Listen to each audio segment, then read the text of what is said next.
Alrighty. It is Friday. It is Friday, and it's going to be Stream Raiders PvP. We're gonna have a lot. We're gonna have a lot going on today. Oh, I heard you. Thank you.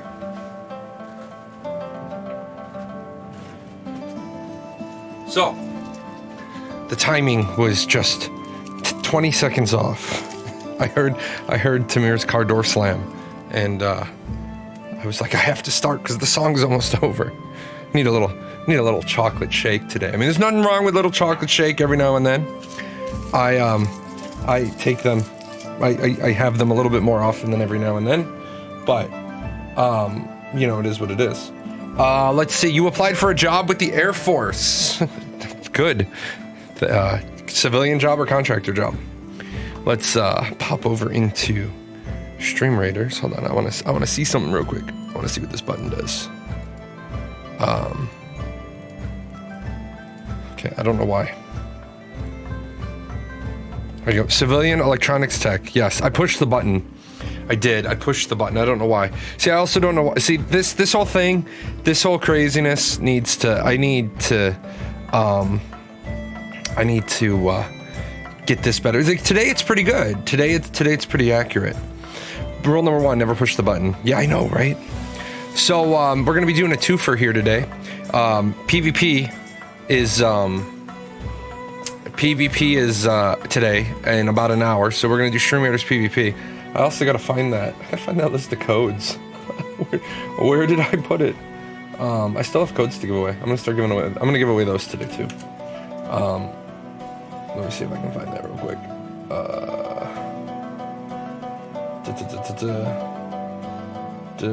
Codes. Downloads maybe. So 18, I'm legal in this stream finally. funny, there you go. That is comical. That is comical to say the least. Downloads. Where did I put, I don't think it was a download. I thought I saved them somewhere. Docs maybe? Hold on, I'm looking for a file. So. It's one of the joint commands of my current installation. I don't really want to continue driving that far, but damned if the pay isn't good. Yeah, man, we were talking about that the other day. We were talking about that as one of the major reasons why, if you're trying to get employees, sometimes you don't need to like do a bunch of stuff. Sometimes you just need to sometimes you just need to offer better, like, side stuff. You don't have to necessarily have to start paying somebody more money. If you can give somebody their time back, right? You give somebody their time back, then that's huge for them. Like, that person doesn't want to drive to work every day. Okay, well, if you give them back 2 hours a day, you might give them the exact same amount of pay, but you send them over to 410s instead of 5/8s. A lot of people don't like 5/8s. So, you know, it's all about what can you offer that person.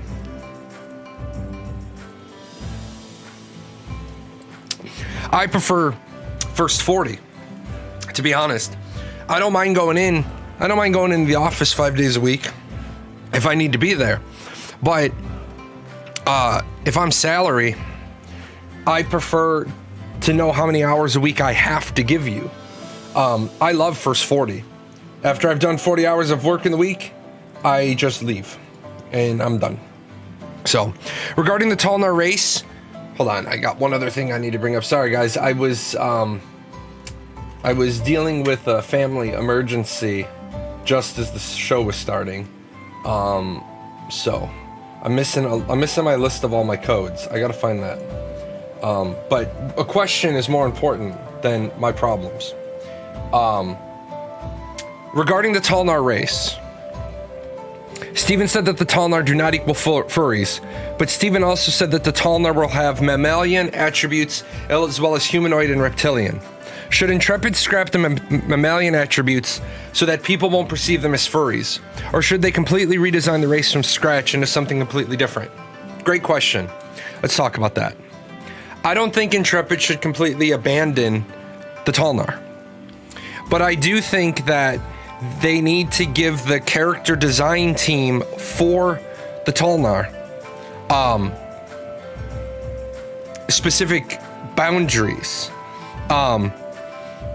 specific limitations. I also want to say this. If Intrepid decides to radically scrap how the Talnar work, then the people who are going to complain the loudest need to stop and look at the mirror and say, am I responsible for why the Talnar creativity is being infringed upon? It has become such a problem that the moderation team has actually, I want to give the moderation team a shout out, the official moderation team. And I most certainly want to give a shout out to Roshan and Vaknar. I want to give a shout out to Roshan and Vaknar, both of the community managers. When you get to a point where a handful of people are making the majority of people uncomfortable and it gets brought to your attention, you need to dive into that and you need to stop it, because a vocal minority has to realize that the Ashes of Creation Discord is not America. It's not a public street corner. You most certainly can have your freedom of speech infringed upon.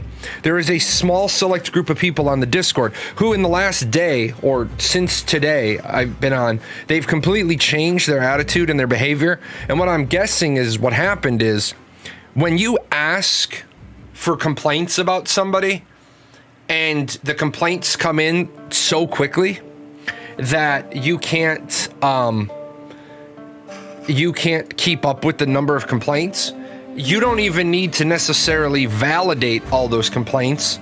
You need to validate a few from each person submitting, and at that point you need to say, okay, this is a problem. And somebody came along and must have tweaked an ear and said, you're out of line, because the biggest offender so far today has been a decent human being. Now, the thing about real change is it's not about changing when somebody tweaks your ear and has your ear twisted and you change your behavior. It's about what happens when they let go of it. With all that said, I was really interested in the Talnar until 3 specific individuals made the Talnar over-sexualized.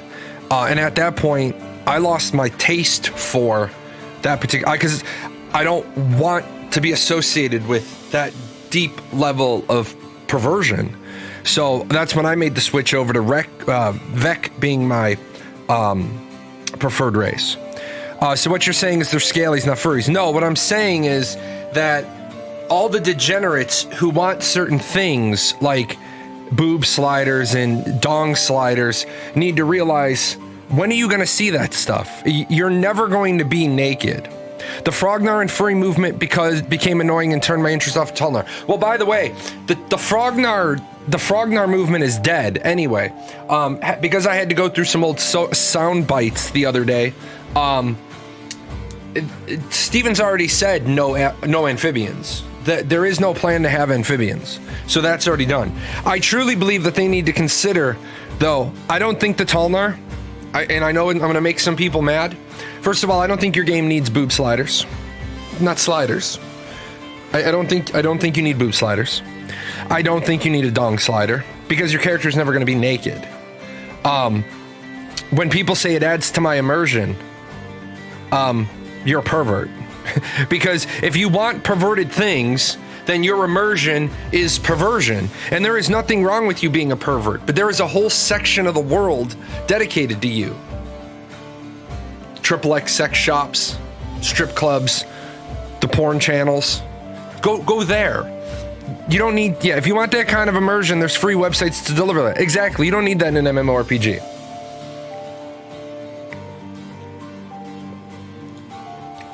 So I can definitely see where Intrepid is going to severely limit character customization because they don't want that stuff. And there is a group of people who feel like they're being oppressed. I'd like to remind people that the largest sexual orientation on the planet is still heterosexual. So like everything else on my like everything else, the majority can't exercise their preference without getting criticized, but the minority can. I'm sorry, keep that shit out of MMOs. I was saying strip clubs and porn shops are a place that people who want perversion can go. You don't need to have perversion in the video game. But no, I want to give a shout out to the Discord moderation team. A one-time shout out, not overall performance shout out, but the way they've handled this particular incident should have been handled 2 years ago. But they're finally addressing it, so good on them. Part of that could be the new community manager. Roshan is old school. Roshan has been around forever. So like somebody said to me the other day, well, Toast was a good community manager. Okay. I think Toast did a really good job, but the one thing I would say is I don't think Toast handled the Discord moderation very well. When your response is block them, I'm not bringing you a complaint because, like, if people have me blocked on the Discord, great. Like, today there was a fucking Muppet on there. I don't take shit that people on the Discord say to me personally, but what happens is I put, like, a little page tab on the shit they say. To say that I'm ignorant about Ashes of Creation is kind of funny. Because I would say that the way it goes is Steven, the Intrepid staff, and then me, Lex, Shaz, and Unknown, and then like the rest of the community. Like I remember shit about Ashes of Creation that Steven has forgot he has said about Ashes of Creation. So this one person was going on and on and on, and I'm like, you don't know what the fuck you're talking about. The Tolnar will have a lot of variation. Just look at the Vec concepts. Yeah, the Tolnar will have a lot of variation. However, they're not going to have the same variation as the Vec. They're going to have different types of variation. So I think the Tolnar can be a very interesting race. I just think the design team is going to get handed a list of go-see-dos, and they're going to be like, okay, how do we include options that don't allow the Vec to become over-sexualized? And that's going to be the biggest problem. How do we stop it from being overly sexualized? And they should do that with all the races, which is why I don't think we need things like boob sliders, dong sliders. You shouldn't be able to spin your character around and like be Donatello and craft the ass on the statue more than you did the rest of the statue. I mean, great. If you want to do that, then do that on your own time. But your character's going to have underwear on, and your character's going to have pants on and armor on. See, personally, I think that your character should be clothed all the time. I get that people want to be able to strip down to their bra and panties or their underwear and run around town and have their dirty, nasty ERP. I think your character should have a minimum level of standards, and that minimum level of standards is you're fully clothed all the time. Like, why is your character naked? It's why I'm glad that they're not doing like bikinis. They're not doing swimsuits. Doublet and pantaloons, maybe barefoot. Yeah, maybe barefoot. Maybe you could get away with being barefoot. Maybe. Possibly. But Ashes is really kind of dry this week. There is not a lot going on. There is not a lot going on. In Ashes Land. There's other stuff I want to talk about today, like one for one, like how does it equate? Why is my character naked? Because I want to do a naked run of a boss. No, you see, that's the problem. You're not doing a naked run of the boss. You're doing an unarmored run of the boss. Are you streaming this weekend since Lost Ark? No, I'm not streaming Lost Ark. I'm not streaming Lost Ark because I refuse to jump on bandwagons. I refuse to jump on bandwagons because streaming Lost Ark would mean that I support what they're doing with Lost Ark. And the reason why I can't support Lost Ark is this. You didn't even properly test what you added to the game. And so now people have duplicated their, they've duplicated their founders packs. There's BCG. They've duplicated their founders packs. How the hell do you duplicate founders packs? How do you not test that? See, we were talking about it the other show, and somebody said no game is going to launch without bugs. I was playing Dying Light. Dying Light has a couple of bugs in it, and sure, I don't think a couple of bugs are acceptable, but when I start thinking about Lean Six Sigma, right, and you talk about how many millions of opportunities there are for defects and how many defects there are how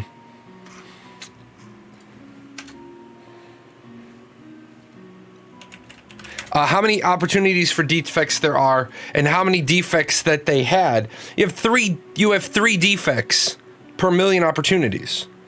So what do I mean by duplicating founders packs? I mean, they literally can take the items in the founders packs, which are sellable on the market, and they can duplicate them.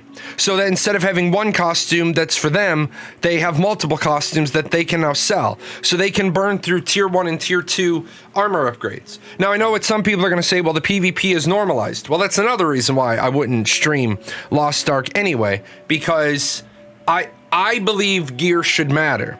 Now, some people say, well, gear shouldn't matter. It should be all about player skill. I say you're right. It should be about player skill in MOBAs. I don't even say that much anymore because I've noticed in a lot of first-person shooters, the longer you play, the better weapons you can put in your loadout when you start. Now, people are like, well, they're not that better. I only have a couple of...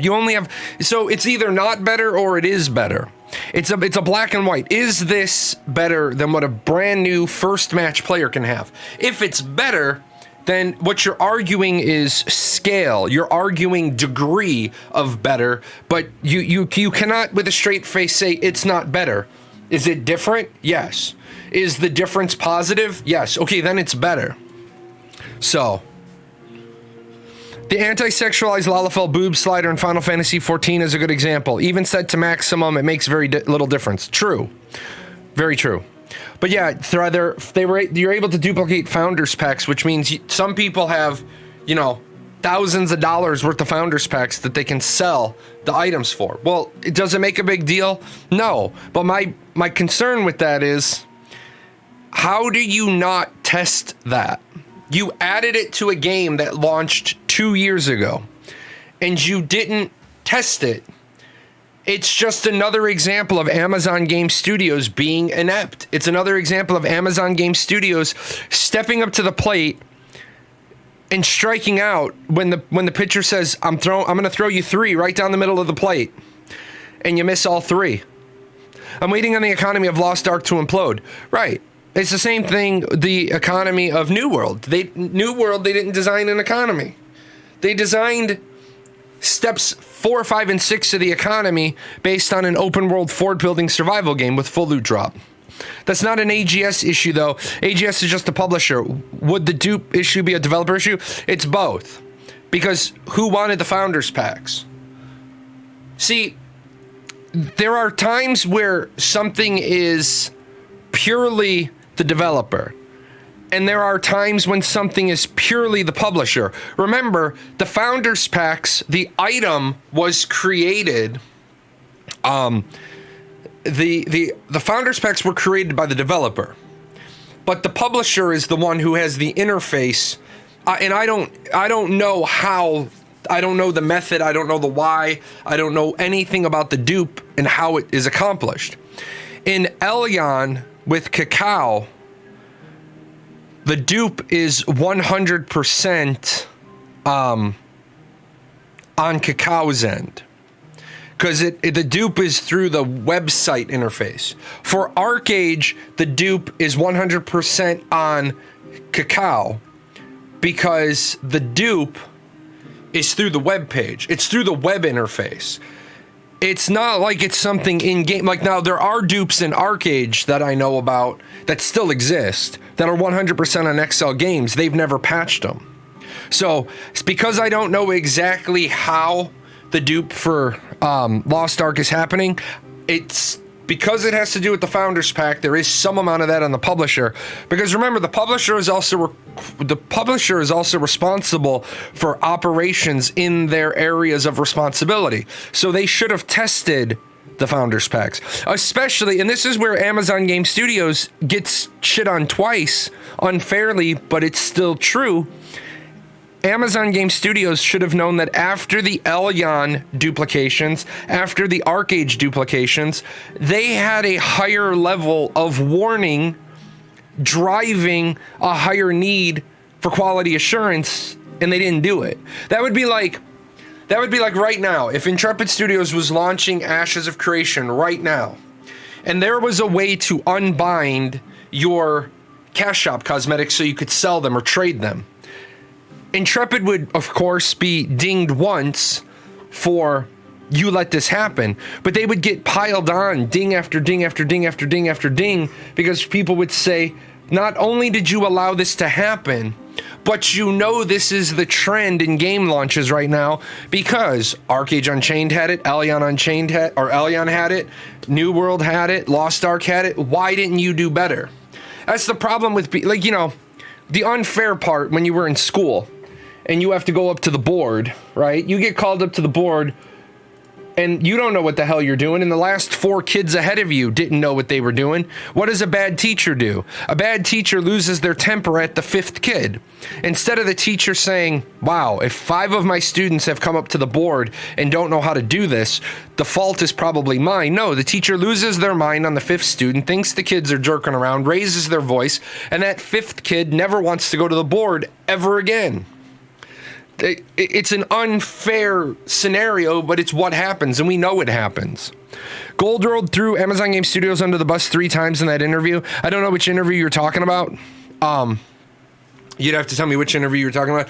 I didn't have a chance to peruse as much MMORPG news as I normally do before a show. Like I said, well, I'm not gonna lie, I'm not gonna bullshit you. Yesterday I spent all day in Dying Light 2, and this morning I was dealing with a family emergency. My daughter, she broke her laptop and she's on a deadline for school. And so we were trying to figure out what was the best corrective action. So she needs to finish school. So didn't have a chance to do my usual pre-show prep. Plus I had to name and organize 12 jazz songs. I have my one of my jazz composers is gotten me his 3rd song. He owes me a 4th. And then that album, how many songs do I have on that album now?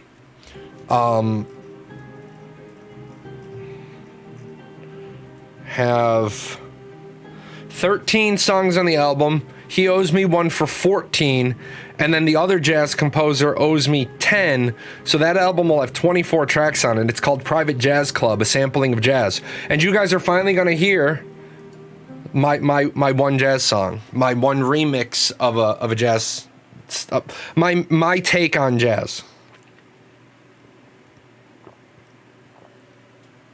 So, good times. Man, there is absolutely nothing. There is nothing Ashes related. Anybody got something? Come on, give me something. Other than the fact that BCG sucks at being an Ashes of Creation content creator. Give me something.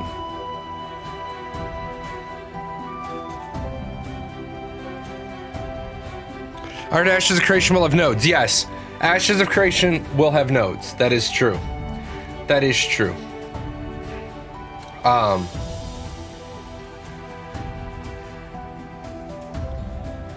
Karthos, do you find that the people on the official content or the official Discord can't possibly be this stupid? Do you feel like some of these people have to be playing up their stupidity? BCG.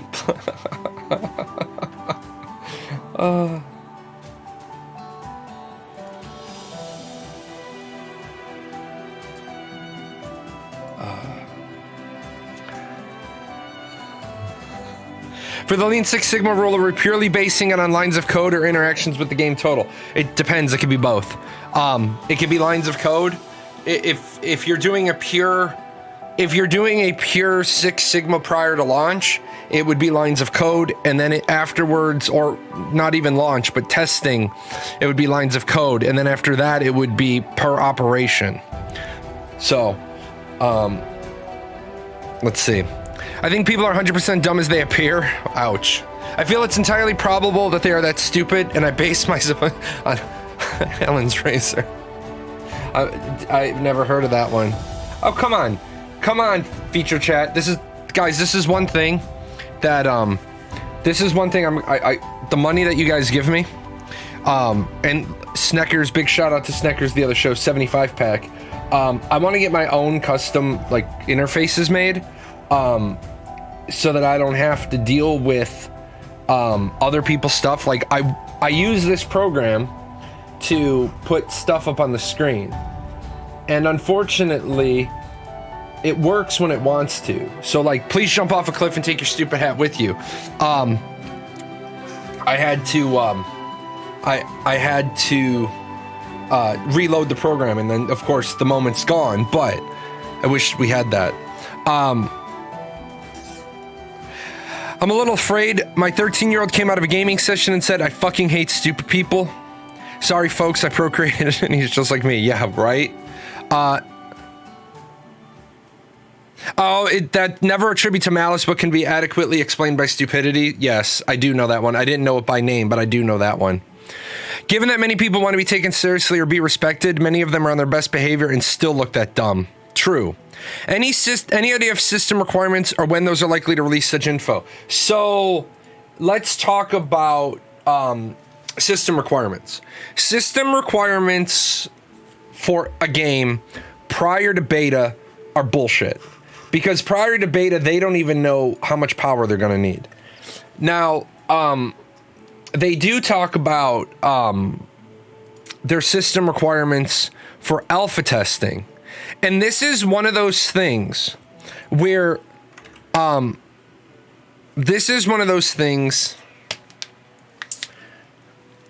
is a complete sentence, and I don't owe you an answer right now.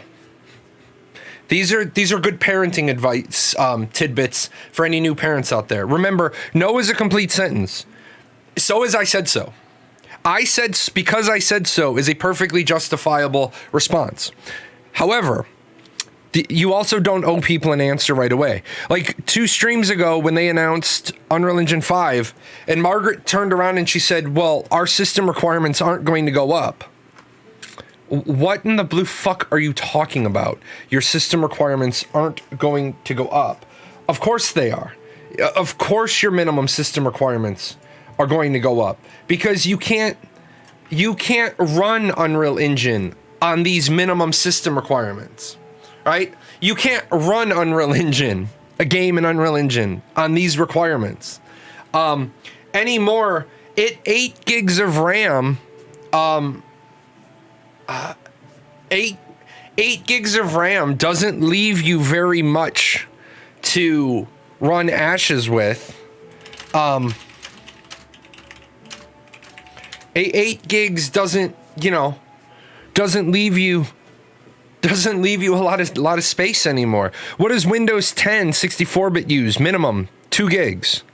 So that only leaves you 6. Right? And then the problem is people don't want to be told, like, remember, your minimum system requirements, when given like this, are for you to load your operating system and their game, and only their game. It's such a bullshit statement. Like, when they get the recommended, here's the recommended, and 16 gigs, yeah, you shouldn't be building a machine with less than 6 gigs anymore. building a machine with less than 16 anymore, because 16 is cheap to put in the day you make the new rig. It's just do it right the first time. Can you give a brief explanation about game engines and the differences between Unreal Engine 4 and Unreal Engine 5? So, to give you a 50,000 foot view, I'm not going to talk about game engines, because for every statement I make about a game engine, there's going to be like 19 exceptions to that statement. The game engine is a tool. It is the tool you use to build the world and everything in the world. Different engines start with different strengths and different weaknesses.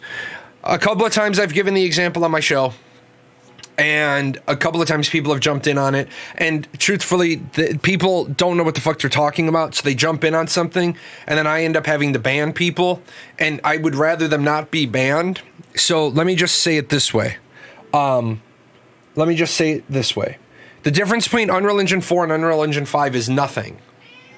The difference between Unreal Engine 4 and Unreal Engine 5 is nothing, except instead of you having a lot of files, the game directory being really large with a lot of different files that the engine draws when it needs to reduce poly count, Unreal Engine 5 takes one high quality ZBrush asset and it automatically reduces the poly count. So the engine is doing more.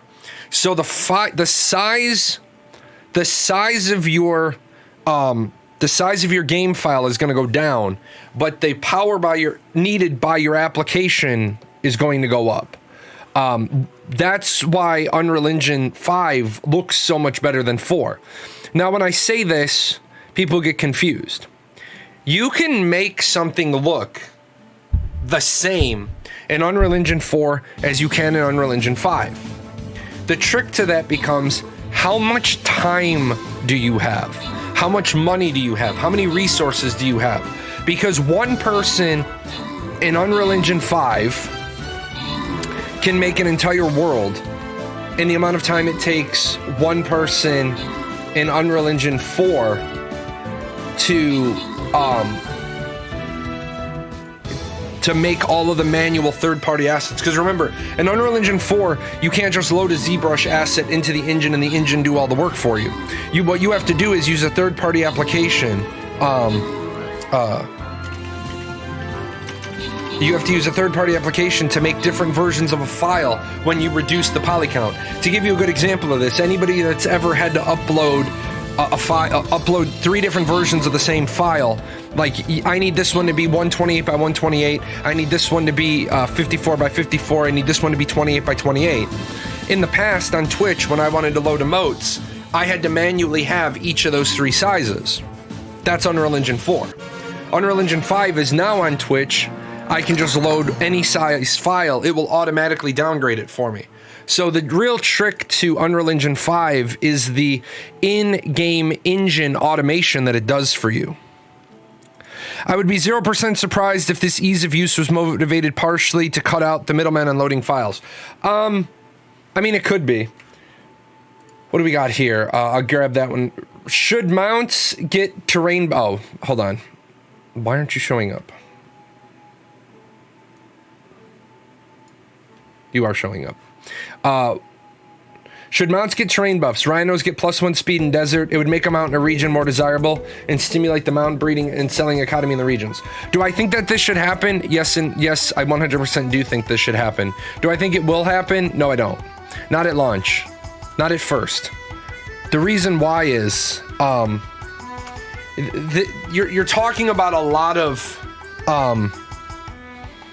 you're talking about a lot of detail. There is a game out there called Blacksmith Simulator. It is an amazing crafting game. Blacksmith Simulator, amazing crafting game. Do I think that the quality of crafting in an MMO should... Did you just fall off, Goofy? Blacksmith Simulator, great game. However, the entirety of the game is called Blacksmith Simulator. It's not an MMORPG with this really advanced crafting system in it. It's literally just a crafting game. People say the naval content in Ashes of Creation should be on par with Sea of Thieves. Well, I agree. If they had an infinite budget, but remember, Sea of Thieves is called Sea of Thieves. The majority of the work is naval work. That's why they put so much effort into the buoyancy and the changes in the storms and the navigation and the teamwork, because that's the entirety of the game. Would I love for Ashes of Creation to be as complex on the ocean as Sea of Thieves? Absolutely, I would. I would also like their caravans to be equally robust. I would like everything to be equally robust, but the problem is the pile of money is finite. Let's see. So when it comes to giving mounts a biome bonus, I think a company with $500 million, Star Citizen, New World, I think they could have turned around and done that. But I think Intrepid needs to be very careful about where they spend their dollars. This is the logic I apply to action combat. Games whose entire focus, that level of combat people want, Chivalry 2, Mordau, I can't ever pronounce that word, can't even get it 100% correct. You want a game that has so many facets to it to include that level of combat intricacy. No way that it's going to happen. You're absolutely 100% correct. And I'm not being insulting to Intrepid Studios when I say this. I'm being a realist. Intrepid Studios has had 5 years of development time, and they've just recently told us that they are back in the design, first iteration, run around the circle, because they are making decisions about core parts of the combat system. So, they aren't anywhere near. It's like, because people always says that's not true. They didn't go back to the first iteration. They did. That's what I try to explain to people. They don't want to hear it. The White Knights just want to like argue. If you are making a decision that is fundamentally a fundamental change to a core organic feature, then you have scrapped all the other loops around Agile. Because the trick about Agile is you do a rotation, you do a rotation, you do a rotation, you do a rotation, and you keep building that way. If they're making a decision if abilities are going to be action or tab instead of action and tab, let me take that back. If they're making a decision that ability is going to be action and tab instead of action or tab, we've got problems, because that's a core fundamental issue. So,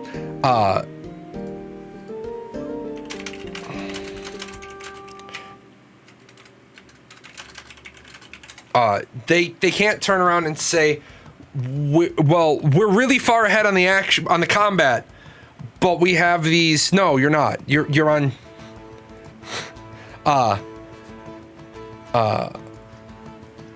You have to. You have to move forward. Now, Intrepid doesn't have $500 million. Doesn't have $500 million. They don't have a design team of 300. They have a little north of 250. So they need to start considering how much more time can we dick around with combat design, because after combat design we have all of the other things that require the base combat decisions, right? We have all the other things that need the base combat. We can't design sieges, we can't design wars, we can't design caravans. And people are like, oh, well, you can design caravans. You can't. And they're like, yeah, you can, and then you just have to double back. I said, what was that word? They said double back. That's called tack time. That's called rework. If I have $1,000, I want $1,000 of work done. I don't want to put $700 into work and $300 into rework. That's a waste of my money. That's why contractors will oftentimes stop working on a project, call the customer, call the client, call the buyer and say, can you come out to the house? Can you come out to the project? And then when they get there, the contractor will say, okay, here's the problem. And the architect's there and they say, here's the problem. The architect, the contractor, everybody's there and they say, okay, you wanted a bay window here. However, based on the fact of geography, we've noticed that a bay window here is gonna be really obnoxious to your living environment because you didn't factor in the sun. Nobody factored in the sun. Well, the contractor doesn't want to put a window in there and then not tell the customer, and then the customer be like, well, you said I would only have 8 hours of daylight and I have 13 hours of daylight. And believe me, folks, this shit happens. That's why the contractor would rather say, here are some alternatives, which one would you like to go with? I know you will disagree with me, but it will depend on how you do it. No, you're wrong. Zetrix, trust me, man. Trust me, you're wrong. My lifetime of project management experience tells me it is better to measure twice and cut once than measure once, cut wrong, have to go get a new piece of wood, measure once again, cut wrong again, and do it all one more time. There's a reason why carpenters are told, measure twice, cut once. The guy designing the Caravan Combat is going to have a list of 50 questions, and 45 of those questions can't be answered until the core question of how is combat going to work. For example, do caravans have a dodge rating? Well, why would caravans have a dodge rating? Well, why wouldn't they? Well, why are you developing those parts? Because, Zetrix, everything is... I can't put the roof on a non-existent house. All of the sub-stuff of a system are the roof, the windows, the fixtures, the trim, the carpet. I can't put carpet on the grass of the house that hasn't been built yet and check off the tasker, I installed the carpet. There are certain things that must happen, but you can make 2 out of the 4 walls. No, the fuck you can't. What the fuck are you talking about? You don't build 2 of the 4 walls. What the fuck? The fuck are you smoking? No, you don't build 2 of the 4 walls. You don't build here. This is the fuck. What the fuck are you talking about? This is why people who haven't been project managers. Okay, ready? You say I can build 2 of the 4 walls, right? So, I build this wall, and I build this wall, okay? Now the problem is the next 2 walls that are gonna go in are like that. All of this is wasted effort. All of this is wasted effort. You don't build anything until the piece before it is done. So why did I waste $750 here, and why did I waste $350 here building all of this wall when I didn't know where this wall and this wall were gonna start? That's what I talk about when you need to have, you don't know where to put B until you know where A is gonna be. Now, does C require A? No. Well then, those are considered concurrent tasks. There are consecutive tasks and there are concurrent tasks. And the 2 walls fall down because they don't have structural integrity because the other 2 walls are missing. Why did you fuck up your measurements? Zetrix, your inexperience in project management is letting you say, why did you fuck up your measurements? Nobody fucked up the measurements because you don't build 2 out of 4 walls until you know the lengths of the other walls. And that's what I'm talking about. This right here is the action combat decision, right? And this right here is the hitbox decision. Until they know how those are gonna work, you can't build 2 walls. Can you put together ideas? Certainly. However, I would argue in the caravan system, are caravans gonna have evasion ratings? Yes or no? Well, why would we need to know if a caravan's gonna have an evasion rating? Well, how are AoEs gonna work? Well, we don't know yet. So if you don't know how AoE is gonna work on a character yet, how do you know how AoE is gonna work on a, how's it gonna work on a person? How's it gonna work on the caravan? How do they build modular homes? Because, Zetrix, each module is complete. Because I help set one, because each module, okay, so to answer your question, how do they build a modular home? Okay, so what you have, and this is those choices that I talk about. So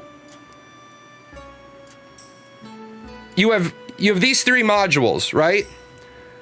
You might put one in this way. You might put one in this way. You might put one in this way. However, they're going to tell you now, right, you have this much space left. And they're going to say, well, you're like, I want one more of these modules. And they say, you can't have that. In order to fill this 1x2 space, we have this flavor module, we have this flavor module, or we have this flavor module, right? And so this might be a patio. This might be a den. This might be an office, no closet. But you pick, we got pre-made walls lifted in and connected. That's not a modular home then. Okay, if you have pre-made walls, that's a prefab. Zetrix, buddy, you're all over the fucking place. I built prefabbed homes. Prefabbed homes in the cold season when we can't put the homes up, we don't start building them till we have the whole blueprint. So what you're talking about isn't modular homes. You're talking about you have a house here, right? And then on top of this, you have to lay in this wall, right? And you have to lay in this wall. Well, these two walls are marked A1, A1, B1. This wall over here is marked B1, C1. This is marked, we won't use that color. This wall is marked C1, D1, and this A1 is marked D1. That's how when you bring in the walls, the whole blueprint was done before we started building this in the warehouse. We just build this in the colder months on a template. We mark the corners and then we stack them up by job. And then when you bring them out, you know A1 goes to A1. Okay, guys, bring that off the truck. I'm looking for an A1. I'm looking for the other A1. Bring me the other A1. Okay, A1 to A1. Boom, those are my two walls. But I don't just put these two walls up. All right, I'm looking for B1s and I'm looking for B1s and D1s. Where are those? Okay, nope, that's a D1, C1. I don't want that. I want B1s and D1s because I already know I only need this B1. See what I'm saying? They had the whole plan. They just built it in a warehouse. That's why and that's great that you know these things, but you have to know how these things function. It's not like they built one wall. Hey, give me an 8x14x10 wall, would ya? What are you talking about? Give me 8, yeah. Give me that wall. Build that for me. No, they have the whole blueprint. So what I'm saying is, can they design ideas? Sure, but let's think about how many caravan ideas are gonna factor. How is armor plates gonna work? Well, they don't know. I do agree a bit with Zetrix based on my experience in object-oriented programming. You can build things without having the full plan. That's what object-oriented programming was designed to handle well. But I also see what you're saying. Right. The problem is, what I'm saying is you need to be able to give the person enough information so that I'm not saying that you can't plug in something and be like, what are the hit point values of the armor plates going to be? Sure, you could program in hit point values in later because you're going to touch those, tweak those, balance those. But we don't need everything. And I'm not saying you need everything. I'm saying you need enough. The guy that walks in to design caravans can't walk in with 50 questions, hand Steven the list of 50 questions, Steven answers 5 of them and say, I'll get you the other 45. The person's gonna be like, well, I can't do shit. Like, can I design an object that doesn't have gravity issues? Sure. However, why are you working on that when you're still deciding on how the combat's gonna be? For example, let's talk about gatherables. Sure, you can talk about what gatherables you want to put in, but what do gatherables go to? Processed goods. Sure, you can do that. But what do processed goods go into? They go into finished goods. Okay. No, that's inaccurate. You can still build methods with unknown inputs. You just edit the method when you know more inputs. No, you have to have a minimum number of inputs. You must have a minimum amount of information. You must have a minimum amount of information before you start. Otherwise, you'll have to do rework. And if you're doing rework, you're spending $2 for $1 worth of results. Remember, you guys are of the impression that I'm saying you can't do this because it's physically impossible. I'm not saying that. You can do whatever the fuck you want. I'm saying unless you have an infinite budget, you're making bad project management decisions because everything you did, you're going to have to go back in and retouch. You have to be able to give the person enough information that's solid, that's not going to change, so the person can say, okay, like I said, our caravan's going to have an evasion rating. So how would you know that? I saw your question about WildStar. WildStar combat sucked. Sorry. No. WildStar is a bad project to ever use as an example because WildStar failed within what, 18 months? No, you can do it without rework. You just have to add in at a later point. Zetrix? No. No. Because if you don't have the requirements, if you have to redo something, that's rework. If you have to change something, that's rework. This is why software people suck ass. I'm sorry. This is why software people, you are not good project managers. If you're touching the same line of code again, that's rework. If you edit it, that's rework. If you do anything to a line of code that previously existed, that is rework. So there is no, you can do it without rework. No, that is rework. Are you ever going to have 0% rework? No, you're going to do rework and balancing and tweaking. But to say we're going to design a, like, for example, Ashes of Creation is now on its 4th combat system. It's on its 4th combat system because it was floaty animations, then it was floaty animations, then it was root animations, then it was not floaty animations again, and then it was split body animations. Now they don't, they still haven't figured out combat. So they haven't figured out combat yet. So. Do you think Ash's weather effects will be impactful, let's say Sea of Thieves, or too soon to tell? It will not be as impactful as Sea of Thieves. Will it be impactful? Absolutely. Will it be as impactful as Sea of Thieves? I highly doubt that. I highly doubt the naval experience will be as good as Sea of Thieves.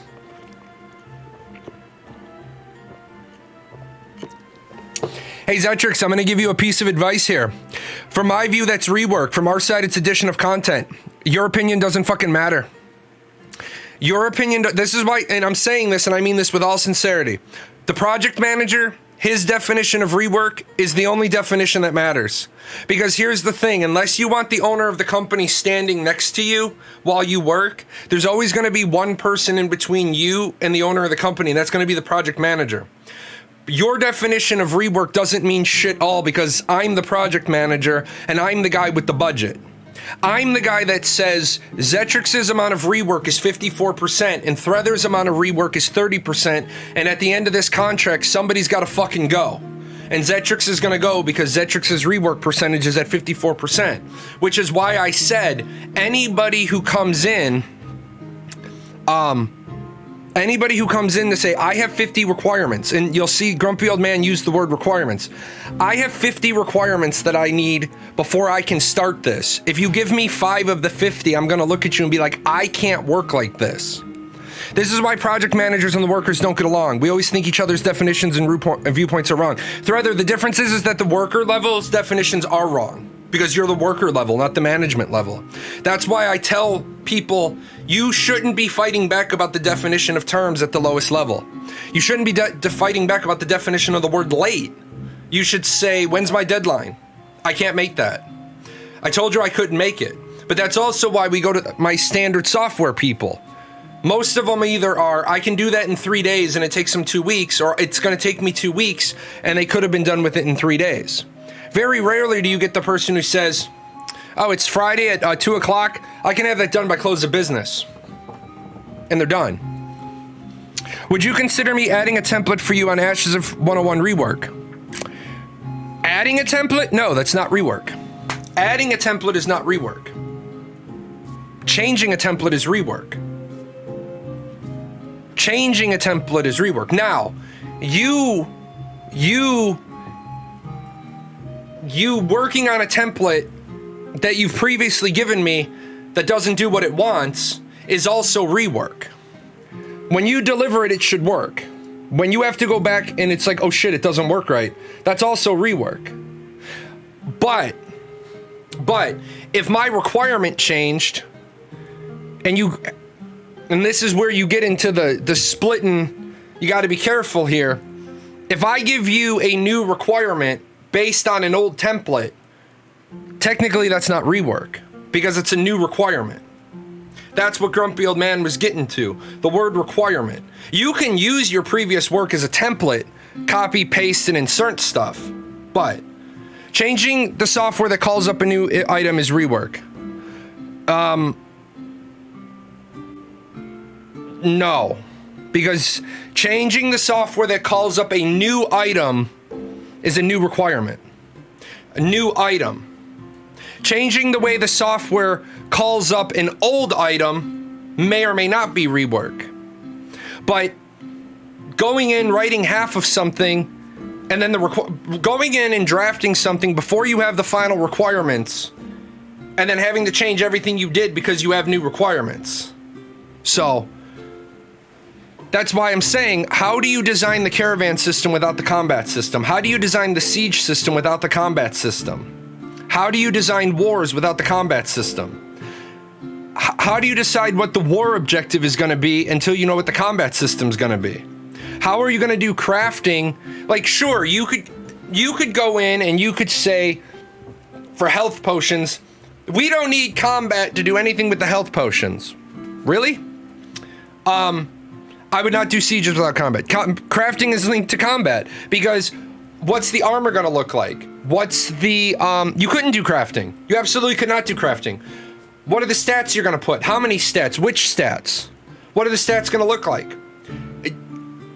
How are you going to balance anything without knowing the total pool of stats? If you take even one combat stat out of the pool, you have to basically scrap everything and start over. If you have an evasion, if you have evasion as a waterfall stat, and we suddenly decide that there's not going to be any waterfall stat evasions, then you have a whole bunch of items you have to go back and rework.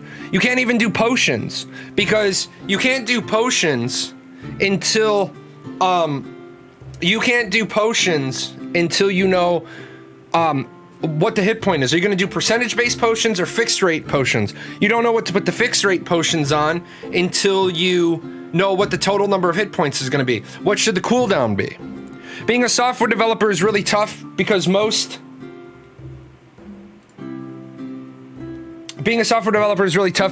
owners, requesters, and project managers do not know how software works. They demand 3 months of time, but we need 4 months, minimum with little to no QA testing. Then the program manager says, let's just QA and make it 3 months. This is the reason I left software development, because the owners, project managers care nothing about the work. No, stop that. That's bullshit.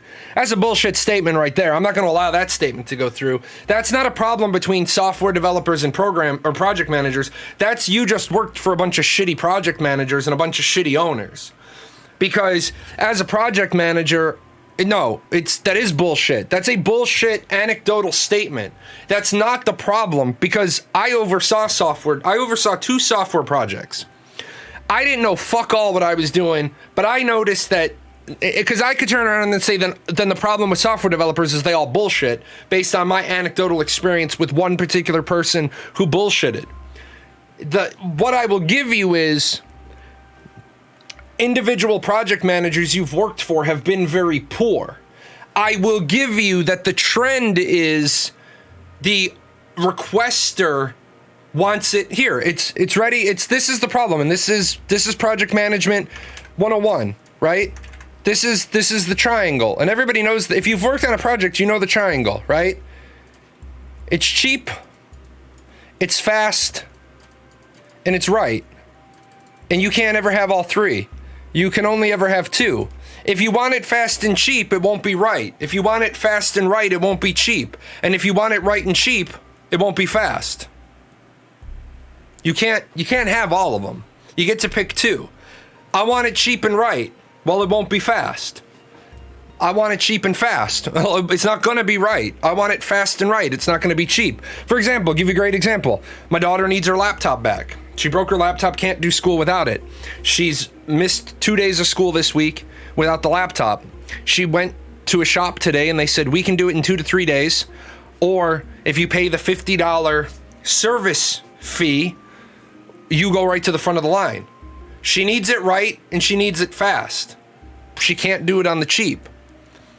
Software development isn't plumbing different components together. It's making a Rube Goldberg machine out of components. Just because you don't have all the requirements doesn't mean you can't get 80% of the work done without them. Wrong. Absolutely wrong.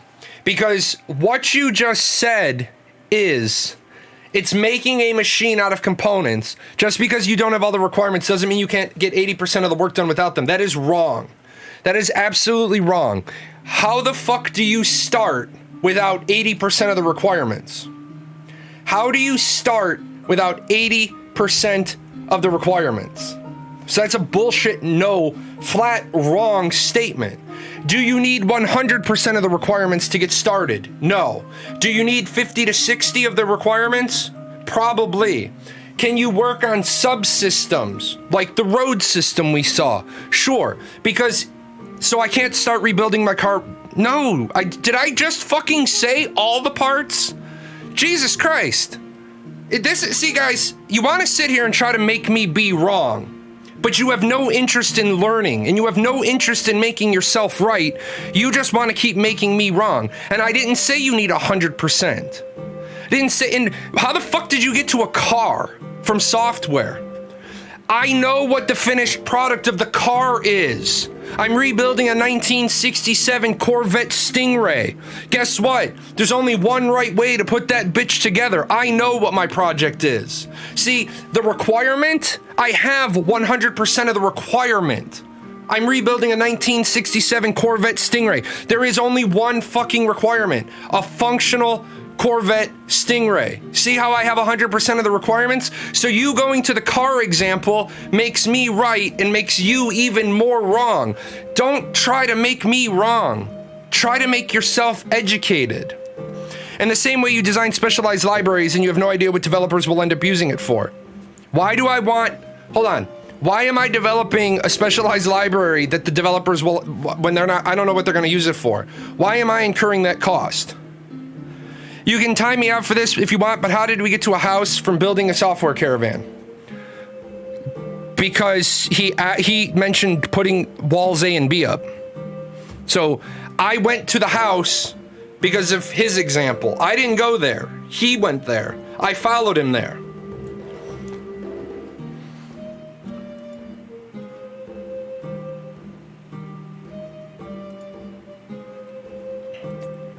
Hold on. Again, another fucking example. You may be building a car, but you don't know what type of car, whether it's a truck or a van or a punch buggy. No, that's absolutely 100% asinine, right? That's 100% asinine. When a car is a different type of project. A car, you know what the final project is. You know what the final result is. It's like when you're building a puzzle. 99% of puzzles, right? 99% of puzzles have a picture. And you start from a picture, you know what the end result looks like. Do they ever are there puzzles that put extra pieces in the box? Yes, they are. Yes, there are. There are puzzles that come with extra pieces to frustrate you. Why? Because they're a higher challenge. That's our current situation. We don't know what they're building with the combat. Like, they don't know what they're building with the car. Exactly. That's the problem. Ashes doesn't know if they're building a truck, a boat, or a plane. They've got a box full of parts. They can build any one of the three, but they can only build one of the three. They don't know what their end result is, so they can't tell other system designers, hey, sieges are going to look like this. Because it's the reality in creative works like game development. The only way to gauge how good it is by iterating on it. No. Fuck. No. You don't start building something till you know what you want it to look like. And I'm not saying you can't. I'm saying you end up in the situation that Intrepid is in. They have invested millions of dollars. They have gone through 4 combat iterations, and they're still. It's not a standard item like building a car. I am aware of that. However, you have. You said that already.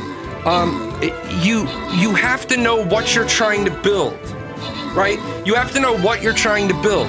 You can't build sieges, wars, caravans, arenas, enemy of the state, shit, any of those systems until you know how's the combat gonna look like. You can't build crafting. Can you build gathering and processing? Sure, you can build gathering and processing, but then you're gonna end up having to rework. You're gonna end up having to rework a lot of it.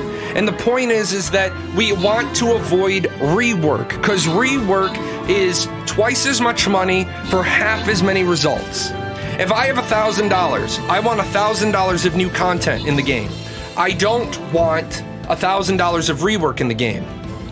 You don't build a 3-cylinder engine if you're trying to build a 4x4 truck meant for hauling lumber. If you do, you're stuck building a second engine. Exactly. So the requirement is, what's my requirement? What am I looking for? That's the decision.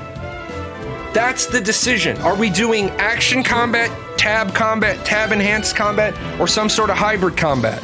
Until you have that answer, you don't pick up anything out of the box. You have the box of parts, and we can build one thing. For example, and if, just so we're clear, I can walk downstairs and get the fucking robot. I have a robot kit that you can build one of 15 robots. But you only have the parts to build one, because you only have one head module. So you can build any one of 15 robots, but you can build one. That's the situation Intrepid is in right now. They can build whatever they want, but they can only build one. So, wait a minute. Did PvP go live? Yes. Oh, I started the battle. Damn it. Okay. We'll start PvP next. So, for all the people who keep saying they can work on something, yeah, they can work on something. They could work on the boat physics, maybe.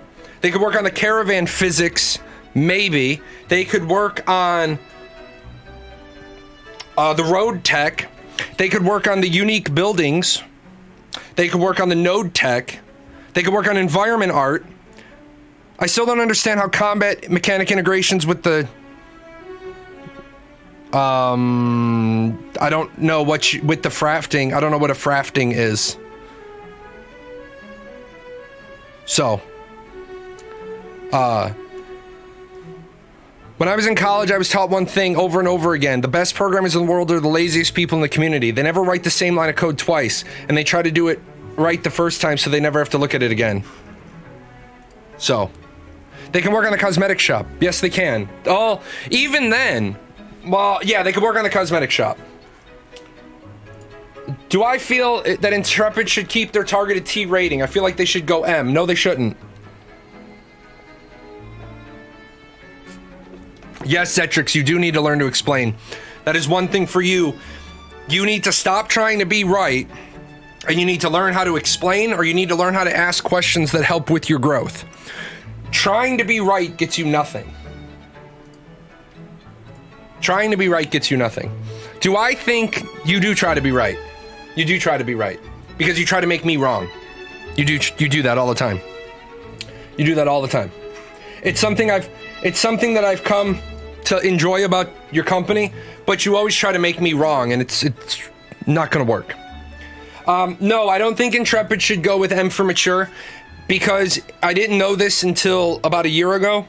In America, the ESRB is a the ESRB is just a advisement agency. My 8-year-old can walk into a video game store and can buy an M for mature game. There's not going to be a cop that pops out of the bushes. But in Europe, they actually can't. Their rating system is actually an enforcement agency. So online interactions are a little bit different, but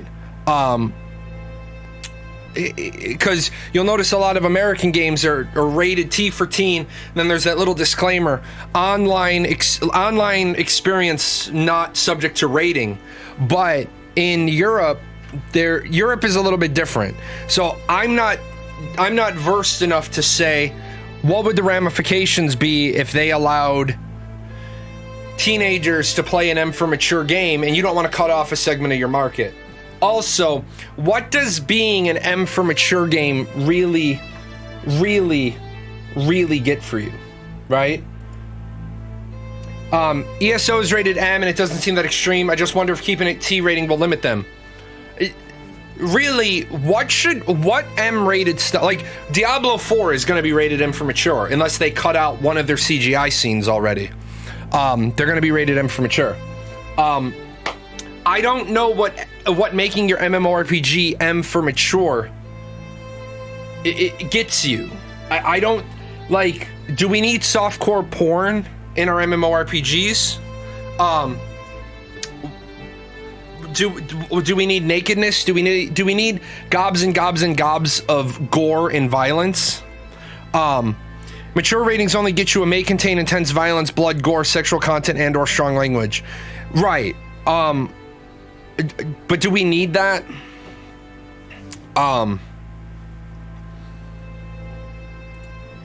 Shouldn't most of the fundamentals be sorted in the draft of what they wanted to achieve? Yes, Voodoo. That ultimately, Intrepid went backwards on combat a bunch of times. And unfortunately, Steven talked about the double-edged sword of transparency many, many times. The problem is, Intrepid used some very definitive language. And now I think that they wish that they could backtrack that very definitive language. Intrepid talked about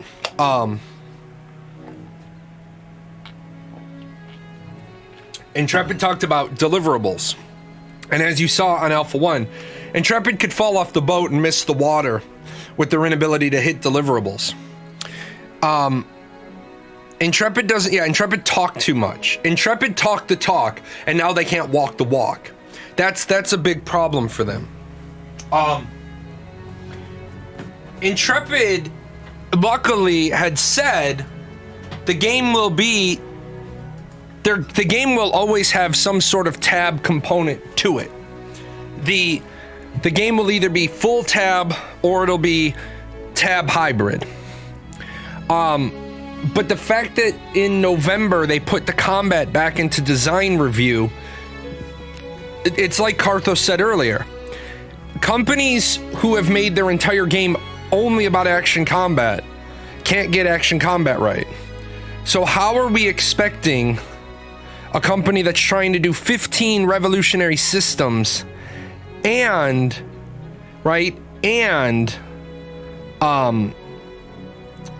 action hybrid combat, how do we expect them to accomplish that? And the answer is I don't. And I don't want Intrepid wasting any more time, effort, energy, resources on a hybrid combat system. I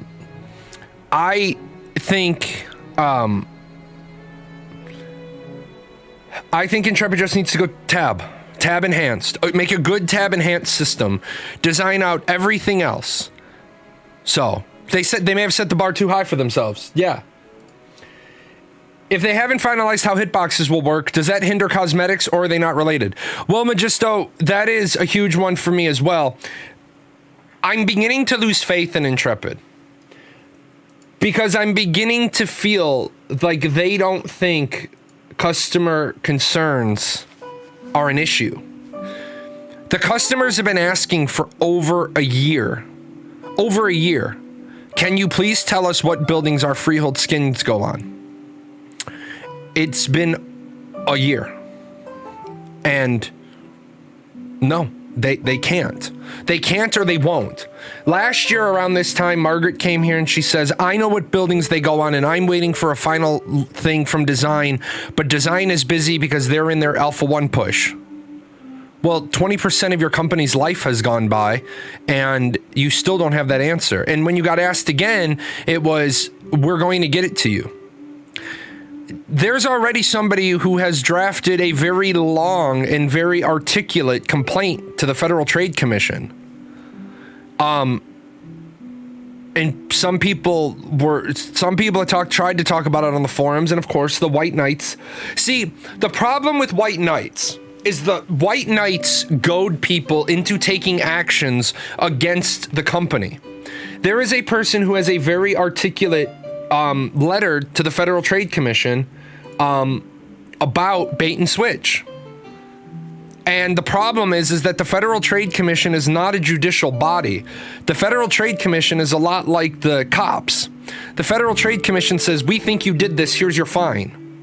And then you have to go to court and prove you didn't do that. Well, Intrepid right now couldn't go to court and prove that they didn't do bait and switch, because right now people don't know what they bought. There are people, see, remember, and this gets really complicated, but it's what a reasonable customer would expect. It's not, people don't understand that when it comes down to civil lawsuits, civil lawsuits aren't the same standard as a criminal lawsuit. A criminal lawsuit is beyond a reasonable doubt. A civil lawsuit really boils down to what would a reasonable customer expect. White Knights, let's just label them mob leaders, riot insiders. I don't think that's fair, because I think toxic people can be mob leaders or riot insiders. White Knights are really as toxic. Intrepid has posted more hiring positions on their social. All right, let me fucking say it to you one more time. Ready? You've said it 3 times. Where are you trying to go with that? I'm not interested in going over to their social media right now and looking at those. I read it the first time. I read it the second time and deleted it and said, you already said that. Now you posted it a 3rd time. What the fuck do you want with that statement? What do you want? Like, it's like, what do you want there? What are you trying to advance right there? And plus the fact that you have gaming in your name, so you're a streamer or a content creator, so I hold you to a higher standard. You should know better. So what is it you want with that statement? Is it possible they've decided on combat and just not released that information yet? Really good point. Is it possible that they have made a decision on combat and they don't want to release that information yet? It's possible. I don't think anything good comes from that, because news, unlike wine, never gets better with time. I think if there's going to be bad news and they're not going to do a hybrid system anymore, they should just rip the Band-Aid off and grin and bear it and deal with the pain that they're going to lose some customers. I think they need to make their combat decision, or they need to get the Alpha 1 testers back in doing testing. Also, this came up yesterday on the forums. Or on the Discord. What should the next testing cycle be? Should it be Alpha 2? Should it be pre-Alpha 2? Like, I'm gonna bring this up. Let's go over here. We were talking about what the next testing iteration should be called. And should you call it Alpha 1, since you're still in Alpha 1, you haven't moved forward? Should you call it Alpha 1.5?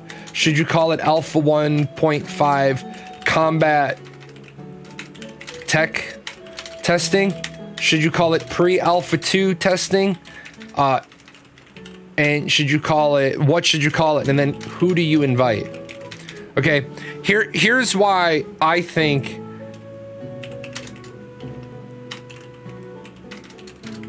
no Alpha 2. I think they should not call it anything related to Alpha 2, because number one, if you call it anything related to Alpha 2, pre-Alpha 2 testing, Alpha 2 preview testing, any of the other Alpha 2 preview testing, Alpha 2 stress testing, and this would be a lie. You talked about how well your servers performed in Alpha 1. Why all of a sudden do you have to do Alpha 2 stress testing, and that would just get called out as a lie? And who do you invite? If you would call it anything, if you call it anything in this range, then you have to invite all the Alpha 2 backers.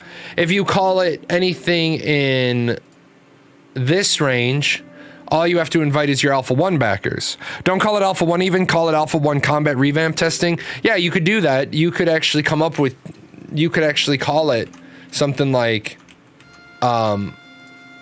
you could call it Ashes of Creation combat tech testing. But then the problem is, who do you invite? So then you invite whoever you want. Yeah, but the problem is that how many testers can you afford at that point? Remember, the more testers you have, the more money it costs you. Because the more testers you have, the more servers you have to have up. So this is where Intrepid has to tread very carefully. Intrepid has to, like, and then we also talked about on the other show, what do you include in Alpha 2 at the beginning? I don't think you go to Alpha 2 until you have all, and I mean all, of the archetypes available. You simply cannot afford to bias your data. Or have a $500 pay-in. See, technically I hate when people say that, because it wasn't a $500 pay-in for Alpha 1. It was a $500 pay-in for a Founders Pack that at the end of the $500 deal, you paid zero for, you actually paid zero for your alpha testing. The way it worked out is between your monthly sub time, your Embers time, and your cosmetics, for the $500 pack, the alpha was free. The alpha and betas were free. Plus, you got a name reservation, and you know, I don't necessarily agree or disagree that a name reservation has a tangible value. It was a $500 pay into the cosmetic store. Yeah, I don't want to go down that route, but I think Intrepid still continues to hurt their reputation and damage some of their statements by having their cash shop behind right now a $375 cash buy-in. When you turn around and you say stuff like, "We don't need your money," but then you "We don't need your money, but please buy cosmetics. We don't need your money, but here's your last chance." The cosmetics aren't designed to raise money, but they're locked behind a paywall. Just like, I don't think anybody at Intrepid has ever sat down. Appreciate it. Oh, by the way, I forgot followers. Every follower. Twitch just unrolled this new thing, so everybody who's a follower, you have access now to five more emotes. I don't remember which ones I loaded. That one. Which 5 did I load? I loaded 5. I loaded 5 more. Where are they? I don't even think I can see all of the ones I loaded. That's one. Oh yeah, there you go, Milos. Thank you, Milos. Those are the 5 that all of the followers get. Those didn't come up. Oh, there's a resub. Appreciate that. They don't even need to call it alpha, just call it spot testing, anything but alpha. Yeah, I agree with that. I actually think the best thing they could do is call it combat tech testing. Because then they don't have to have they don't even need to load the NPCs in. They can just, I mean, it all depends on what else they want to get from the testing. But I think that, you know, you guys remember the BlizzCon where the whole BlizzCon went past and there was like no news? And then Diablo Immortal was the news, and don't you guys have phones? Appreciate that. I think the problem, yeah, no need to alpha to be placed. Use your words wisely to prevent confusion. See, this is why some people don't like me, because I go after Intrepid's marketing. And I look at the people who don't like me and I say, okay, but what have I said that's wrong? Like, half of the things you say don't line up with the other half of the things you say. And that's one of the first things about marketing that they teach you in marketing school. No, I didn't go to undergraduate school for marketing. I studied under a marketeer, and I went to dozens of like J. Conrad Levingson's seminars in his learning, and I've taken his educational course. I didn't go to undergrad for marketing.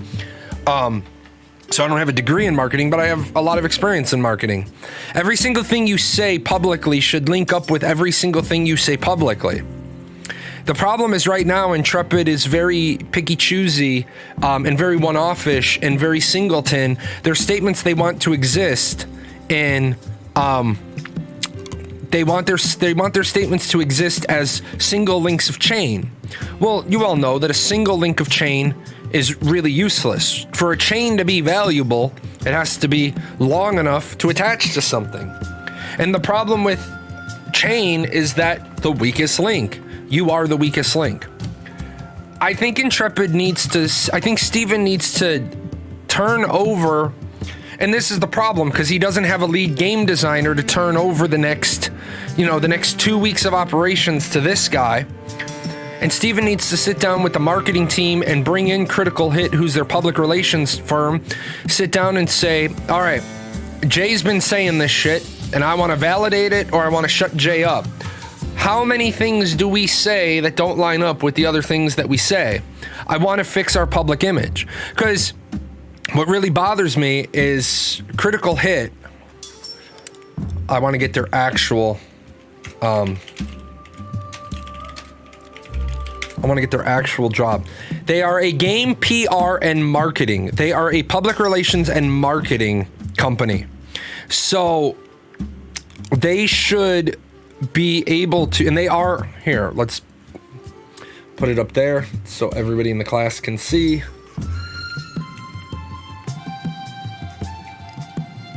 The problem is I always have to adjust the source. Team Critical Hit. Level up your audience. Position, strategy, visibility, and more. With full service games and technology, PR, and marketing. Well, that's a mistake, because that should say public relations, not market, not PR. We're ready to help. Meet the team. Ask our partners. There's Intrepid Studios. So, if anybody wants to question that Intrepid has their own public relations company, they do.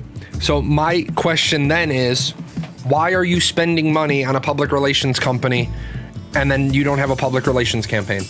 Because remember, depending on who you ask, marketing and public relations are either two separate disciplines, or public relations is a subset of marketing, but it's a specialized subset. When is radio silence on marketing or PR a good thing? Well, PR should be radio silent a lot. Public relations is a specialized subset of marketing, in my opinion, or other people will call it its own subset. Public relations is designed to make sure your public image is good. Public relations is not designed to get people to do anything other than change their opinion about you. Marketing is every piece of contact you have with the outside world, and marketing is getting people to do lots of things except buy. Marketing is designed to get people to sign up for newsletters, return warranty cards, go to your social media, follow your Twitter, follow your Instagram, follow your Twitch, follow your YouTube. That's what marketing is. Advertising is getting you to open your wallet. So make a purchase. Like, hey, I'm wearing my Paradox Gaming Network t-shirt, and if you look down below, you're gonna see my Teespring rotating merchandise shop. I'm also sitting here today with my wonderful Steampunk Sniper tumbler. All these items are available in my Teespring down below. That's more advertising than marketing. The fact that I drink out of the cup on the show is marketing. When I specifically call attention to it, that's advertising. When I say something like, make sure you follow all of my social media, that's marketing. But when I say, hey, if you're new to Ashes of Creation, make sure that you click on that referral link. It doesn't get you anything, but it lets Intrepid know that I'm still reaching new people. That's advertising. And I know somebody might say that that's only marketing, but if I get you to sign up with my referral code, I do in fact get money. So that's advertising. You see the difference between advertising and marketing? Advertising is the things I do to get a financial return. Marketing is just getting you so that you'll see my brand more often. And unfortunately, I think Intrepid does way too much advertising and way not enough marketing, and they ignore public relations altogether until something bites them in the ass. There is management by marketing sets the stage. You are here. That is so important. Let me put that up on the screen. Marketing sets the stage. Absolutely. I just got done working on some white papers, and the quote is, marketing is every bit of contact your company has with the outside world. Every bit of contact. All advertising is marketing, but not all marketing is advertising. Marketing absolutely sets the stage. Now, what does public relations do? Public relations steps in when there's a problem with your public image, and they step in and they say, all right, what's the problem? For example, when Steven made his comment about New World, I thought the comment was fine. I feel bad. I, to this day, feel bad because I set Steven up for failure, and I never like to set people up for failure. I asked Steven a question about New World. He answered it. And then New World fans crucified him for it, so he had to release a statement. That's not marketing, that's public relations.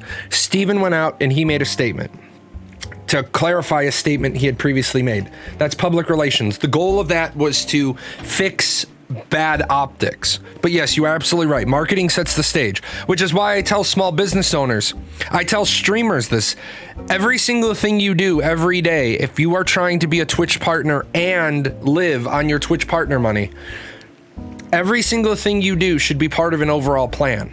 Now, as you all know, that's my role model back there. So do I look like a guy with a plan? I'm not trying to live on my Twitch money.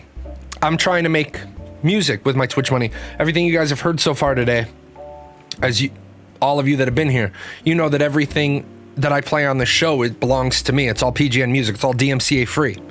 The trick to that is, if you're going to be any business, it doesn't matter what business you own. Every single thing you do needs to be driving the business. Now people are like, well, what if I want a day off? There's no such thing as a day off when you own your own business. There's no such thing as a day off. There's a low work hour day, but there's no such thing as a day off. For example, you guys heard the Joe Rogan scandal going on right now.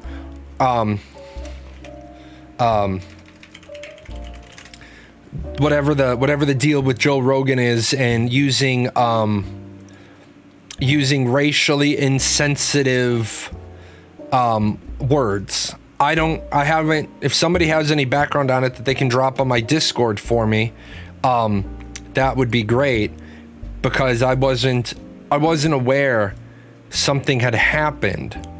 But then immediately Joe Biden's background of using the same racial expletives has come up. Now,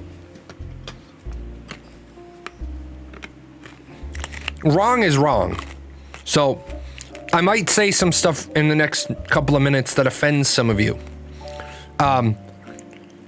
Here's what I want to say. Wrong is wrong. And it was, by today's standards, what was happening when Joe Biden was an early senator. I am not giving him a hall pass that excuses the behavior. However, the N-word was used in almost daily language in the 80s. It started to taper off, but it was wrong. It was wrong by today's standards. When you look at a historical event, you have to stop what you're doing. If you want to look at a historical event, this is what you have to do. You have to take off today's glasses. You have to pick up the 1970s glasses, put the 1970s glasses on, and look at the event and say, with these glasses on, is this event wrong? Now, personally, as the son of an Irish immigrant, I think all racial expletives are bad. But I think, Zetrix, the R word getting branded as bad is because the R word is a medically it's a medically defined term. I don't know if Karthos is here. I don't teach psychology anymore, so I haven't read cover to cover the DSM-5. I don't know if the R word is now in the DSM-5. It's not, okay. It's in the DSM-4. So up until about 2013, labeling somebody with that word, they changed it to intellectual disability. Okay. The last I heard, between the 4 and the 5, they were going to do... where did they throw developmentally disabled now? Or did they get rid of developmentally disabled? Like I said, I stopped teaching psychology, so I never kept up with what happened to certain phrases or certain words. The problem is borderline intellectual functioning. Okay. The problem is, you guys see how we change medically relevant words in order to conform to how society is misappropriating those words. Words matter. Words matter. So when I say that, like, there's a clip of Steven using the word Aryan. And I think it's insensitive when people post that clip. It's a misspeak. He was going for Empyrean, and he said Aryan. Now, somebody would say, how can you make that mistake? And I'd say, well, based on how your brain recalls information, his brain brought up the wrong word because there's similar sound and similar syllables. But people clipped it out of context and it runs with it.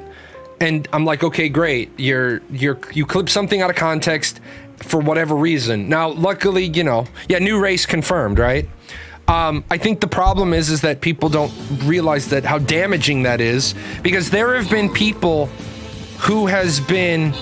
that have been offended by that clip. And I'm like, well, get over yourself. Disrespecting of a people in general is not a good thing, whether race, gender, or whatever. Yeah, but you know what the big problem here is? And I'm gonna say it, and I might offend some people, and I don't care about offending people. I care about being able to get past it's offensive and talk the real talk. Stereotypes are stereotypes, and a lot of stereotypes fit. The thing is that there's nothing wrong with stereotypes. There's something wrong with discrimination based on stereotypes. Irish people are drunks. Okay? Is every Irish person a drunk? No. Does an Irish person have a disproportional chance of carrying the alcoholism gene and displaying alcoholic tendencies? Yes. Discriminating against Irish people based on them being drunks would be bad. Recognizing the fact that you have an alcohol consumption problem because your grandfather was Irish is probably a good thing, because you realize you might have the gene. Discrimination is bad. Discrimination is bad. Being offended is a choice and completely subjective, which is why crafting laws around it is impossible. Absolutely.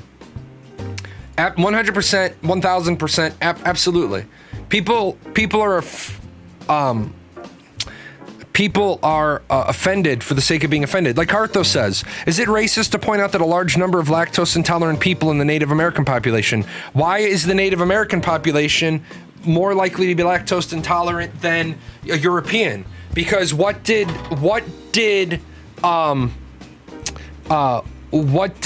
Europeans do that the Native Americans didn't? Drank cow milk. The Native Americans didn't have cows, so they didn't drink cow milk. They didn't raise buffalo. There were millions of the fucking things on the prairie, so they got their meat on their hunt. They didn't domesticate buffalo. Europeans domesticated cows. Iowa, yeah, right?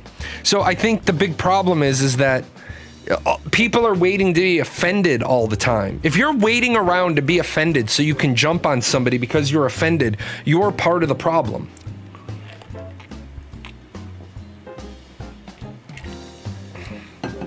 So, the people that when I've lost viewers, right? I've lost viewers because I said, I think Ben Shapiro is somebody that you should watch if you want to learn how to debate. I can't believe you agree with Ben Shapiro's politics. What do you mean? I don't agree with his politics, and I've never said I agree with his politics. I agree with his style. People are like, all he does is bombard people with facts. Yeah, that's how you win a debate. If I have 500 facts that I can hit you with and you have 2, that's how you win. Human minds are weird, finicky things. Have you ever had a tangent in a conversation, try to go backwards to the conversation? Instead of going straight to it, you take the longest roundabout way to get back to it? Yeah, very often. It's sort of like a portion of the Asian people have reduced, yeah, whatever that is, which helps break down alcohol so they can easily exhibit Asian flush. Yeah, exactly. These are not discriminatory stereotypes. These are genetic conditions. Like, there's a good episode of House. Really good episode of House. Foreman prescribes a black guy a heart medication. And the foreman, a black doctor, says, I'm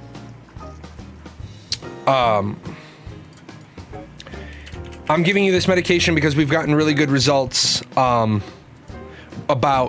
it for African Americans. And the black guy comes back the next day, and House is on call in the clinic, and the black guy comes in, and House is looking at his chart, and he says, well, another doctor gave you a medication. And he's like, I don't want a black person medication. I want the same medication that you give to white people. And House says, but it's a medication specifically tailored to the needs of African Americans. And the guy's like, well, I don't want no specialized med. And House is like, fine, I'll write you this medication. And the guy says, thank you. He's like, and you're gonna die. It's like, you know.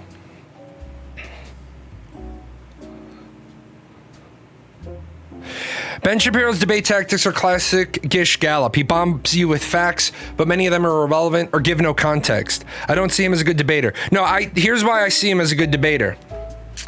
I agree that sometimes he does bombard you with irrelevant facts, and in those instances, I agree that's wrong.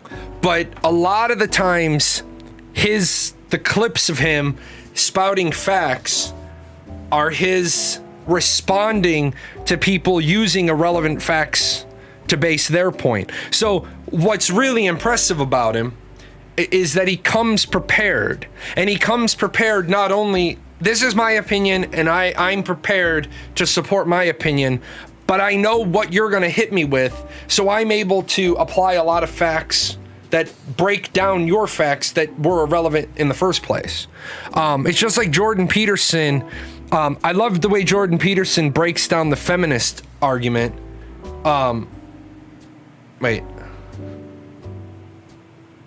He also claims expertise in areas he's not. A medical degree isn't sexually transmitted. So that one I do agree with. He does try to argue from the expert opinion from the medical doctor point. So I do agree with you there. He needs to be really, really, really careful about that. But no, I do agree. He does do that, and that's a problem. However, the counter to that is he does get prepped by his wife, because a lot of people bring in these, 1,400 doctors say, and Ben Shapiro will say, okay, can I get a list of those 1,400 doctors? And the person stammers and da. Well, yeah, because if I could say, like I've done the example before, every one of my shows is the hard work of 5,000 people. Or every one of my YouTube videos. Did you know every one of my YouTube videos is the hard work of 5,001 people? 5,000 Google employees that work at YouTube and me. It's not false, but he's also debating 18-year-old kids in many of his videos. It's like watching Jahlon beat up on talents. That's also true. But you know, the thing about that is what the good lesson from that is that you shouldn't walk, if Ben Shapiro is the guest speaker, you shouldn't walk in. You shouldn't walk in like people try to do to me. Don't walk in and try to play Stump-a-Chump. Ask a legitimate question. Just ask a legitimate question and see what he says about it. Don't try to stump him. The man's a professional at what he does. Like, don't try to stump him. Just, you know, turn around and be like, oh, okay. You see questions sometimes wrong as stumps. Sometimes, but it's also, I generally never see a honest answer or an honest to goodness question as a stump. What I see is he barely won that. He outnumbered us by a ton and he barely won that. What happens is a question comes up way deep into a discussion and then it becomes a Stump-a-Chump question because you've gone so, like, you went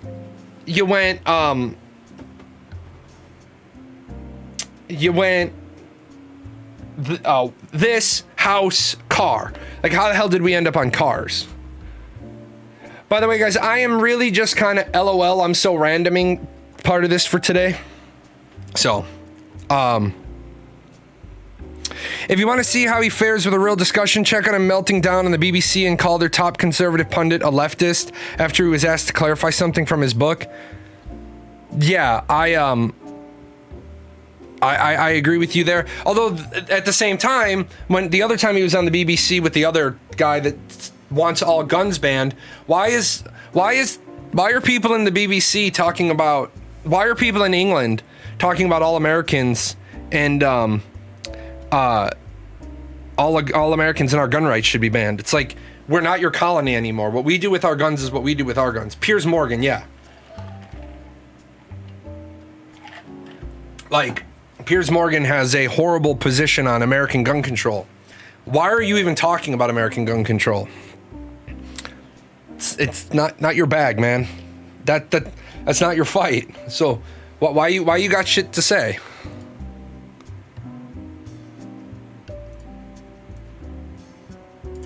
So, but to loop this back around to what started all of this, you don't got enough issues of your own, to be honest. What looped all the public relations, the public facing face, the outward facing of your company, and that's one thing I think Intrepid needs to sit down and have a marketing plan, especially when, you know, I never try to bait an Intrepid staff member into saying something. I don't ask Stump-a-Chump questions. I ask legitimate questions. You'll notice the last couple of months, about the last 5 months, I haven't put any questions in the monthly Q&As. Because I don't have any questions right now. Because I don't think any question you ask right now to Intrepid has any weight other than, have you made the combat decision question? So when I ask an Intrepid staff member a question and I get a bunch of bullshit, I'm not a sheeple. I don't walk up to the grazing bin and eat whatever they serve. If you're putting bullshit in the grazing bin, I'm going to say, nope, not eating that. I'd like an answer to my question. And when you give me a bullshit answer, realize I'm going to call you out and say you gave me a bullshit answer. We plan our social media 6 months in advance. Really? Because after you said that, I checked with a bunch of marketing people and nobody plans their social media 6 months in advance. And if you're planning your social media 6 months in advance, you don't know what you're doing, because social media should be flexible and on the fly. Are you planning your social media advertising? Oh, that's a different story. We know on this date we're going to release a new cosmetic set so for the first 6 days after that, we're going to showcase one piece out of the 6. Well, okay, sure. So you're not exactly planning it, but you have a battle rhythm, you have a tempo. But, you know,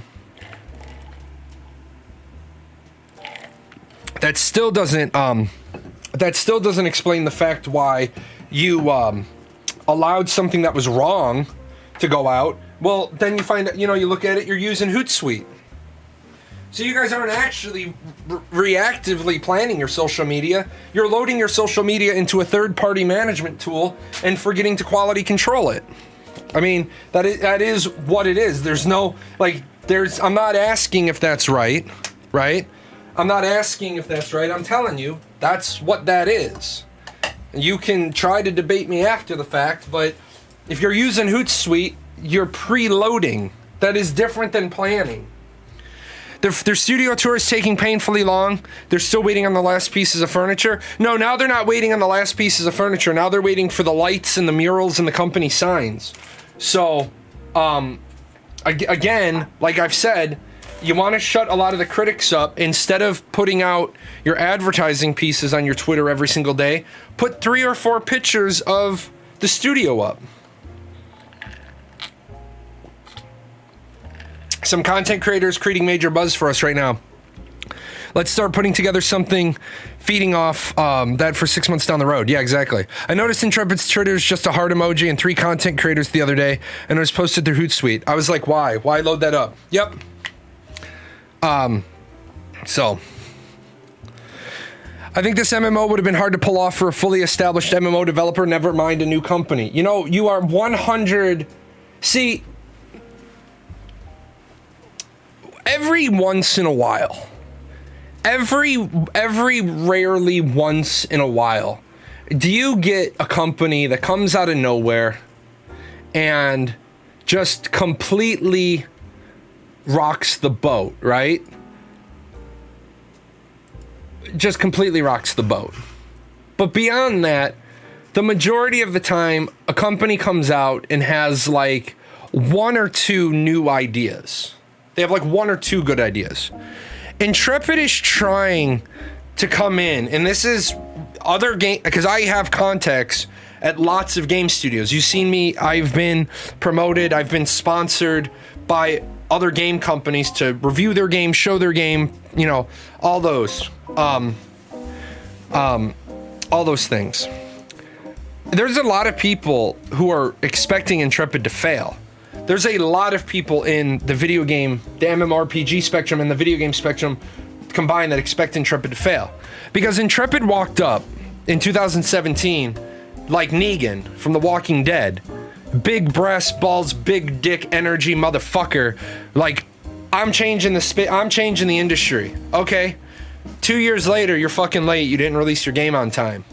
Now you're talking about all the time. One of the biggest. We're gonna be one of the largest. That's big dick energy, all right. The problem with big dick energy is at the end of the day, you gotta have a big dick.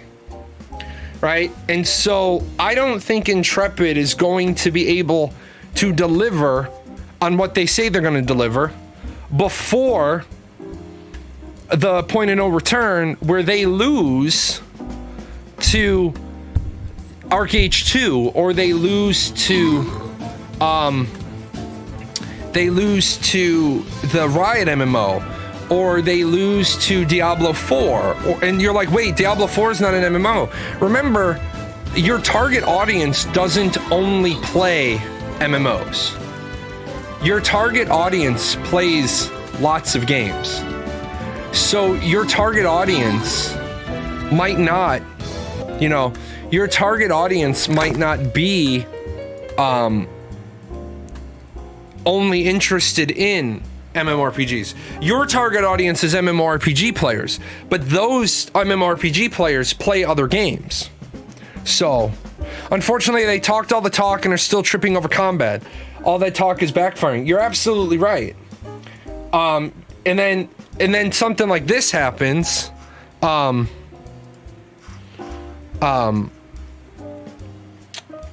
Something like this happens, and you completely don't even know what artifact you're showing.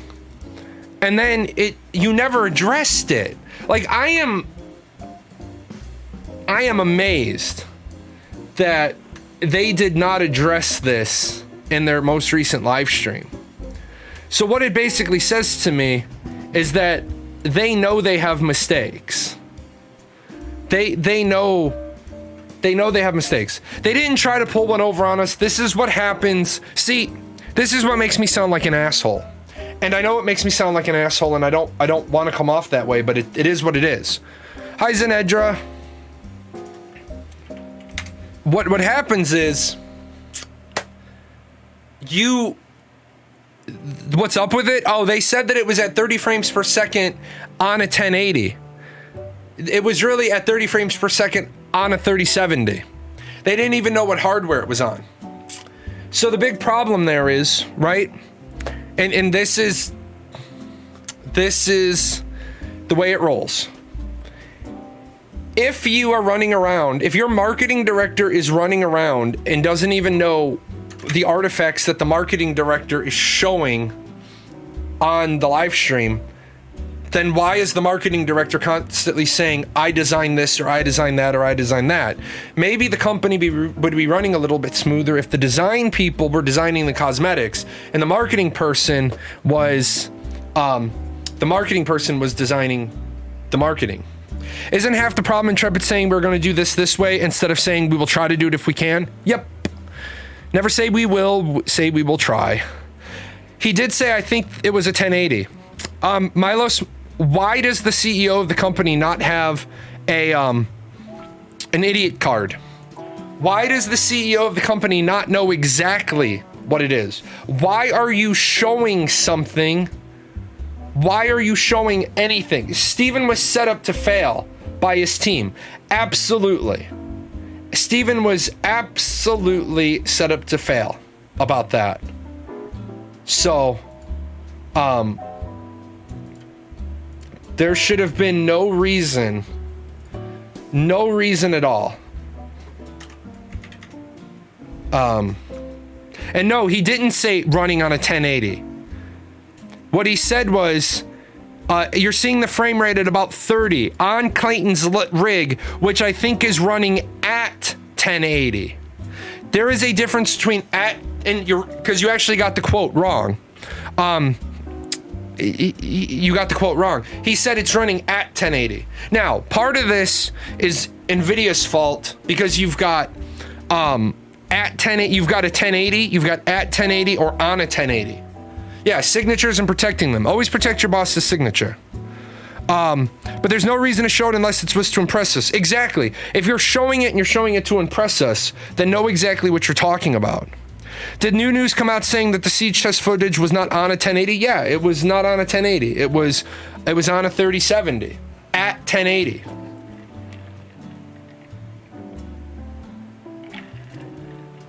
So, and here's what's even worse about that. On my show, when that was happening, I said, I'm going to clarify because I want to make sure that what we have is the absolute most up-to-date information. So I am going to clarify. One of the moderators came in and said, I've clarified with Margaret and it is on a 1080.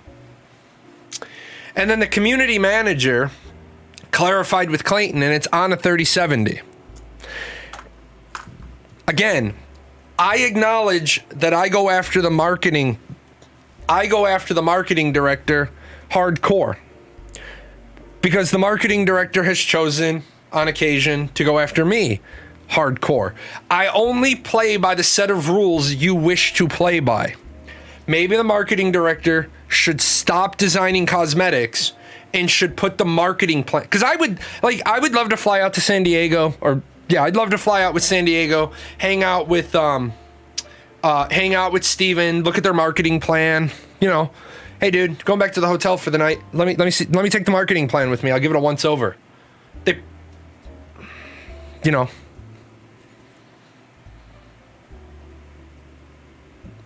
What's the process? What is your organizational leadership? What is the process? Why, like, have a script. Make sure Steven knows to be on that script. Keep Steven on that script so Steven doesn't start talking about other games. Isn't the marketing plan to design more cosmetics? Probably. Does she even go into the office? I don't know. Do they even have an office? I know they have an office. I know they have an office because I know the address of the office. The rest of the people don't believe they have an office because they've not seen it.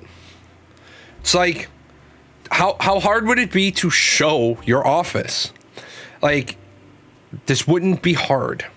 And didn't they just do an outdoor picture for Halloween? Why didn't you take a picture inside? You know what I'm saying? I'm not trying to be mean. I'm not trying to be mean. I'm not trying to be gruff. I'm not trying. Yeah. How hard is it to get lighting and murals done? Let me tell you, are you going to think less about the office if they don't have lighting and murals? Are you going to think less of them? Or are you going to be like, oh, it's still a work in progress? And let's be honest to the next step of that. The lighting and murals that they're going to have isn't going to be anywhere near as impressive as when you walk into the office and you see and you're like, oh, wow, this is really cool looking. So some of that shock and awe that comes with seeing it comes when you actually see it. The shock and awe isn't really present when you're looking at a picture of it. So I work in a government building. The walls are government gray and bare. I judge no office on its wall art. I literally just want them to show off what they said they were going to show off. Yeah, I mean, I'm not trying to be a jerk, like I said, but at some point, man, at some point, you need to show what you said you were going to show, where people start, like, it's not like you have a track record of delivery. Margaret would endear herself to me if she'd actually got together with Steven a half hour before the stream and sort out what they're going to say. Steven should know what's going to be talked about. Like, did you guys hear in the last stream? Steven's like, what are we showing? What are we showing? What are we showing? Why does Steven not have a PowerPoint presentation with what's going to be shown? So, Steven should get a PowerPoint that morning. Hey, this is what we're showing today. Okay. Nope, we're not. So that way he has time to be like, no, we're not showing that. Murals are huge for places that don't have windows. I've been in businesses that bought old army bases that no windows, where every room had a mural of outside, and improves people's mental health, but I bet they have windows. Yeah, we did that actually. I bought, with end of year money, 2 TVs, hung them vertically, and set it up so that they were both linked to a computer off the network that all had, that was on a PowerPoint presentation throughout the day. So not only did we have like the view of outside, but we had the view of outside that actually showed the passing of time. So it gave people, you're absolutely right. I worked in a no window controlled environment, and by the end of the year that I was in there, I was getting ready to chew off my fingers because there were days we couldn't go out for lunch. You got to work and it was dark. You went home and it was dark. You never got to leave the building. And then by the end of the day, you're like, fuck, I missed the sun. It amazes me they don't have a dry run prior to the media event. Yes, the monthly developer stream is a media event. Yep, 100%. Steven just likes to be Steven, V, no PH. Spell his name right. Steven. Just likes to be surprised when everyone's working on, and the streams are the only place where he gets to find out. Margaret would endear herself to me if she came back with an MBA. No, not an MBA. If for that job you would want a specialized degree in marketing, not an MBA. MBA is too much minutia that's not directly related to marketing. I guess that's Bison Edra.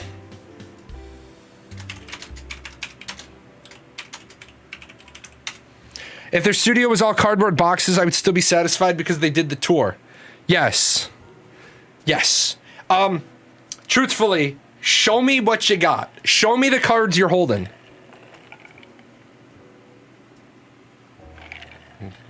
But the sad part is, several of us have the address to their new studio.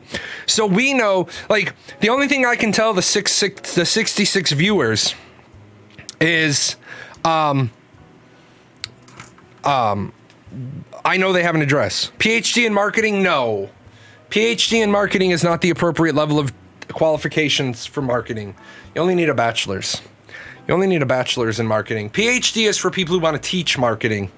You want to do marketing research. You don't need a PhD. the fuck out of here. The appropriate level of degree for the appropriate skill set. People doing marketing don't need a postgraduate degree. Come on, let's be fair. Let's be fair with our expectations. Let's be fair with our standards. Real auction system, server transfers, healer balance. Yeah, nothing. No, it's a dry day, man.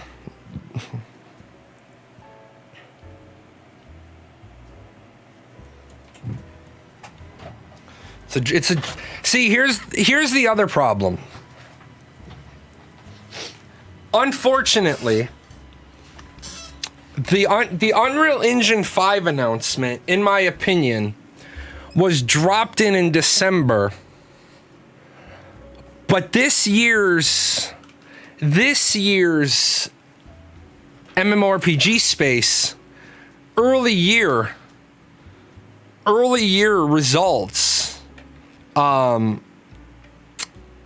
don't think that Unreal Engine 5 announcement, man, I don't really know. I don't really know if that Unreal Engine 5 announcement did a good enough job.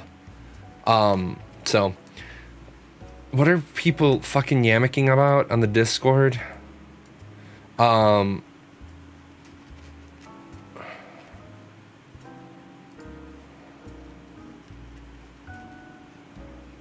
Yeah, what the fuck are they talking about? The only thing Talents is good at is keeping track of who they hired.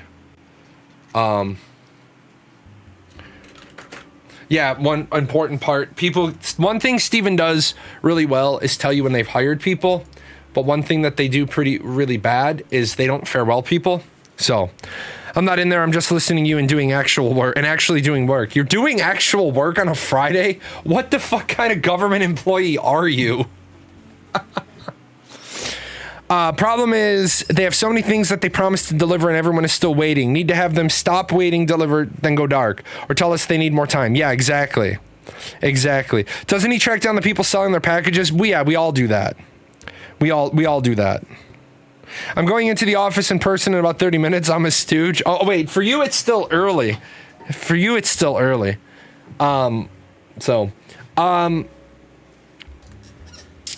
They need to stop adding promises. Yes, they do. Yes, they absolutely do.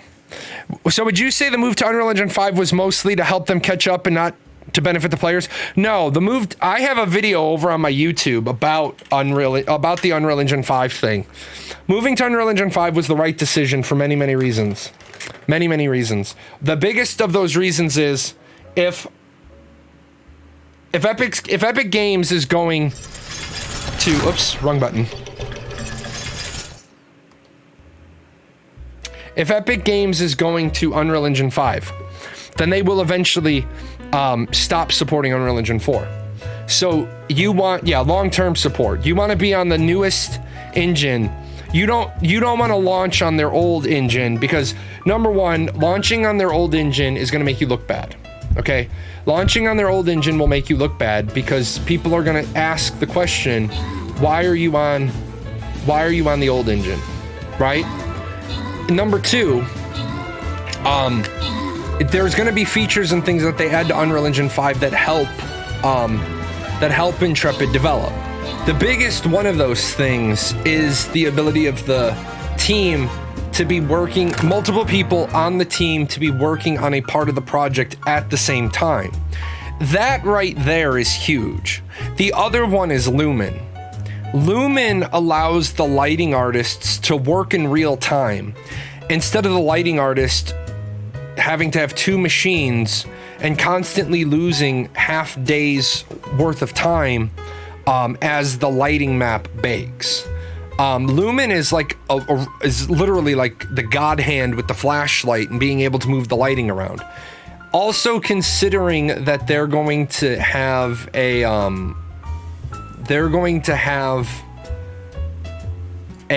Underrealm. This allows them to light the Underrealm without relying on the above realm sun. one of the problems I hear Unreal Engine 4 artists talk about is when you want to do caves and stuff, caves get really stupid because you're trying to light the cave using not the real world light because you're in a cave. But that's not exactly the easiest thing to do. The people that have worked with Unreal, they've said it's almost like I can have a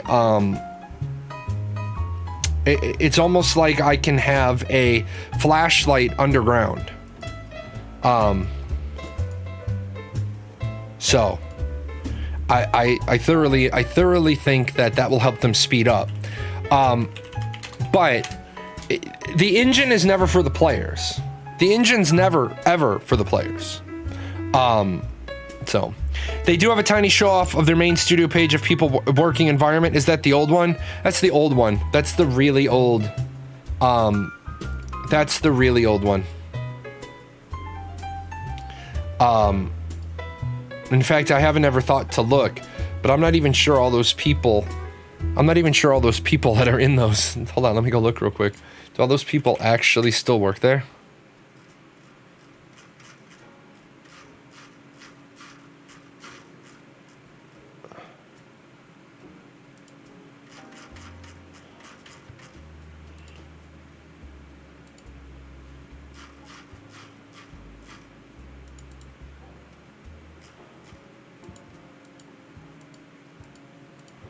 They broke their website again. Now the names aren't, unless they intentionally did that. Now the names aren't cursor over, they're click over.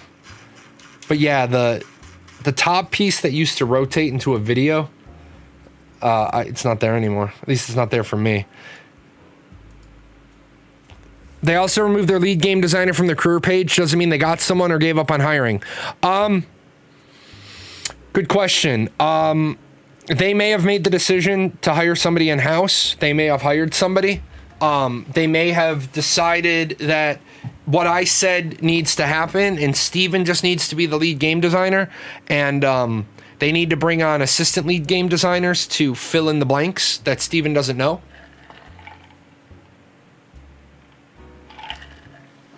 So what a lot of people don't understand the idea of this. You learn a lot. You learn an awful lot about what you're doing by doing it, right? A lot of what you learn, you learn through trial and error. The military does an exceptional job of doing this. The military is in a constant state of training leaders. The military is constantly refreshing its ranks. Because the military knows what its predicted member loss is. The military has algorithms and plans and charts. They know how many lieutenants they need to bring in this year for a career field based on the last 7, 8, 12, 15 years of performance. Because the problem is that when you need a captain,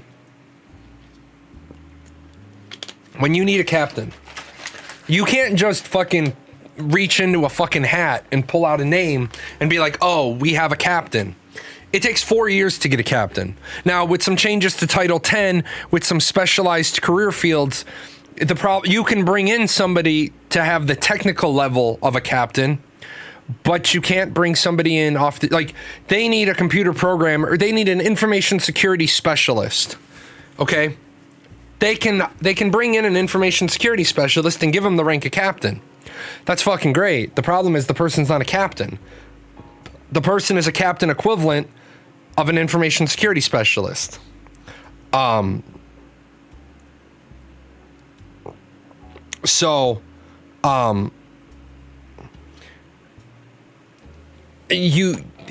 problem is what capability are you looking for? Are you looking for a captain? Or are you looking for an information security specialist? You can fill the civilian equivalent hole, but you can't get somebody with 4 years experience. What rank do you get when you come out of officer school? You get 01 if you're in... So it varies by branch. It varies on how much they need you. Give you an example. When I was interviewing with the Air Force officer recruiter and the Army officer recruiter, the Air Force doesn't give you, well, back in 2009, the Air Force doesn't give you higher than 01 out of OTS. But the Army offered me 04 after 2 years because I have a master's degree. And they were desperate for people in intel and counter intel. So it would have been join the Army, pass OCS, get commissioned as an 02, do a year in Iraq, come back, do this, that, and the other. And by the end of this cycle, be an 04. I went home, I told my wife said, if you join the Army, you'll be a single man. Okay, well, that Air Force it is. Now with some changes to Title 10, the Air Force has started commissioning people at a higher rank. Now, the other thing is that lawyers, doctors, dentists, all of those people, they generally get a higher rank because they don't go to OTS, they go to COT. They go to commissioned officer school. So, as an 8-year vet, I would take enlisted Air Force over officer in the Army. So my plan was I was going to go to the Army, I was going to get commissioned, and then I was going to lateral back to the Air Force. But when my wife said she wasn't going to deal with me being deployed to the AOR all the time, I said, got it. I like being married. I like my wife. My wife's a good person. My wife is an amazing... Oh, here, that worked. Boom, you ate that Buster. Good rogue. And you're dead. Thanks for walking into us. So, I don't doubt he will grow into his shoes. I was just curious since nothing officially mentioned. Yeah, I don't know. I do not know what their plan is yet. We haven't seen their plan. We will no doubt hear from them this month. Something like the lead game designer isn't something they're going to leave for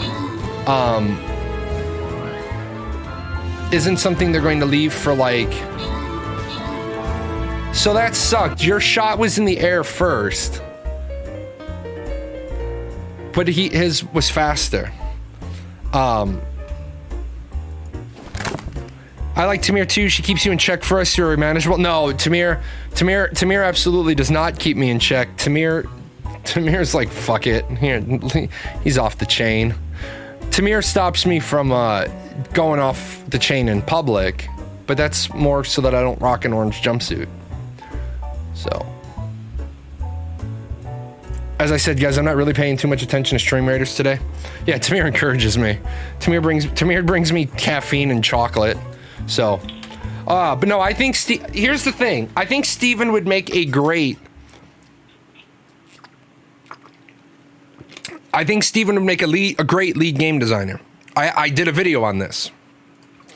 I actually have a video on my YouTube where I say Steven should be the next lead game designer. But I think the problem is Steven needs to turn over the company. He needs to get out of the CEO billet. And he needs to turn over the company to a vice president of getting shit done. Right? Steven needs to not be worried about the hiring, the office, the marketing plan, all the other shit that, all the other hats that he wears. I understand that he wants to be intimately involved in all of those decisions, and there is a way to structure the organization that Steven still feels like he's part of all those things.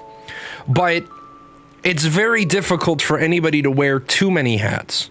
Like, I learned this the hard way. I was trying to be a streamer, be a YouTuber, be a influencer, be a content creator coach, be a father, be a husband, and teach myself HTML. I just didn't have enough time. I didn't have enough hours in my day. There's just not enough time in the day for me to do all that. So I gave up on the HTML. Maybe one day we'll make enough money and I can buy Zetrix a cup of coffee or something. But Zetrix streamlined Ashes 101.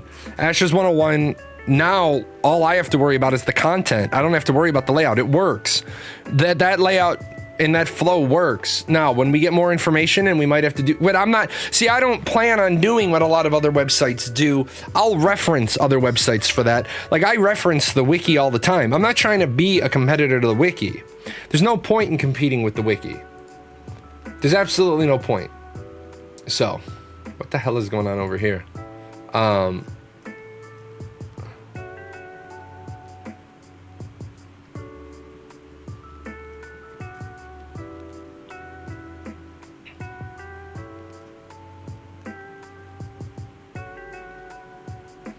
Haha, BCG, are you still here?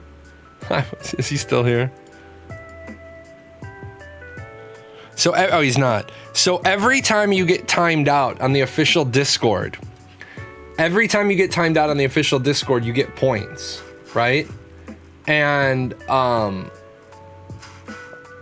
BCG got timed out on the official Discord for a week.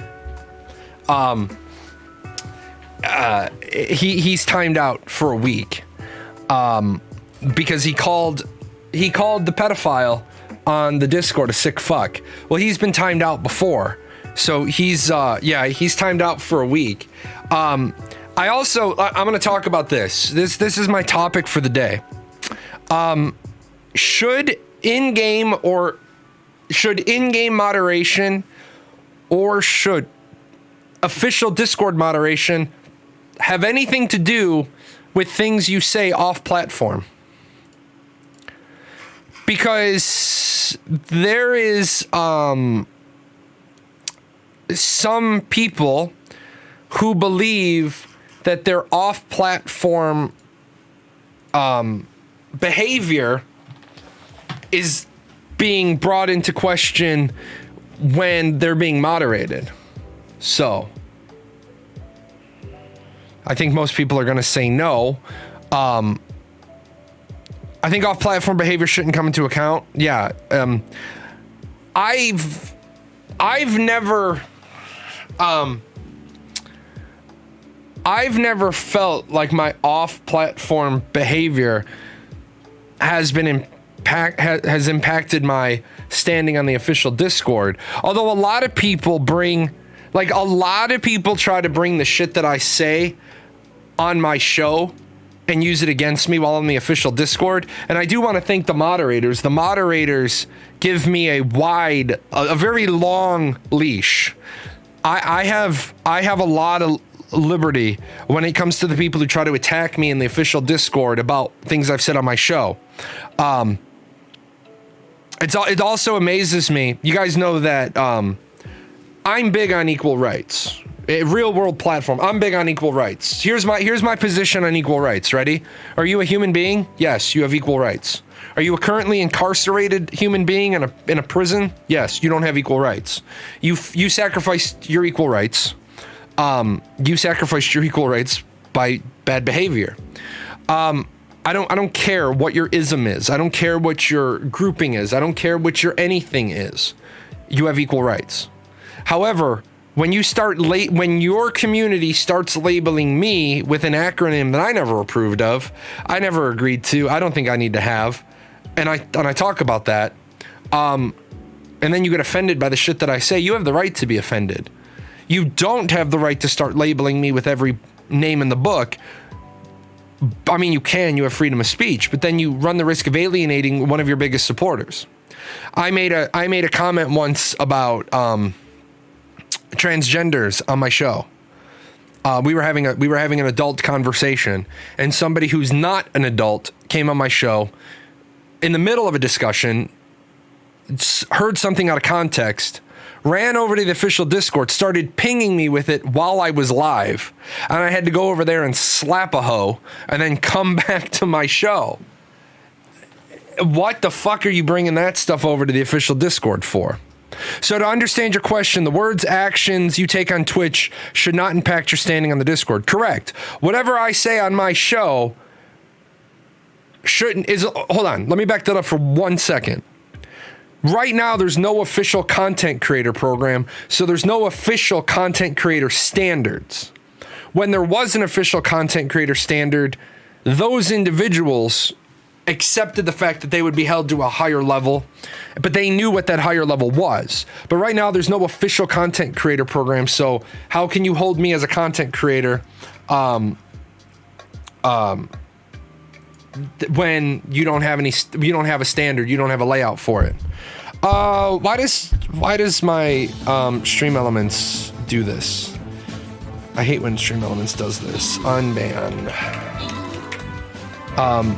I've approved that word on multiple occasions, and Stream Elements just says nope. Let me check real quick. Chatbot, spam filters, banned words, edit. Yeah, I don't even have that. That word isn't even. I have filters off, and it's still.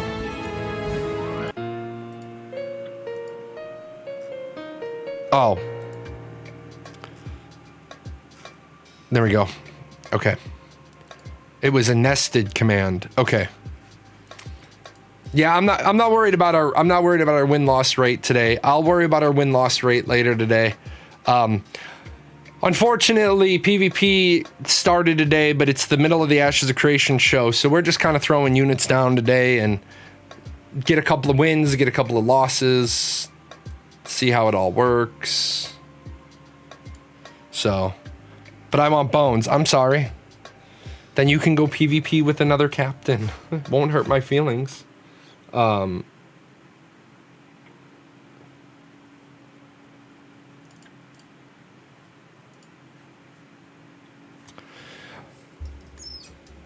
Yeah, Voodoo, it was a nested command on Stream Elements. I just removed the nested command. I didn't know that command had nested itself. So there's one particular word that you used that the bot was looking for.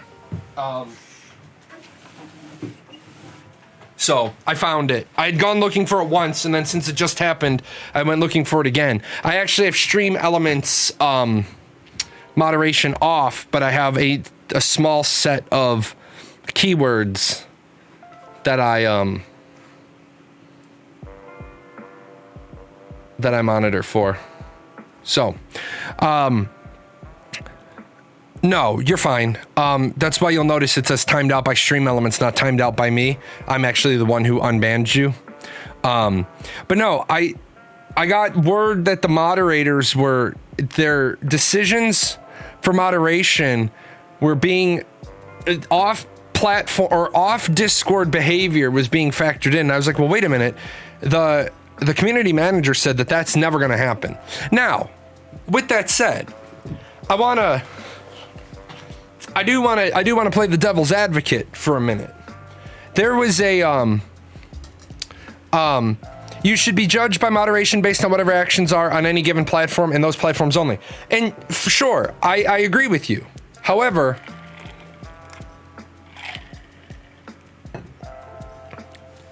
Zetrix, I don't get a control over how the bot works. The bot does what the bot does. The thing here is, there was a content creator. Yeah, I think extreme behavior should absolutely be taken into consideration.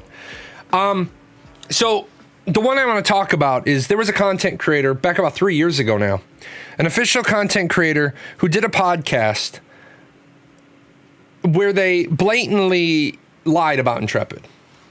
They just blatantly made shit up. And then they got kicked out of the content creator program on the spot. Johnny, on the spot, you're out. And they started hemming and hawing about the fact that they'd gotten kicked out of the content creator program. And every time they would come back to the Discord, they were disruptive. So they got banned from the Discord. Now, as I said, as an official content creator, you're held to a higher standard. So you agree that your off-platform behavior will be factored in. Now, if they come along and they tell me I can't be a part of the official content creator program because of my shows for the last couple of years and about how I'm mean and I'm rude and I'm aggressive and I'm condescending and I'm callous and I don't appreciate people's hard work, that's fine. That'll be content for me for a video or two, and then I'll move on. But the truth of the matter is that if they were to use my streams against me, then I would say, okay, so you do moderate based on off-platform behavior. I also think that if you are constantly being baselessly negative,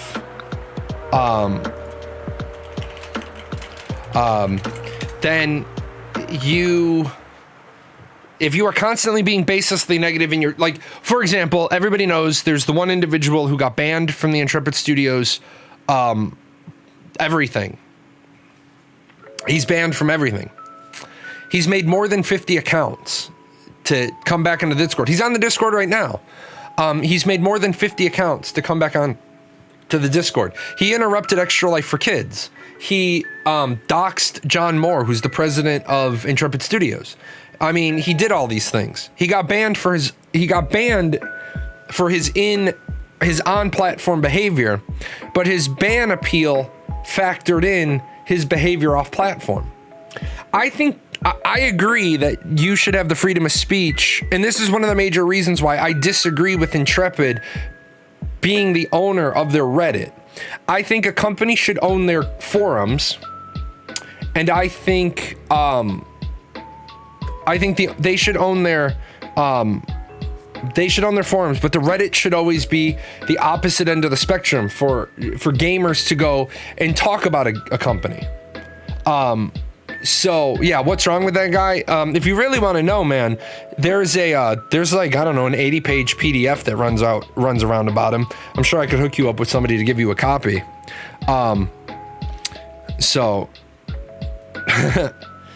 Because then you're subject to someone else's determination of what extreme is.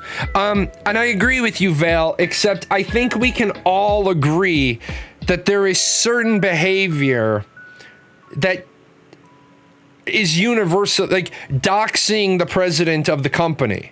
Is anybody going to say that doxing the president of the company was acceptable behavior? Is anybody going to say making alts during Extra Life, where then Intrepid had to put their Discord on a 10-minute delay from when you could talk? I mean, those are universally accepted as extremes. And that's where I say I'll play the devil's advocate. I think there might be possibly some instances where I think we can all universally agree. I also think that prejudicial behavior is an extreme unacceptable behavior that should be accepted by all. I do agree with that. I think that one thing Intrepid needs to do is they need to create... What's doxing? Doxing is where you push out somebody's... like, doxing would be as if you got my personal phone number and then you started posting my personal phone number underneath every forum post I make, tweeting it out, tagging me, coming into my stream and constantly posting my phone number. That'd be an example of doxing. Like somebody tried to dox me and they were threatening me, like, I know your address, and they gave me my address, and I was like, yeah, congratulations, you have my PO box. You have my PO box. I am very proud of you. So yeah, I think I placed that a little bit. I was thinking they were going to, yeah, I bad dropped that. Oh no, I didn't. I caught the back end of that. Yeah, by the way, it's 1-800-FUCK-OFF. Yeah. How's my driving? 1-800, I'm gonna fucking die.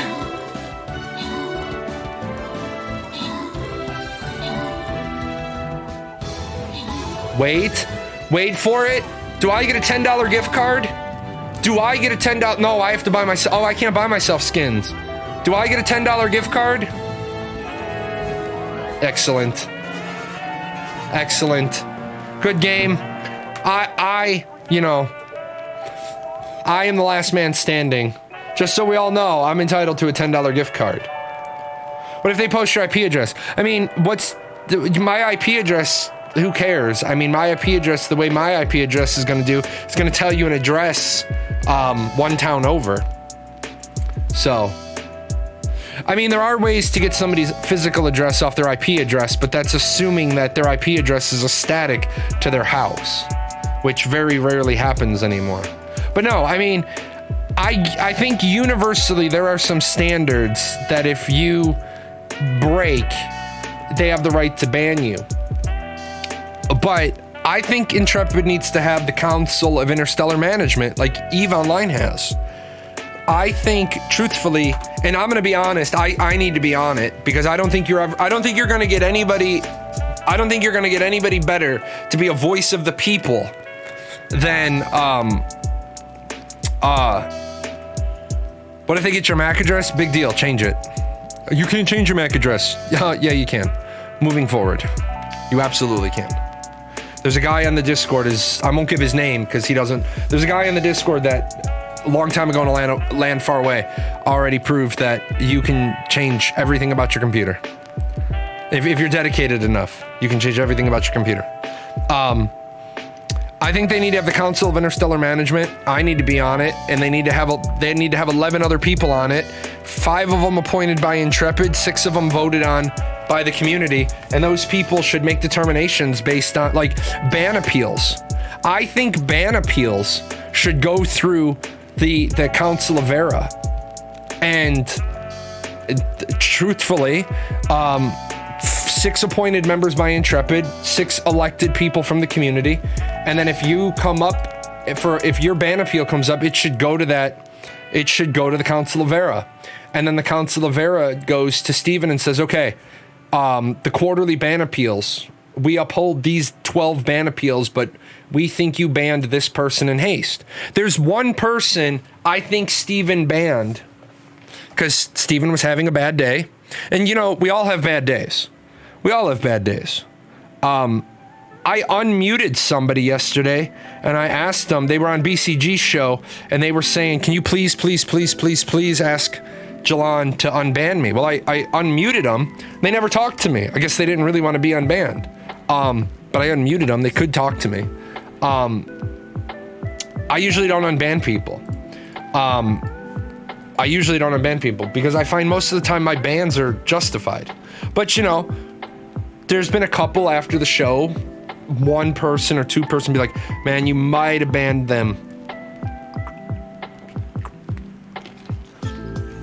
You bothered to learn how to unban them and they wasted it, ban them again. No, I unmuted them. See, when I ban people, it's a 2-part process for me. I ban them and then I block them so they can't talk on my show and they can't whisper me. Now, Twitch has this wonderful feature where it allows you to have an unban request. I just have that shit turned off. I have found 99% of people just turn around and say something derogatory in their unban request. So, no, we don't need that. We don't need none of that. By the way, guys, Dying Light 2, amazing. If you haven't seen this game yet, I will say I don't love heights. I don't love heights. I won't say I'm afraid of heights. I don't love heights. I like roller coasters. I like to know that I'm high, but I'm secure. There is a parkour part of Dying Light. Yes, it does. It has co-op, 2 to 4 people co-op. I was climbing an 80-story building yesterday, and my hands were so sweaty, right? I would make a successful jump, and then I would get safe, and I'd have to, wipe my palms off. The TV building, yeah, that was intense, man. And then the problem is, I screwed up. I gotta climb it again. I didn't get the inhibitors case off the top of it. I didn't know that it was gonna lead to a cutscene. So if you do play that game, and you're on the TV tower, not to spoil or anything, but if you're on the TV tower, get the inhibitor case. Otherwise, you can't get it. You'll have to reclimb it. I'm only so good about 40% through, and it felt like I'd done so much. Yeah, here's the other problem. I love the game. I do have one complaint. Oh, by the way, if anybody picks it up and you pick it up on Epic Games Store, not Jahlon 21, Jahlon 27. If you pick it up on Epic Games Store, Jahlon 27 costs you nothing but pays for more jazz. Speaking of which, we're gonna have another jazz album, an Epic Orchestra album, a sci-fi album, and then as soon as I get the other money in and these 3 projects are clear, getting an EDM album made. So my first quarter Paradox Gaming Network PGN music is right on track. Do you get anything off of the free game claims? I don't think I get anything off of the free game claims, but I mean, it doesn't hurt. I mean, if you're gonna don't leave it blank. Be like, oh, free game, July 27. Throw it in there. But no, absolutely an amazing game. If $59.99 is too rich for your blood, add it to your like list of games I'm gonna buy when they go on sale, because I don't normally like parkour games. I absolutely, positively love this game. Love this game. With that said, oh, Steven's talking.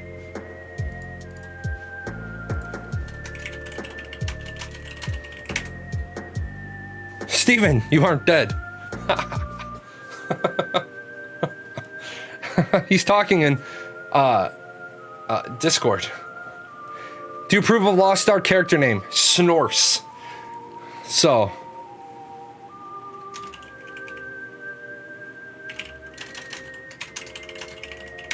He's eating Chipotle. These are the things you find out about Steven. You find out Steven's eating Chipotle. He got avocado, of course. So. Steven's a good guy. I bust Steven's balls a lot, but Steven's a good guy. So.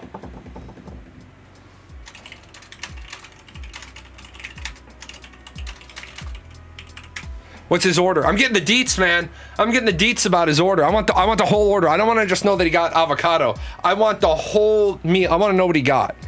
I want to know. I'm just nosy like that. I'm also stopping. What I'm doing right now is this common thing: burrito, rice, chicken and steak, sour cream and guac, cheese and corn. You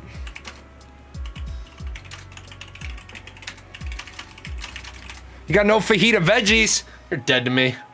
Gotta bust the balls of the people you know can do better. It's hopeless people you leave alone. What's the point? Yeah. Be right back, phone call. Yeah.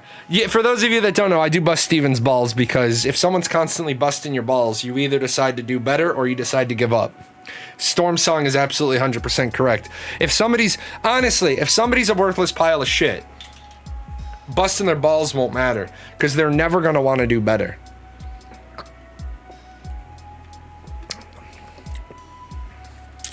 Because Hale Moore, if you guys have never read the book We Were Soldiers Once and Young, it's by Hale Moore. I don't have it on my reading list because it's not exactly a like motivational book. It's more like a historical book.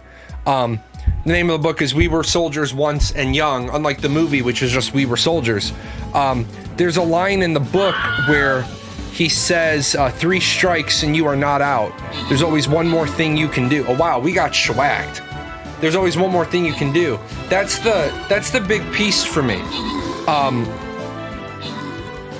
I hate seeing people who are failing and who just give up. Small business owners, this happens to them all the time.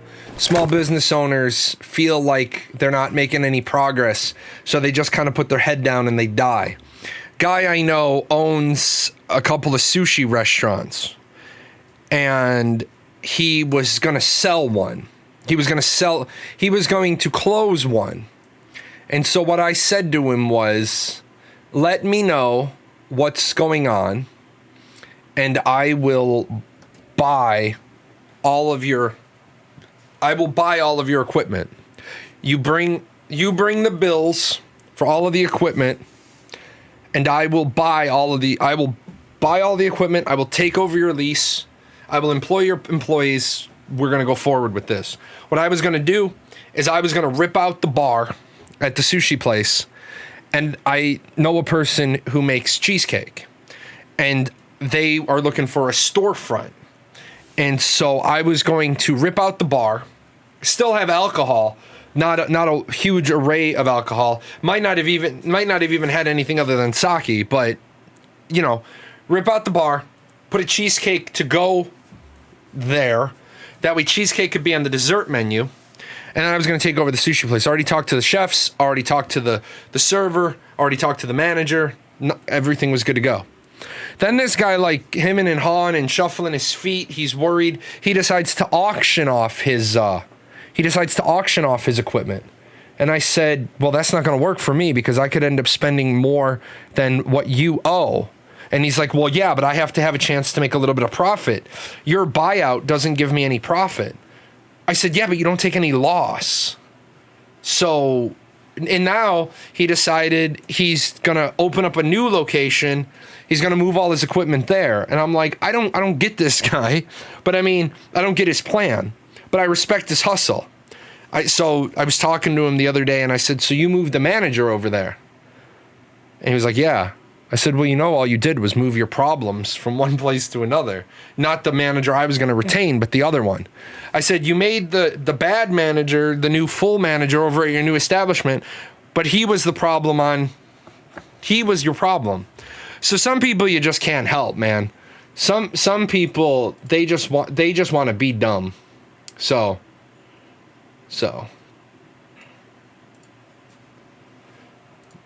Oh.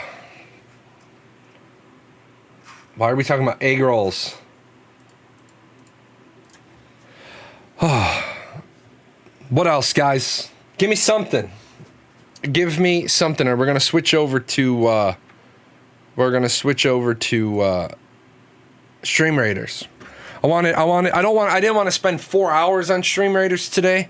But I mean, we can pop over there if people want to get into it. But most of the time, somebody has something hot for Ashes. Is it just because, like, is today the biggest thing of today Steven's lunch order? I mean, are we just at a point where we got nothing? I mean, I understand that. How hot is it in here?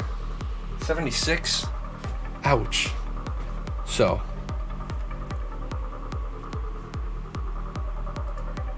It is cooking in here. Hydrate? Yeah, I will definitely hydrate. I've got... This is my second one. Although, it's actually my third one. I have this really bad habit. Like, I just grab a bottle and I, like, never finish them. So, I try to make enough teas now at the beginning that Tamir doesn't, get disrupted. So Tamir doesn't have to, I don't have to like send Tamir a message, be like, so thirsty. You love that, I love the Islander Dwarf they showed off. I do too. We showed all these off, the last show, but I will say this. This is doing pretty good. This is a pretty good improvement on the character art. This is really good. I wonder if this was done with MetaHuman. I mean, I really do wonder. So, 7 units were placed on the battlefield. What's up with that, guys? Oh, it's a small fight. Small fisticuffs. Oh, I feel bad for him. He dropped a 15 barbarian against the 28 paladin. Captain Embers resubscribing. Thank you, Captain Embers. Thank you much. So I want to talk to you guys. I want to get you guys' opinion on a I want to get your guys' opinion on something. You guys know that I'm doing. Oh, I gotta go get my daughter. Well, I would have, if Tamir wasn't home. I want to get your guys' opinion on something. Well, actually, let's go back to the Islander Dwarf, and then we'll talk about fundraising. So, just go back now. So yeah, I think this is really, really good. Paradox Economic Supremacy Plan for Ash's launch. Unfortunately, I have a ton of ideas, but I can't tell you about any of them because I don't know how everything is going to work yet. Once I know how everything is going to work, that's a possibility. But no, I think this was a really good addition to the show. I think that they're really going the right way. I did talk to some people afterwards. What's up, Firesword?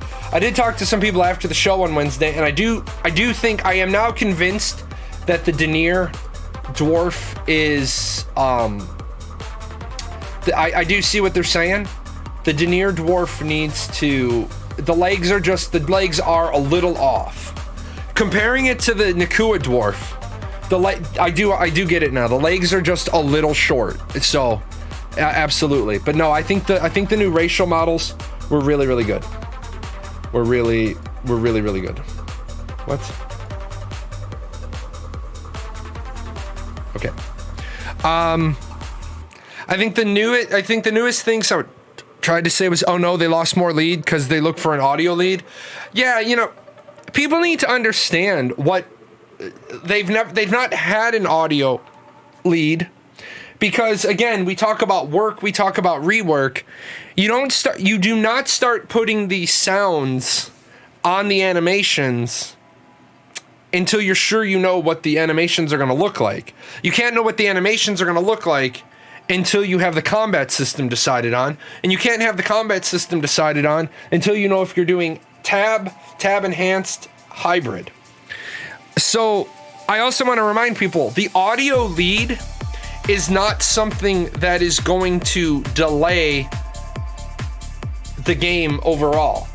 The audio lead is like the carpet guy.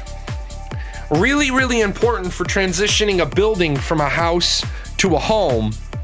But at the end of the day, if you need to get out of the blizzard, you can duck into the house that doesn't have carpet in it. It's like I said, you guys know that I have a background with housing. It always amazes me when you're like 1 week away. Like, we don't like to do walkthroughs of the house at the 1 week from closing point, because 9 times out of 10, people will freak the fuck out. There won't be carpet, there won't be baseboards, there won't be window trim, there won't be curtain rods and drapes, blinds, light fixtures, ceiling fans. Sometimes there won't be a sink somewhere. Sometimes there won't be toilets in somewhere. Generally at the 1 week out point, your big stuff's in, your major cabinet. I mean, you could be 1 week out and not even have your kitchen cabinets in yet, just so we're clear. Kitchen cabinets in a new construction is not an all-day thing. Kitchen cabinets in a new house, that's like a 3 to 4 hour thing if the guys are pokey slow. 3 to 4 hours, I would include the total kitchen countertop installation. So the cabinets, the counter, the sink finishing off, the light above the sink, all that stuff. But people forever want to see the house a week out. So you show them the house a week out and they start flipping out. They're like, oh my God, we have a moving truck coming in next Friday. Okay, your house is going to be ready in 7 days. Oh my God, the house isn't gonna be ready. No, relax. Oh my God, the tile's not down. We know, relax. The doors aren't hung. We know, relax. We have the doors. The doors have already been hung and removed. We took the doors off the hinges for the carpet guys. A week goes by, the people come back, I want to see my house again. Wednesday, you bring them in, everything's all buttoned up and looks nice. I can't believe you got all that done in a week. Yeah, because it was the last 10%. The audio is like the last 10%. You have to match up the sounds to the animations. Now, with that said, the music is a different story, but the music they've outsourced to Bear McCreary. So Bear McCreary, he's working his ass off in Hollywood, right? He will show you, or he knows what he wants to do. Bear McCreary does not have a reputation for fucking up, right? And I always like to share that fact. Bear McCreary, Hans Zimmerman, they don't have a reputation for fucking up. So if Bear McCreary remember, he had a deadline at some point. And then Steven is no doubt letting him know,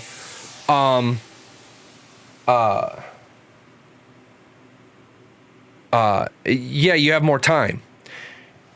You don't want to pay him top dollar for him to rent an orchestra on short notice. He'll do it, But Bear McCreary's more the kind of guy, if you listen to him talk, he'll be on a drive and he'll pull over and he'll be like, he'll make some notes. He'll be out and about and he'll hear something that'll inspire him and he'll make some notes. But when crunch time comes, Bear McCreary will turn around and be like, all right, let's do this. If you guys want a really, really good example of Bear McCreary's composing, look up Bear McCreary Highway Battle. It should take you to the Sarah Connor Chronicles. I know, by the way, Terminator, the Sarah Connor Chronicles is a great TV show if you've never seen it. It's a great story about the Terminator metaverse. Highway Battle is my last half mile run track. I run my last half mile to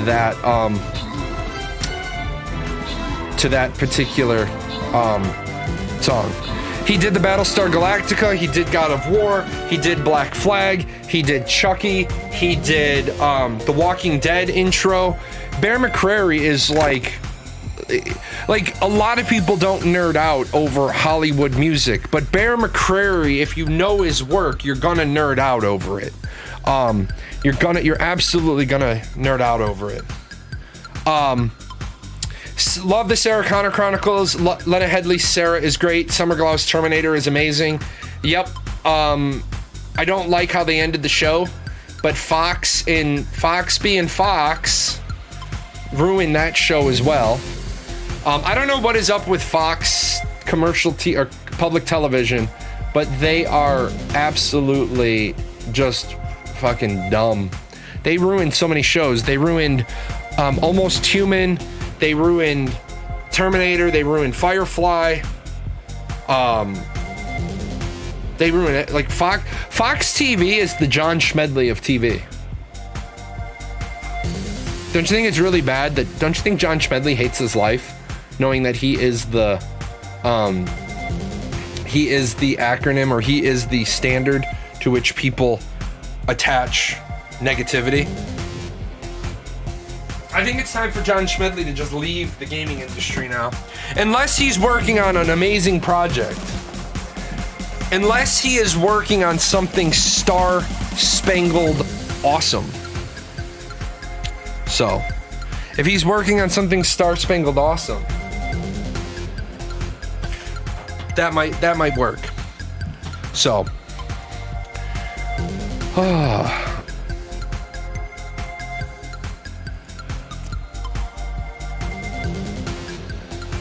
can we find anything? Can we find anything game related? Let's talk about MMORPG. Titan Reach, Temtem. Lost Ark launch has been delayed to address deployment issues. Okay. Let's take a look. What's going on there?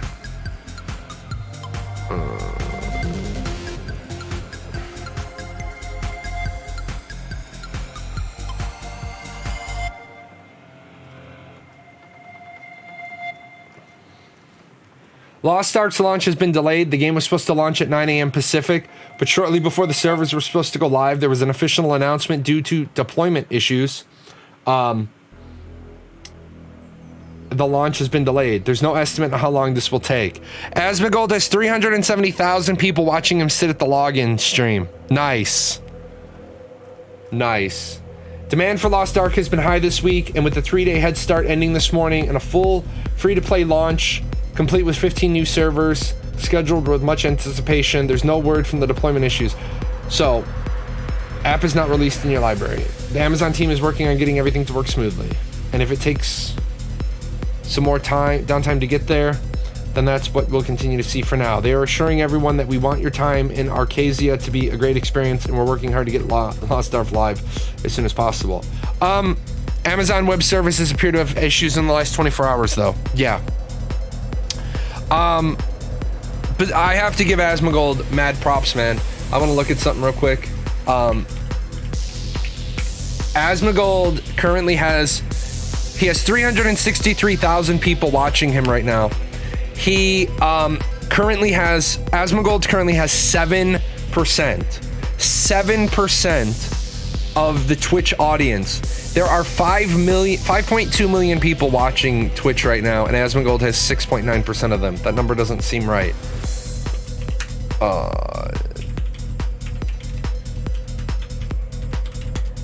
And yet it is.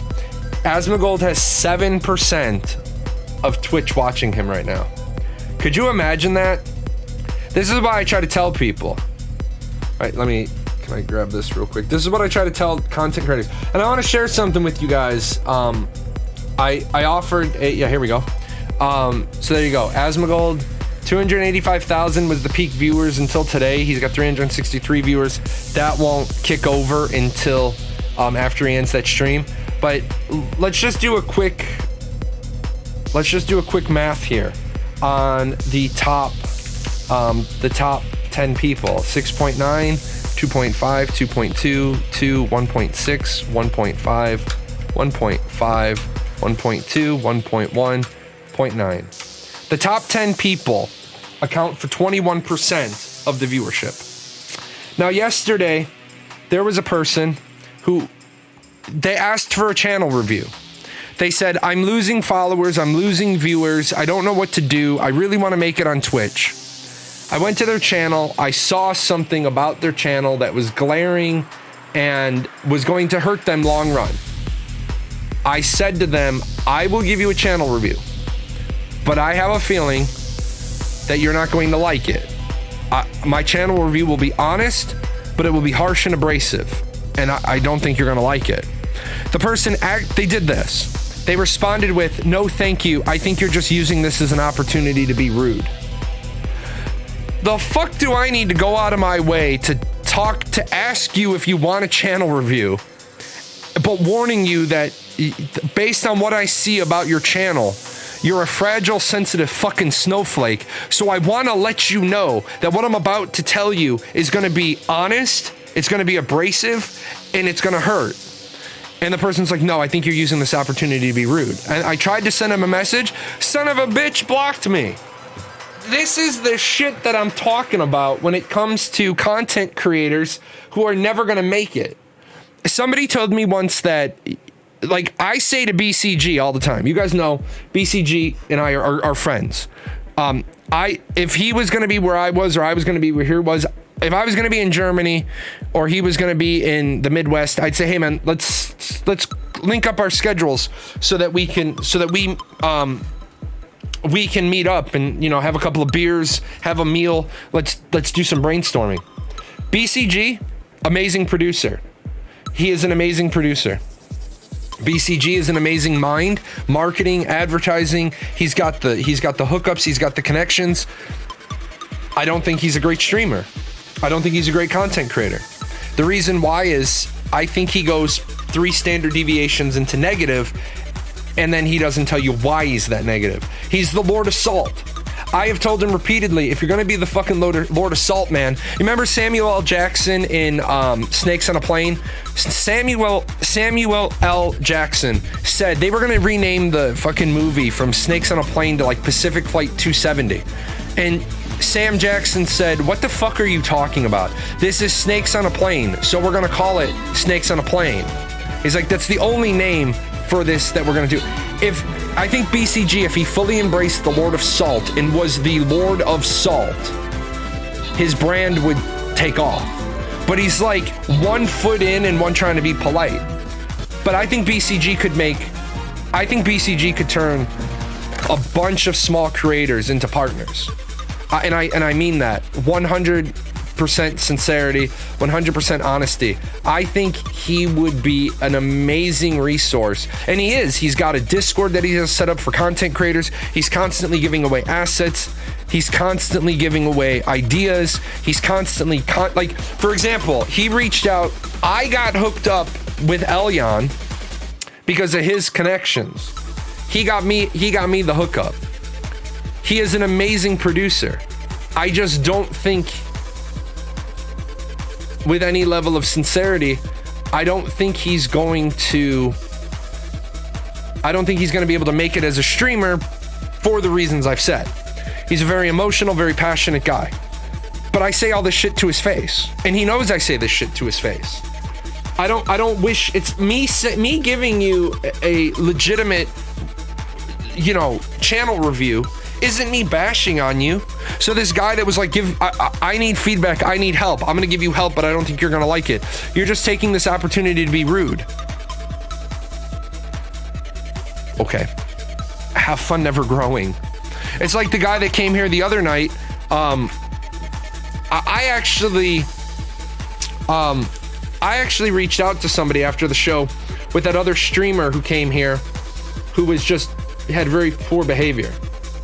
And I asked, I said to him, I don't know what the hell I do about that. And the person said the thing is that they're not used to being told no. The people that come into my show and act like clowns, they've never been told no. They don't get called out 99% of the time. They act the way they do and they never get called out. So when they do get called out, they don't know what to do about it. They literally they literally shut down. Their brains go into, oh my god, I got called out. And you know, it's like, it's one of those, I don't go out of my way to be mean to people. If anybody believes that I go out of my way to be mean to people, you don't know me.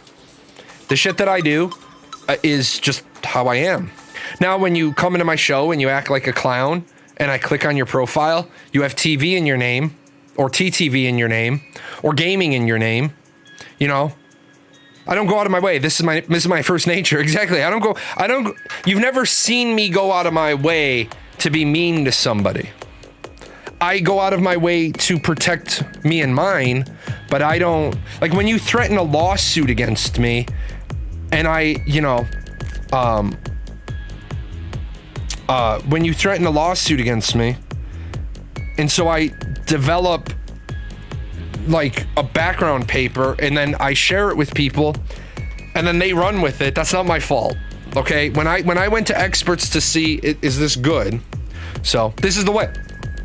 Exactly. This is the way. What is this crystalline ore? Are they giving players for this weight? I have no idea. If you click the down arrow next to it, it tells them, I have no idea. It's the benefit for the sub. Gives you the buffs and free teleports. Oh, there you go. It gives you buffs and free teleports. Again, why? Let's talk about compensation. Why do video game companies think that giving you compensation that apparently is unbalancing, like teleports having a cost, were put into the game for a reason by the game developer, and now you're going to give people a free buff, because you're launching late? That fucks up the economy. Why do companies do that? Play Lost Ark, the shop gives you the details. There you go. Maybe I'm different. Maybe I'm just a little bit different than everybody else. You know what I would like instead of a bauble or compensation? I would just rather have a heartfelt apology. Why does that do that? I would just rather have a heartfelt apology. Why do company? They're afraid of the customers, so they're trying to keep them fat and happy. You're right, and the problem is that the customers have become fucking sheeple. Companies scared of losing players. Too many MMOs out there. Right, but I think the way you keep your look at Final Fantasy. Look at Final Fantasy. Look at Yoshi P. In comparison to pretty much every other game senior producer out there. And remember, different companies have different names for the same job. But look at the way Yoshi P goes about it. He says, I'm sorry. We didn't hit the mark. To keep me, be honest and say we fucked up. Yeah, like Yoshi P, I am very sorry. This is going to be delayed. We did our very best. So I remember when Blizzard had server issues during the first years, I got emails like, hey, we realized you may or may not have been impacted by server issues for the last 8 hours. We're sorry, and as a token of our apology, we credited your account 2 days of free game time. Yeah, exactly. Right? You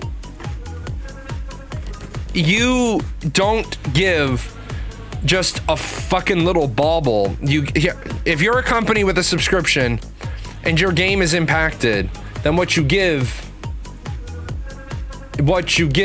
is sub time. I remember that all the time. Threather, you know what was funny for me was I always had to work. I always had to work on Tuesdays. And I remember that Blizzard's patch day was Tuesday. So I never was impacted because they were giving you like 1 day all the time. I never got impacted, but I always got the credit. Yoshi P literally cried on the stream out of frustration and disappointment that he couldn't give every customer what had been promised. Yeah, there's the difference. There's the difference. Yoshi P's like, and the thing is that Yoshi P wasn't promising the world and not delivering. Yoshi P was giving realistic expectations. See, there is nothing wrong with realistic expectations. Under promise and over deliver, right? Under promise and over deliver. And I'm really hoping that, like, and this is why, if Steven were to come to me and say, hey Jay, I'm tired of you beating up my company on the on your live stream, can we talk about how to get like a clean slate? I'd say, yeah, we can have a clean slate. These are all the deliverables that you missed. But remember, we haven't even had a creative director's letter in 6 months, and it's supposed to be a quarterly creative director's letter. And what I said is, I don't need a quarterly creative director's letter. But you told me I'm gonna get one. Just change the standard to say I'm gonna write you a creative director's letter when the time is right for you to have a creative director's letter. If I have something I want, because if Steven has something he wants to talk about, why does he have to wait for a quarterly director's letter? Why can't he just talk about it today? Hey guys, I want to talk about, I'm putting out a live journal. I'm putting out a dev journal today because I got some stuff I want to talk to you about. I want to tell you that since November we've been talking about combat, and based on a couple of different things we've prototyped in-house, my current direction is now X. Whatever X is.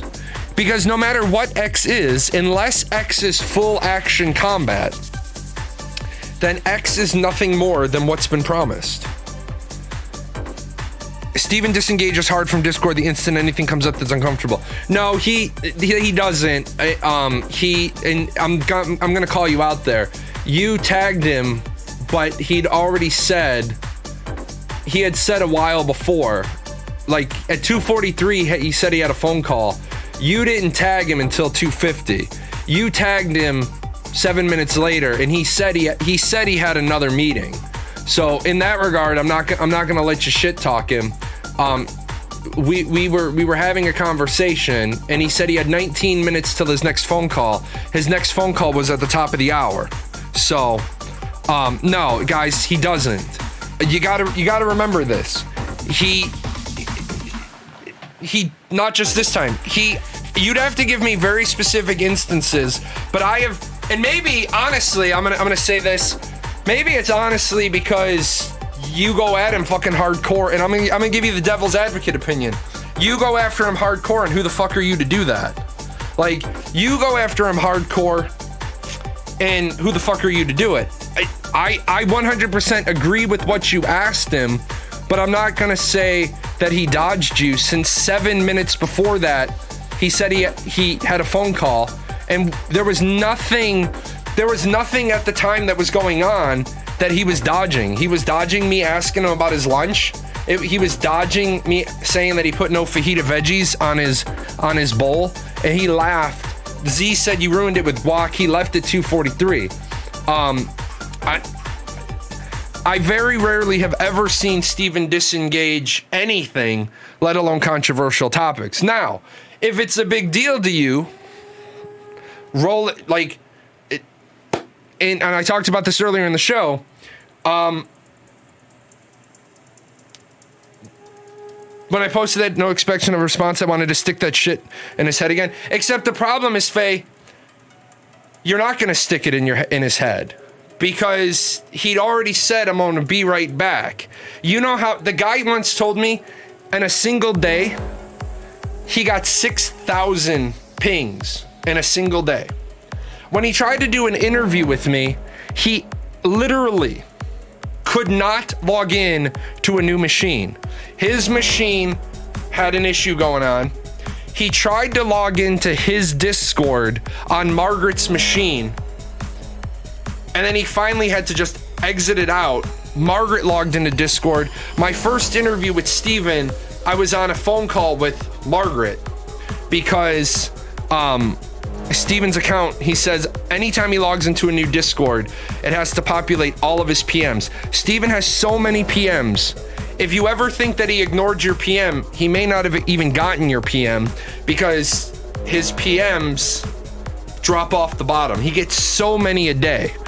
Another reason why I said he should have a there should be another he should have another way for the people that need to get in touch with him can get in touch with him. A content creator channel where we ping him and he goes into it. As a good question asked in AOC Discord chat, but hopefully this gets addressed. Not by Steven, of course, but they do need to clean up the Discord. And I will say this, they did clean up the Discord today. The individual that is, well, his public relations company isn't on his Discord. That is a problem. But the core of it is this. If you have a complaint, why are you... I'm going to call you out because I'd call any military member out. Why are you jumping all the chains? Roshan is new. I've had a very good conversation with Roshan about the Discord. In fact, I will tell you when I had that conversation. I had a very good I had the conversation with Vaknar, and Vaknar was going back and forth with Roshan. But I had a very good conversation with Vaknar on the 8th about the Discord. So if you have a problem with it though, I'm not gonna let people throw Steven under the bus for shit he's not doing. Now, if he was in the middle of talking and you had said that and he continued talking, you said it again, he ignored it twice, I'd be like, yeah, he's dodging. But dude had walked off 7 minutes earlier. It's great to have community feedback, but Steven mentions multi-million accounts. At that size, you can't talk to his millions at once. You talk to the community through your community managers or content creators who then speak for the community. Yes. Did they kindly escort the Mega Karen off the premises? No, unfortunately. Again, Threather, this is why I say they need to have the Council of Vera. There should be me and 5 other appointed people and 6 elected people, and it becomes our job to filter that shit. It becomes our job to be like, okay, hey guys, I've got 37 complaints today about a particular individual on the Discord, including pornographic material. What should we gonna do about that? And then somebody else says, I've got more. Okay, I guess it's my turn to take the lead on it. Let me roll up. Let me make sure that we're not counting duplicates over and over and over again. And then let's knock this out. I think that would go a lot further than, and truthfully, I will say this, and some of the moderators may be here. I've already called for all the moderators to be fired. I think all the moderators should be fired, and then 1 or 2 of them should be rehired. But just like you did your content creator program, clean sweep everybody out the door, and then say you can reapply if you want. There's 1 or 2 moderators that I think should be immediately rehired, and the rest of them should fuck right off. There's one particular content creator who doxed me. I will tell you right now, if I'm ever at a PAX East or a PAX West or a Gamescom and one particular moderator shows up, I'm going to jail. I'm gonna go to fucking jail. It's gonna be that easy. There's one moderator who, it's funny, one moderator will get involved in politics talk, and then when you don't agree with that moderator's politics, that moderator will have the last word and then tell you politics aren't to be discussed. I've been a volunteer mod in a community. I've been a volunteer mod for AOL. You're not entitled to have a political opinion. You don't have a religious opinion. You don't have an opinion. You simply are there to watch. You are simply there to watch, observe, and enforce the rules. So, and that's all there is to it. No matter what, doxing should be a federal offense. It's not their job to give out a person's personal information. Yeah, I 100% agree with you. But when somebody gives out your personal information and then you bring it up and they said, oh no, it's not that big of a deal. They don't have official content creators. They need to finish updating the content creator program so that they can talk to us. Sadly, the marketing department is still failing to complete their tasks. Unfortunately, even if I disagreed with that statement, that's your statement. So it angers me. I hear streamers getting doxxed, swatted, and they have their family at home, kids, children. Yeah, I mean, I am glad to see in the US swatting somebody got another individual 20 years in jail. So people die from being swatted. Yeah, people do die from being swatted. What was that case? Recently? A person, I'm not familiar with what's going on with this particular news article, but, the guy that died got a lifetime sentence. Yeah. Tyler Barris. Yeah. Tyler Barris. Hold on. Let me make sure this is the right story. No,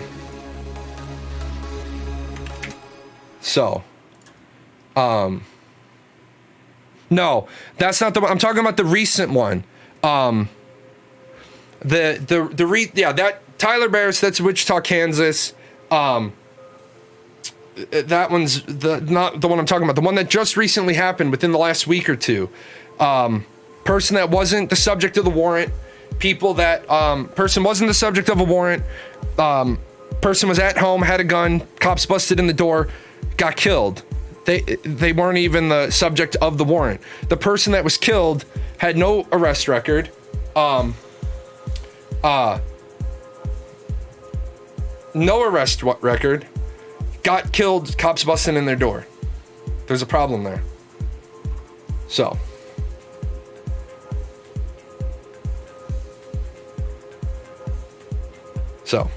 Is that who it is? Amir Locke? Thank you. So, yeah, Amir Locke, no-knock warrant was, in a raid that killed Amir Locke, Minneapolis police insisted on a no-knock search warrant. SWAT raid that killed Amir Locke in Minneapolis last week was not going to be executed as a pre-dawn no-knock search warrant until the Minneapolis Police Department insisted. Locke, 22, was fatally shot by police after being awoken by officers while sleeping on a couch in an apartment building.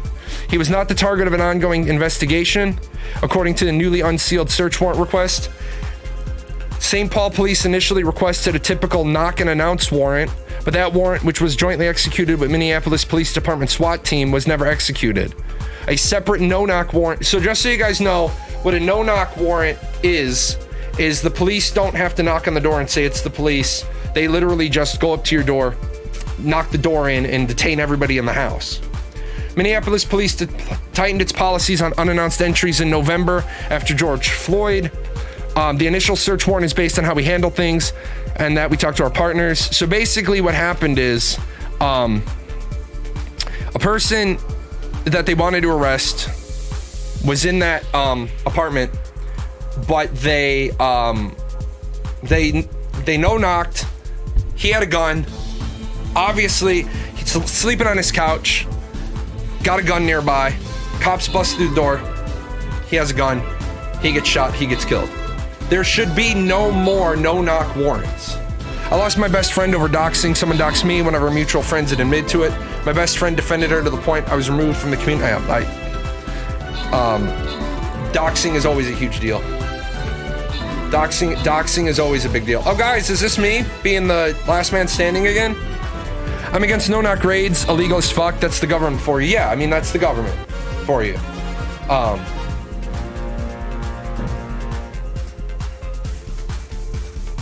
So.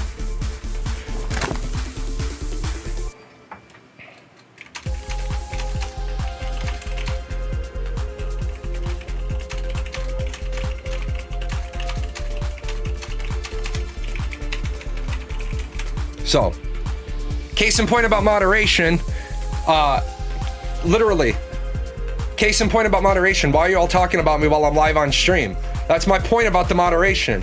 It has been 3:21 to 3:20. It has been 5 minutes of people talking about me in the Discord, and none of them. Zanelia just stepped in and said, let's not start witch hunts in here. If you feel like someone is acting out of line outside the Discord towards people here, you can DM the people involved. Since it's not happening on our server, we really can't do much about it. And it's not really a positive topic. So remember I said that all the moderators should be fired and some of them should reapply and get rehired?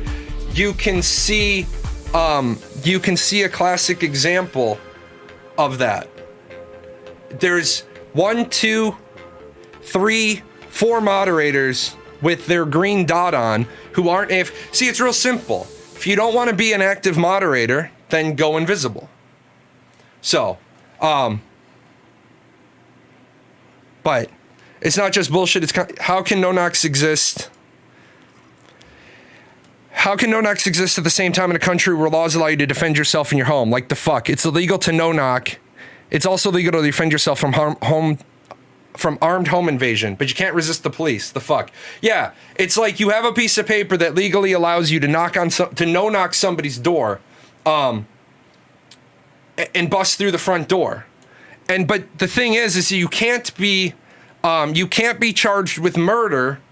Although you're not supposed to be able to be charged with murder if you kill a police officer while they're executing a no-knock warrant. That's the drawback of why police officers don't like to execute no-knock warrants, because they know, they always say the first guy through the door, but truthfully it's the second guy through the door who's probably going to get killed, because you bust in the door, they fire the bullet, it's going to hit the second guy. That's my thing. Almost exactly the same time you posted it, it was definitely not a response to you, it was a response to them, which means it was actual moderation. Yeah, exactly. But it took 5 minutes. It took 5 minutes. So, with that said, I didn't start the next match. These are the things, like, how'd we get to that? Well, if we walk it back, doxing streamers is dangerous. And the other thing was, Dr. Disrespect had somebody discharge a firearm at his house. I don't remember all the details. His girlfriend, his wife, his significant other, I don't know what he had at the time, was in the house, and he was in the middle of a stream. You saw him take off his headset and jump up, and then he comes back and he very calmly, drive by live on stream. He very calmly says, okay guys, I gotta end the stream. Somebody just fired at my house. Like, that's a fucked up world you live in, man. That's fucked up shit. So, but, I mean, that's America for you. That's America for you. But no, that's what worried me. For somebody said they were going to go to Intrepid's headquarters and protest. Like, really? Is that the world we live in now? You're gonna go to a video game company and protest? They're banned. First time I've seen someone come from your stream and comment on your doxing situation. Yeah, Leverage. The thing is that my current thing has been the moderation on the Discord, and again, I piss everybody off. I don't discriminate when I piss people off. The last couple of months on the Discord, Leverage, have been fucking porn central. I'm tired of going into AOC discussion and seeing fucking porn. I don't want to, like, that's what general discussion's for. One of the things that was brought up is that an official company Discord, under Discord's own rules, can't have a not safe for work channel. That's if you want to be a partner Discord, there's no not safe for work channels allowed. But there's a person who will remain nameless who filed a complaint with Discord Trust and Safety about Intrepid's Discord because Discord has rules. You can't just not enforce Discord's terms of service. Now, I don't personally give a shit. What I give a shit about is that the rules aren't imposed equally. And from that, the moderation team, but I've already seen since Roshan has shown up, there has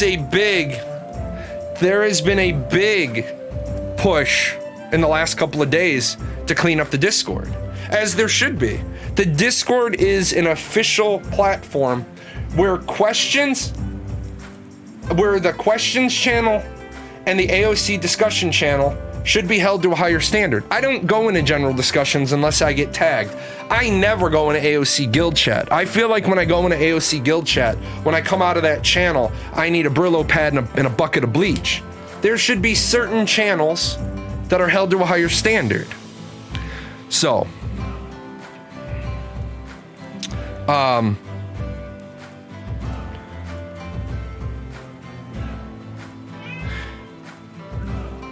Amaranth says she gets swatted weekly, but the SWAT team doesn't ever come out because they understand who she is and her job, and that's just part of her life. Well, then she doesn't get swatted weekly. Just so we're clear, she doesn't get swatted weekly. She gets attempted swatted weekly. But that's bad too. If somebody breaks in and attacks her and someone else calls, there's a chance they'd consider it just another swatting. Yeah, there's the problem. As a streamer, you contact your local police department and you let them know you're a streamer. You go down and you talk to the desk sergeant. They're usually really friendly people because 99% of the time what they deal with is the dredges of society. They never ever get to do anything good. You go in, you talk to them, you explain your situation. They'll make a little note. Isn't a swatting attempt already a crime? It is. There's many ways it can be charged, but you let the local desk sergeant know who you are and what you do. Give them your address. Give them all the people who live in your house, and then if they do get a 911 call, there's going to be a note on your file. So the 911 operator is going to be like, we're getting a report of a man holding his family hostage with a gun. Responding units, please note the file indicates that the person is a Twitch streamer. They're an online personality doing a video telecon from their video TV show from their house. Arrive on scene and advise. They might even have the link to your show in your file. They're gonna click it and be like, how is this guy holding hostages at the moment? So instead of coming up to the door, knocking in the door, they might show up at the door and, there's things that might be in your address file. Your spouse's number. Hi, are you okay? We have officers responding to your house. Can you step outside and talk to them?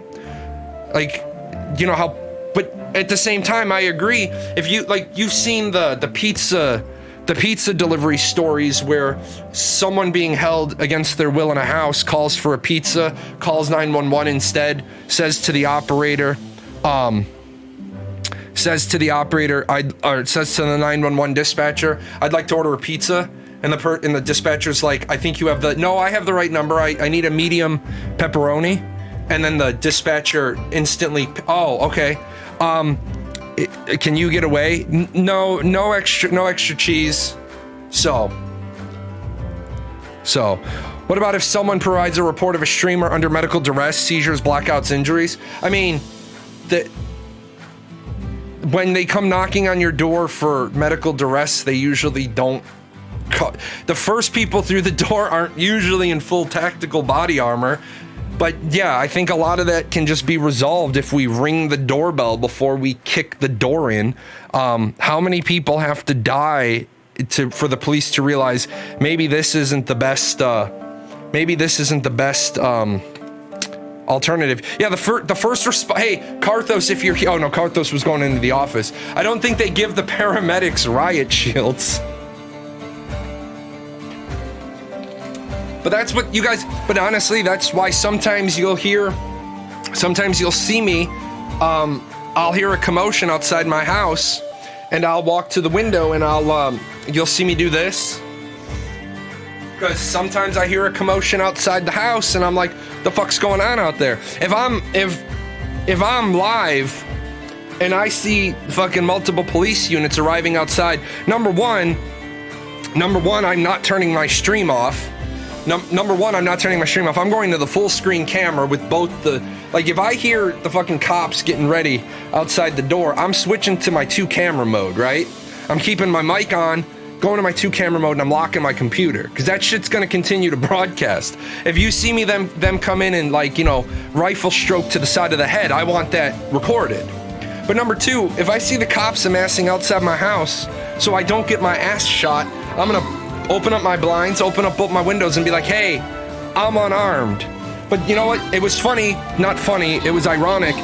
After that story, you guys know I have my little steampunk pistol on my desk. There's a lot of times I think to myself, that might not be a good place to have that. You know, that might not be a well thought out plan right there.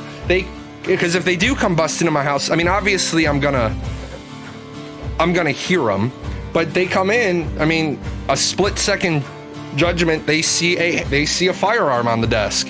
It's fake. They don't know that. But yeah, this is the emergency to record, because that one in the back is going to record anybody coming in the room. These are things like, and I wish that streamers didn't have to think about that, but you should think about that. You should consider. What's up, Z? Z, give us an update on Frank, Z. How's Frank coming? How many stitches are you up to on Oh, she left. She left. I wanted to know how many stitches she was up to. Oh, you're tired? Why aren't you showing up in my viewer list? How many stitches are you up to? They also removed you don't know? Oh, you're not keeping track? They also removed the lead designer from the career page. Does that mean they got someone or gave up on hiring? I don't know. 9,961. Wow, you did a lot. The last time it was like 8,300. So you've been working. The way I hear it, if you get swatted, the fire team might die of heat stroke in that room before they manage to finish the operation. Yes, right. Right. They're gonna bust in. They're gonna bust in this room and all their gear, they're just gonna fall out. You're like, he's gotta be the devil, man, because that room's hot as hell. So, now you know why I do it. It's also like the Resident Evil house, man. My stairs aren't really stairs. I press a button and then they fall into like, a pit trap. That's how it is. So it's like Saw, if you ever saw Saw 2, where the cops go up the stairs and they fall through. Man, does everybody else agree that the Saw movies are amazing, but they leave you like checking your body parts? You're like, man, are my legs still there? Are my legs still there? Are my the first one where he cuts off his foot, you're like, oh man, the one where he wakes up, yeah. So Home Alone was about a young you. Yeah. Some of the Saw traps, man, they are rough. They are rough. I thought about around Halloween doing a Prime Video Saw marathon, but they don't Saw's not on Prime Video. You have to buy them, and you can't watch party anything that's not on Prime. But man, I think those are top shelf. Top shelf. So Sifu is a third-person action combat game featuring intense hand-to-hand combat. Dying Light 2. I've already talked about Far Cry 6. An Ubisoft original. Oh, it's DLC 3, Joseph. I love Epic Games always trying to get you to spend money. The circular saw to the hands trap. Jeez. Yeah, right?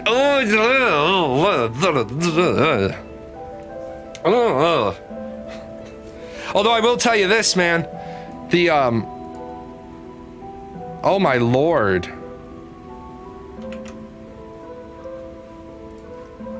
This is what Z is working on.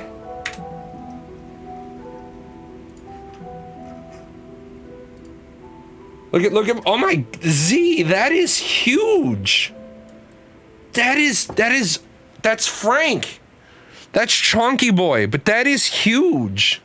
I thought, when you said he was gonna be big, I didn't think you meant, God, man, so you're, oh, I mean, you got like the biggest part done. The tail's gonna be obviously easier, but damn. 20 in, what? Z's making Frank, and Frank is 20 inches, and y'all can make whatever conclusions, 22. You make whatever conclusions you want about that, but I can't wait to see, Frank in all Frank's glory. Frank's a chonky boy. So, he looks good, actually. Yeah, no spoilers. Don't let anybody see a picture, Z. Do a reveal, especially do a reveal of something that I can put a chef's hat on. You guys know that if you've never seen the pangolin, the quarrier. Z hates it when I call him a pangolin. He's a quarrier.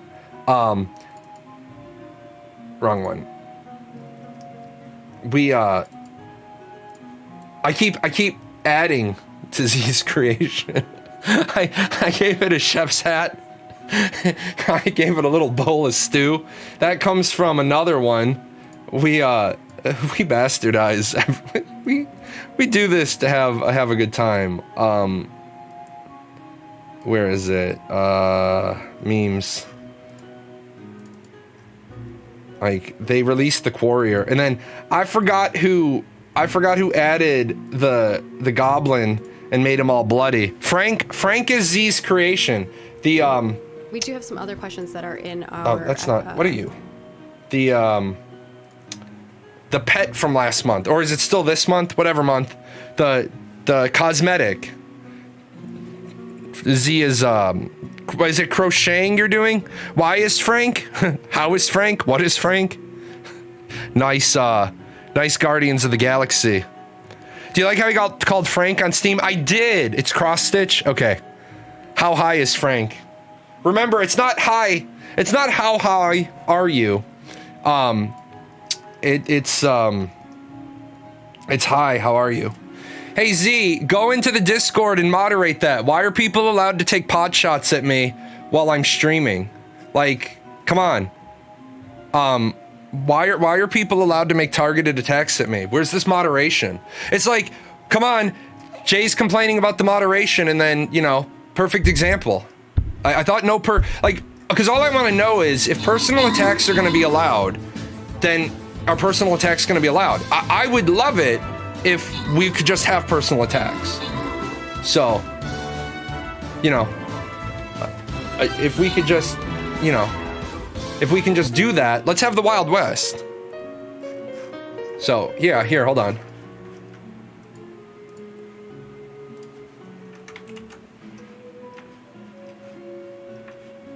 So, yeah, but why is that here's my question. Why is that comment even allowed?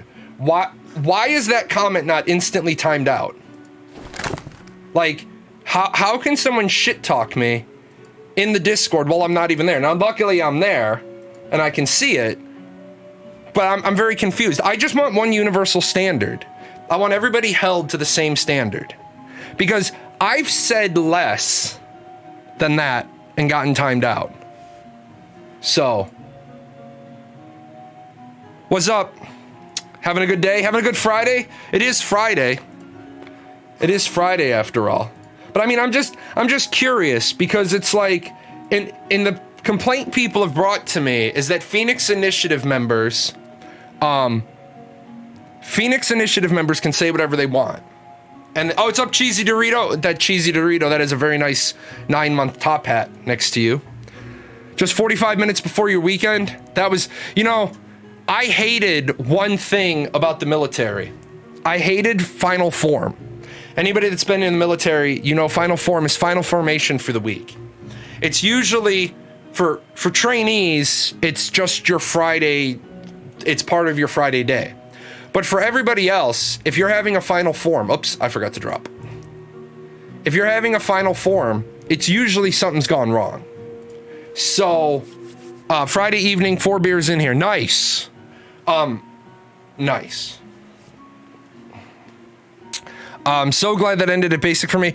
It didn't end in basic for me. It ended in tech school for me. When I left tech, well, I take that back. There were a couple of Fridays due to DUIs that we had a final formation, so that we had to go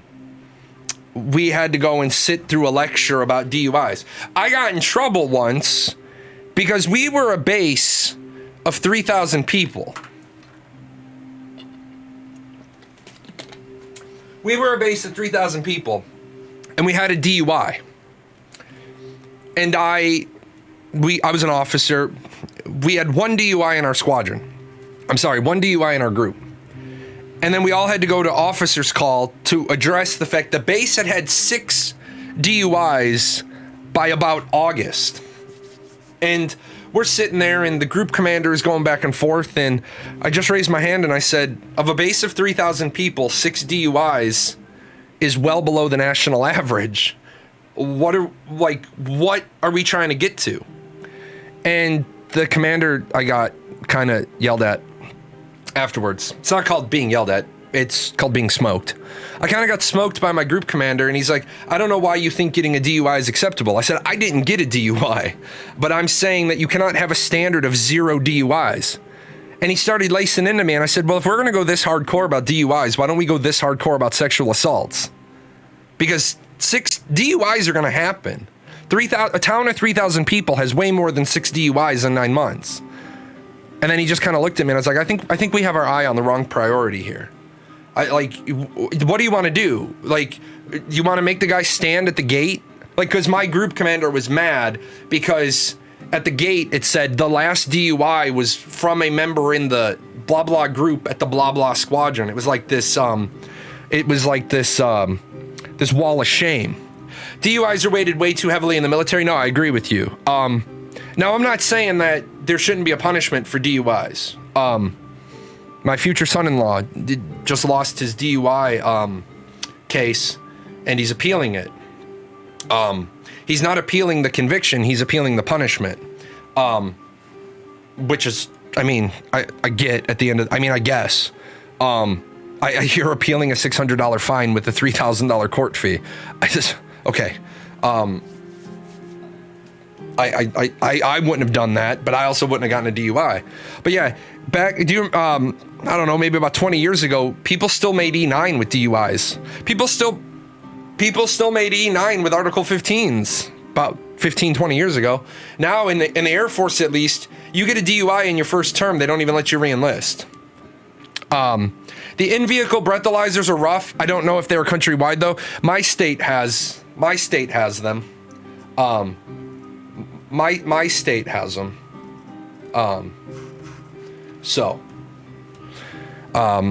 I do know that some people have problems with the in-vehicle breathalyzers. They get them, number one, they struggle to pay to install them. Then they get installed, and then they're not installed correctly. And so you're not even drunk. You haven't even been drinking, and you can't turn your vehicle on. I've also heard that they're so sensitive. I've had people say they have mouthwash. The alcohol in mouthwash is enough to, you have to go rinse your mouth out. I don't know if there's any validity to that or not. So, but those are the complaints I've heard from people. DUI in tech school is early separation. It depends on the era. ELS, entry level separation, if you get a DUI in tech school. So, we never had a problem with ARI at my tech school. They had one right before I arrived, but none while I was there. We did have a PFC who kidnapped his seaman apprentice girlfriend, tried to desert, and made her run for the Mexico border. They both got charged with AWOL until she managed to get her hands on a phone and called from Texas to give a location, and then was charged. Then it was changed to kidnapping, and he's still in Leavenworth. As far as I know, she just got thoroughly dressed down for her judgment. Yeah. Only in the U.S. military will they yell at you for getting kidnapped. How the hell are you gonna let yourself get kidnapped? What the fuck? Man, these are the days that I miss the military. The funny ass stories that go along with the military. You're like, what? How the fuck did that happen? Like, you know, like how did this come about? So, at least she didn't get an AWOL as an E2. Yeah, I mean, you know, it was, sometimes the military needs to remember that it's not a bunch of robots, that there's people involved. So,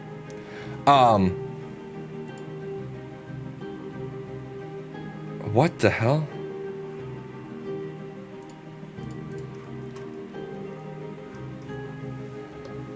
I'm very confused. All right, this is going to probably be a loss because I forgot to drop. It's okay. It happens. It happens about twice every PvP tournament. I forget to drop.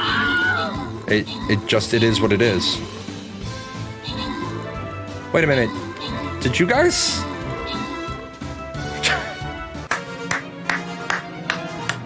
Well done, folks. Well done. I don't know how you did that, but that was very well done. I'm gonna remember to drop, and then I'm gonna walk out of the room, and then I'll be right back.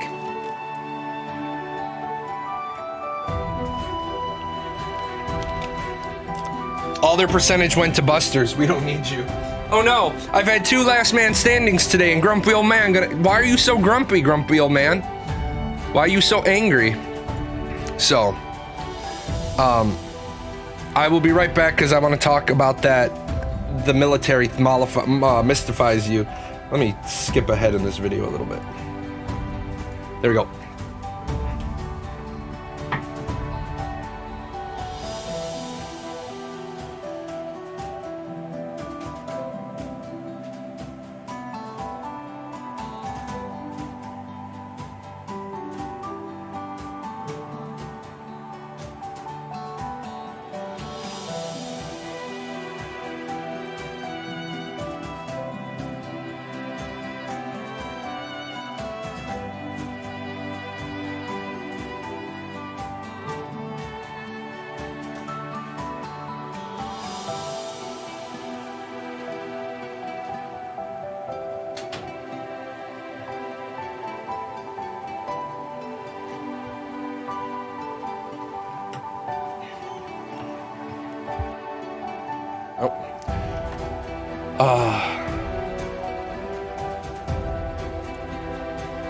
As a civilian, the military mystifies me. To hear it from you fuckers, nothing in there works as it's intended unless it's a literal matter of life and death.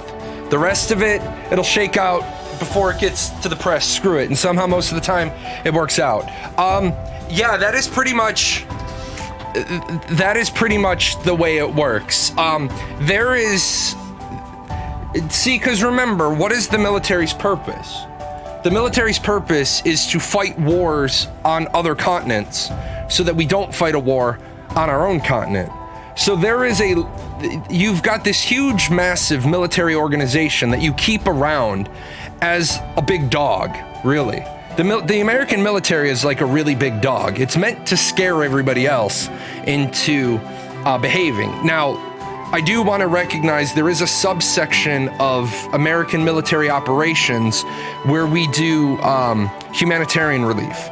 One thing people don't realize is the Navy, and my Navy dogs in here can give better stats on it, but whenever there's like an earthquake or a tsunami or some major incident near a coast, the U.S. Navy, if they get invited in, they'll put a carrier right off the coast or in the port, because a U.S. Navy carrier can do so many things that's, you know, for for humanitarian relief. It can generate X amount of power. It can filter X amount of water a day, X amount of medical treatment facilities on board.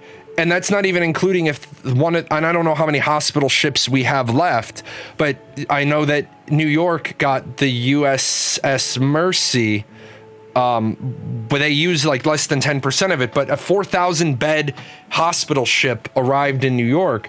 The trick here is, the U.S. military does do humanitarian relief, but you never really hear about that. It never really is the talking point, right? It never is really the talking point. It's always us about blowing up some civilians that didn't need to be blown up. It's always about us, some guy in the military does something stupid. That's what gets the news. And then it's not the fact that we sent 3 carriers to an area to basically help you. But with that said, think about any group of people that are sitting around waiting to do something. They get bored as shit. And then it's hold my beer. And that's the problem with the military. You don't want a military fighting a war all the time. At the same time, you have to have a military ready to go fight a war. So in the British Army, everything was crap, no spares, no resources. Everything was tight. First bit of conflict, we had stuff we were short of coming out of our ears. Yeah, exactly. That's how the rest of the world works, to be honest. And I'm not trying to be condescending to the rest of the world's militaries, but the rest of the world's militaries, if you had to be first boots on the ground in a foreign conflict, you wouldn't get there because your whole militaries aren't ready to go. Sure, I love the Australians. They have this response team that can be anywhere in the world, literally anywhere in the world in the amount of time it takes to fly there, plus 4 hours. If it takes 12 hours to fly there, this Australian unit can be there in 16. They literally need 4 hours notice, and these guys are on the plane ready to go. But that's about 600 guys total. The rest of the Australian army ain't getting there for several weeks. The U.S. military, I don't even know how many people we can put boots on the ground in 24 hours anymore, but the number is fucking mind-blowing.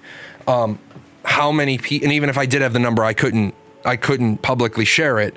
But the number of people the American military can put on the ground inside 24 hours is fucking mind-blowing.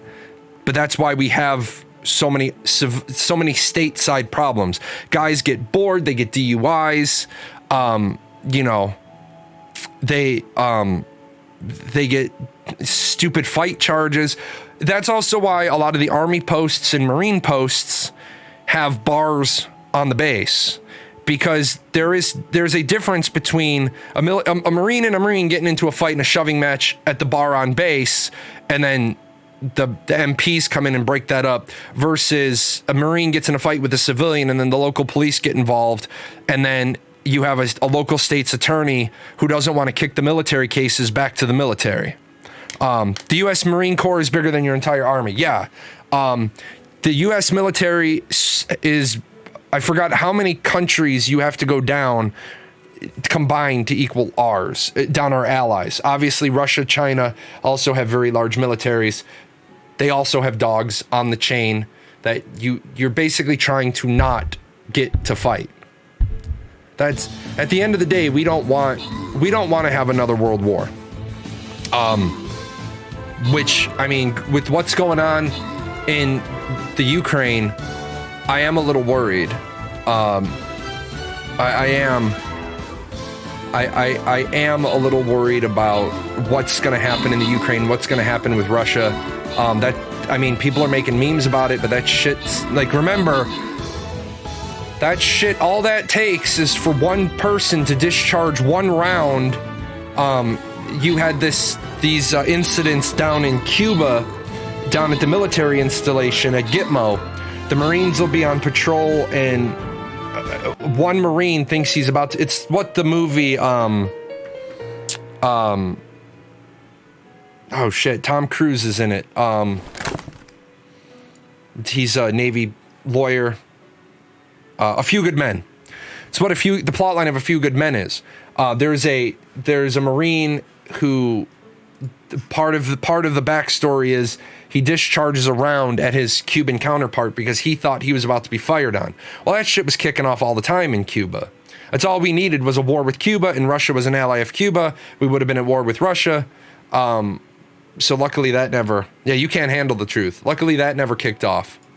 But it very easily... It very, very easily could have kicked off. So...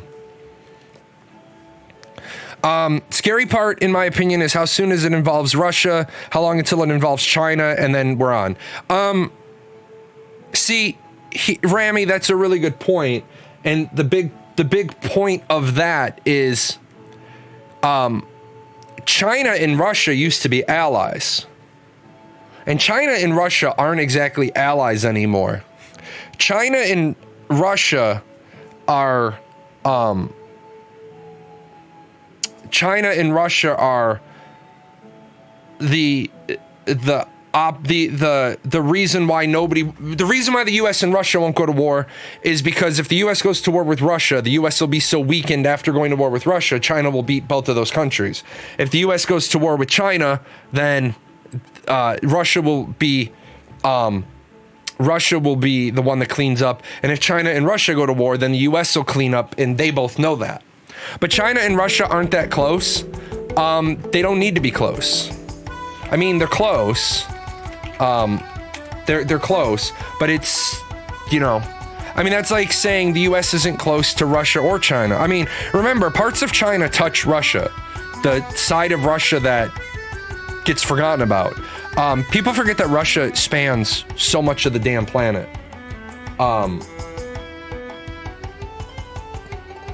China wouldn't back Russia to dump our bonds. Yeah, I mean, that's the big thing. The big part of that is China has such... Well, first of all, I want to remind people that this statement, this mentality that goes out that China owns most of the U.S. debt, that is actually false. China...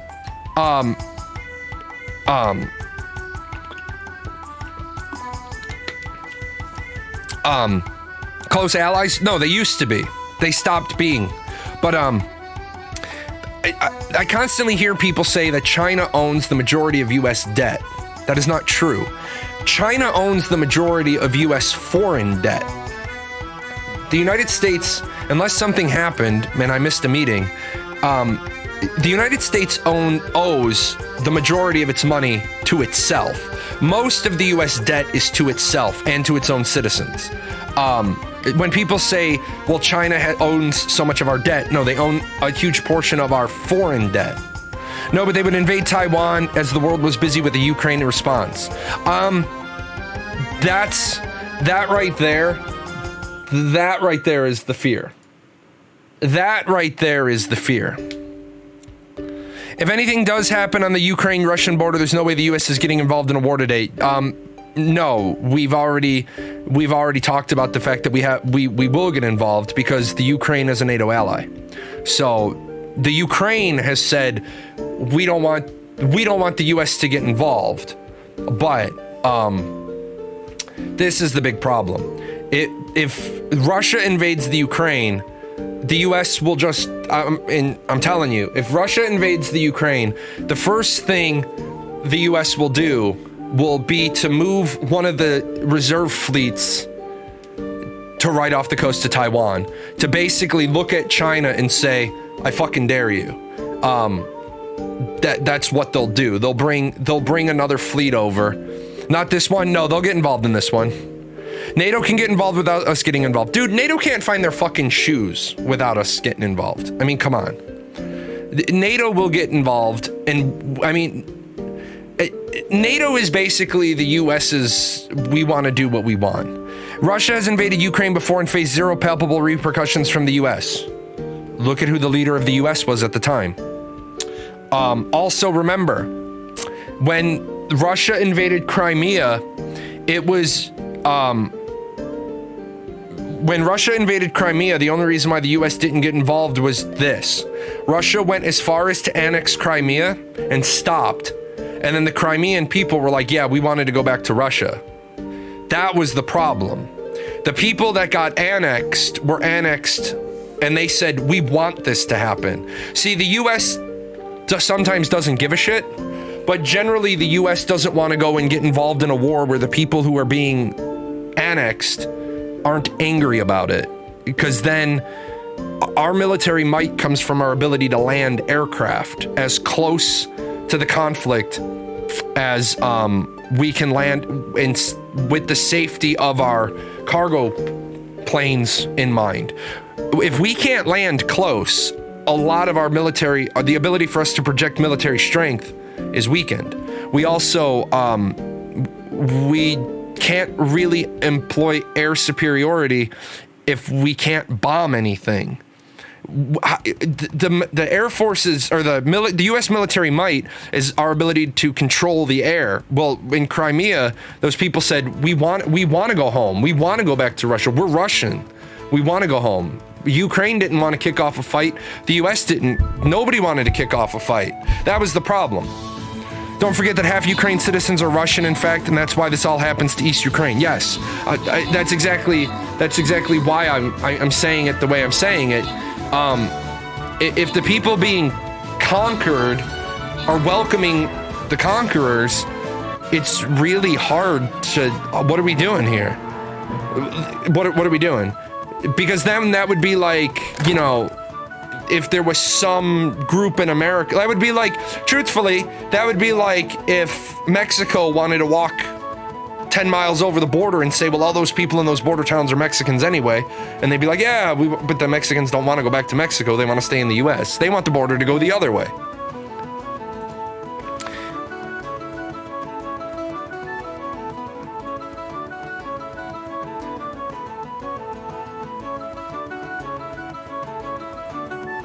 Yeah, exactly.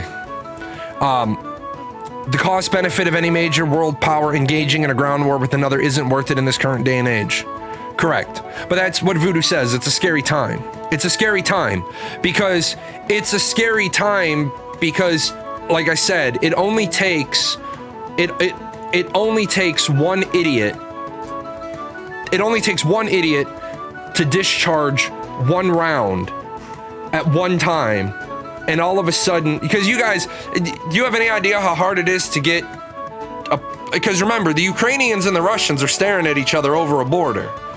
If they start throwing lead at each other, it is very difficult to get both sides to stop shooting. Like, somebody wants glory, and they're like, no, we're gonna take it, move forward. No, it was a fucking accidental discharge. Like, you know, thousands of rounds before someone said who fired that shot. Yeah, because you've moved, grumpy old man, you moved from a strategic or an operational mentality to a tactical mentality. The guy on the ground doesn't want to be told to hold fire if he's still being fired upon. The guy being fired upon wants to neutralize the threat. Well, the guys on the other side want to neutralize the threat. So I actually feel for the Ukrainians with everything that's going on. I really do. But then again, I want to say this. This is just another classic example of what happens after a world war. How certain countries are allowed to remain poor. Until we think of ourselves as a global nation and every country is just a citizen state. We have the people on the Ashes of Creation Discord. To tie this into Ashes of Creation, we have the people on the Ashes of Creation Discord who are in Eastern Europe who have asked repeatedly, can Eastern Europe get a regionalized server because you're lumping us in the EU, but we don't make anywhere near the amount of money that Western Europe makes. And a lot of Americans don't understand that until you break it down to be like, this is what you have to do to break it down for a lot of Americans. They're like, I don't understand how the EU people are poor and rich in the same time. I'd be like, okay, it's like Arkansas and Alabama. And then Americans are like, oh, I get it. It's like, it's the same thing we have in our country. We have really poor states. We have really rich states. When you think of poor states, you think Arkansas, Alabama, Mississippi. You know, you're like, yeah, that's our That's our ghetto. That's our national ghetto. But there's still a lot of money in some of those states, but they're not in the state, they're in the cities. We have poor and rich towns in those states. Yeah, but you know what I'm saying, Bentharian. That's that stereotype. That's that stereotype when you think of it. Like, where is the poor section? Like, you don't think Georgia's poor. Grumpy old man.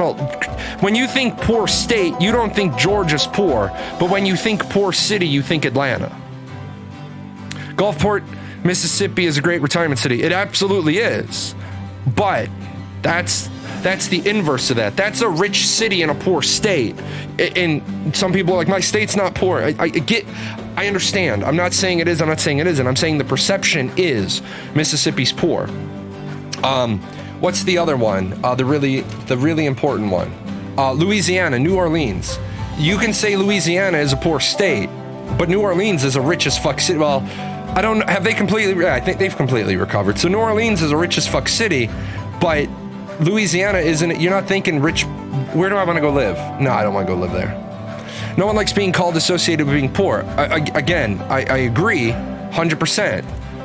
But when they're objectively looking at it, they know that that's the truth. They know it is what it is. So.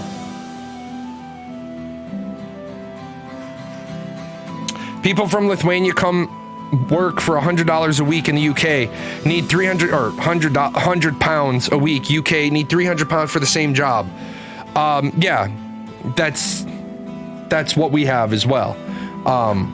That's why one of the big things, everybody always wants to criticize our country, the American government, for not having a $15 an hour minimum wage. $15 an hour in New York is still not going to be enough. New York City. $15 an hour in New York City isn't going to be enough for you to live there. $15 an hour in San Diego, where Intrepid is, isn't enough to live there. But $15 an hour in Indiana, Illinois, Mississippi, Arkansas, Louisiana, most of Georgia, the Panhandle of Florida, the Panhandle of Florida, most of Texas, so.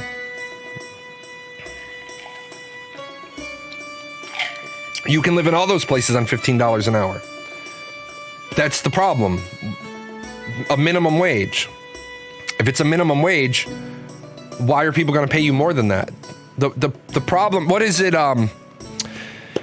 Karthos always brings it up, or it's either Karthos or Phelan brings it up. The reason why our minimum wage is locked in how it is because during World War II, it was frowned upon to poach employees with higher wages.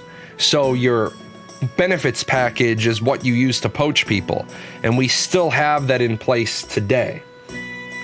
You only have the minimum wage if you're declared working there. Yeah, that's Z's point, unless they're working off the books. We have that problem in America too.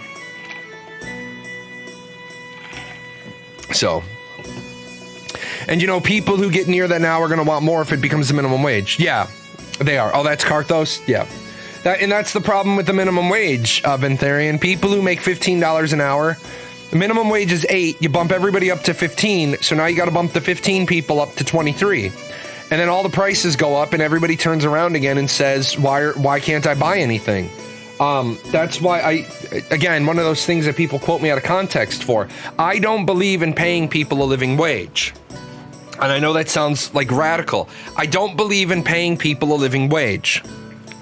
I believe in fixing the system so that everybody can live on their wage. Because if you raise everybody's salary, then within 2 to 3 years, all the prices raise, and pretty soon nothing has changed.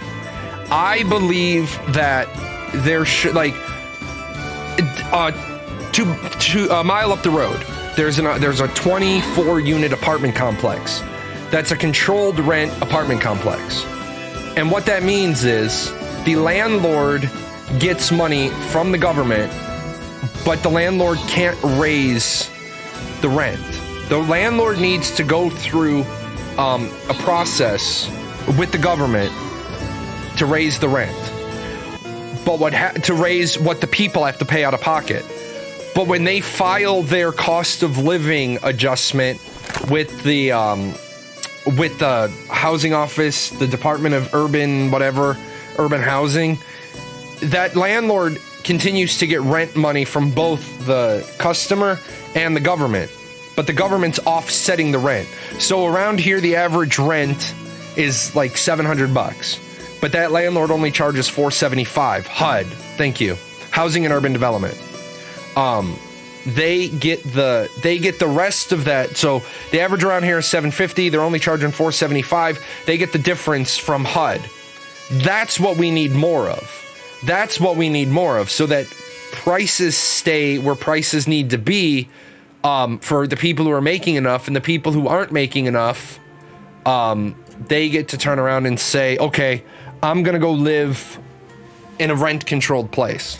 Completely subjective, but most consider the U.S. has the highest standard of living. All that without a 15 minimum wage or universal income. Yeah, grumpy old man, that's always funny to me. It's always funny to me, especially on my show, since we can connect, hold on.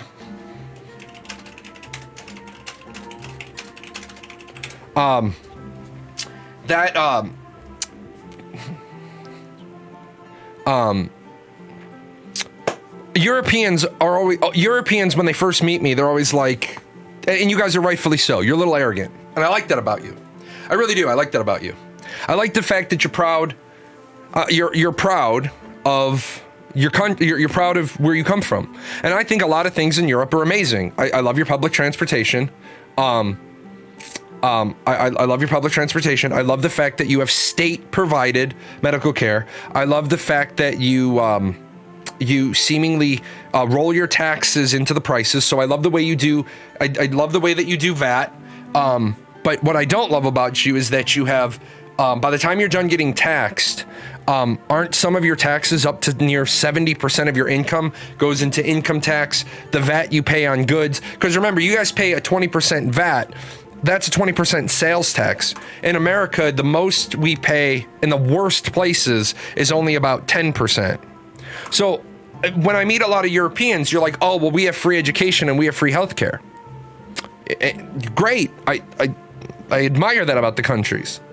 But the problem is when I start breaking down how it actually is in America and how it actually is in your country, I actually make some Europeans depressed when they start to realize that the stories they've heard about, is that Americans aren't as bad off as they think.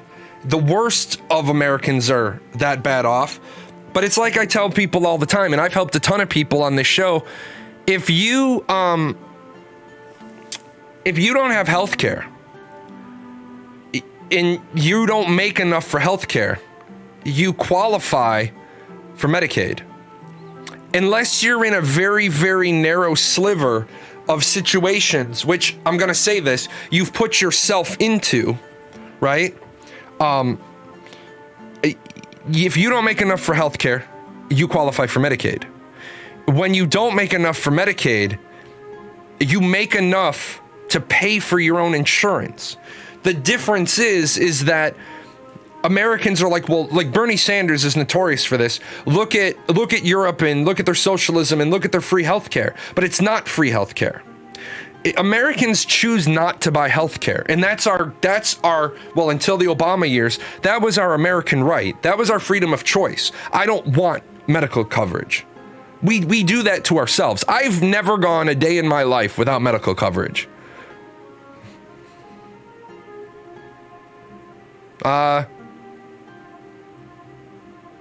Okay. No, I had okay. I've never not had medical coverage. You're forced to buy it in the US. You pay a penalty if you don't buy it. You pay like a $76 fine on your taxes if you don't have insurance. Which is kind of weird because you used to get a fine. Yeah, that's right. Didn't they get rid of the fine?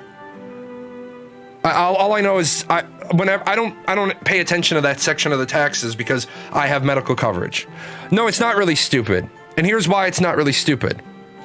Because if you make enough money to pay for medical coverage, you should be paying for medical coverage. So if you choose to not see, and this is the problem.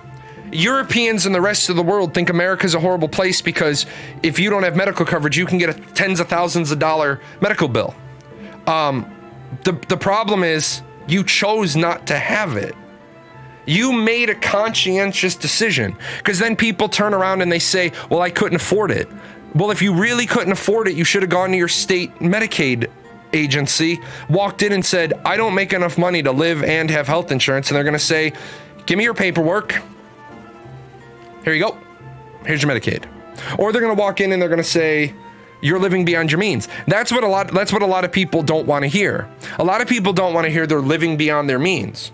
So you can't afford medical coverages, right?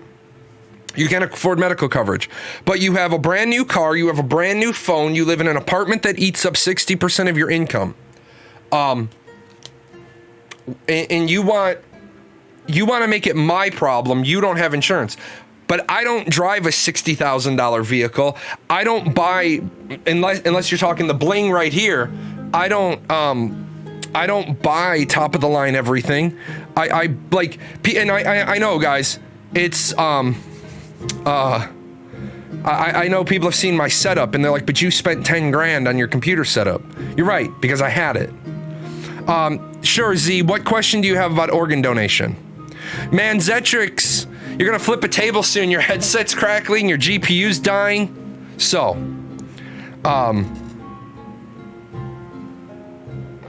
the Supreme Court ruled the law was constitutional because the penalty was a fine and not a tax. Oh, okay. Nothing in the world is free is kind of misleading. Nothing in the history of the world has been free unless it's a gift, and even a gift wasn't free. At some point, someone works and paid for it. Yeah, that's what I always try to remind. Oh, we're gonna get balloon busted to the face.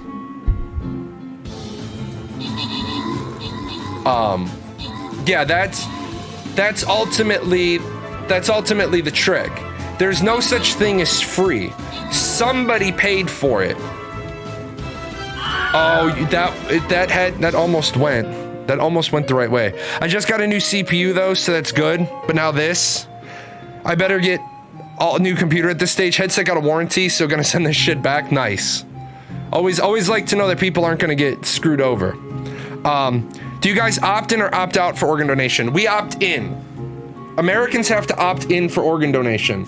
So what happens is most Americans aren't organ donors, which all I'm gonna say is it costs you nothing to be an organ donor. It costs you nothing. So if you've never considered being an organ donor, be an organ donor. Unless you have like a religious reason why you don't want to be an organ donor. Are there countries where you don't opt in? Yeah, there's countries where you don't opt in.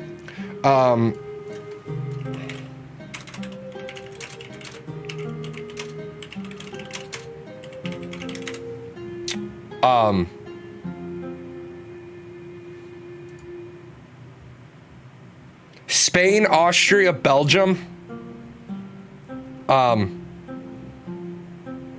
opt out.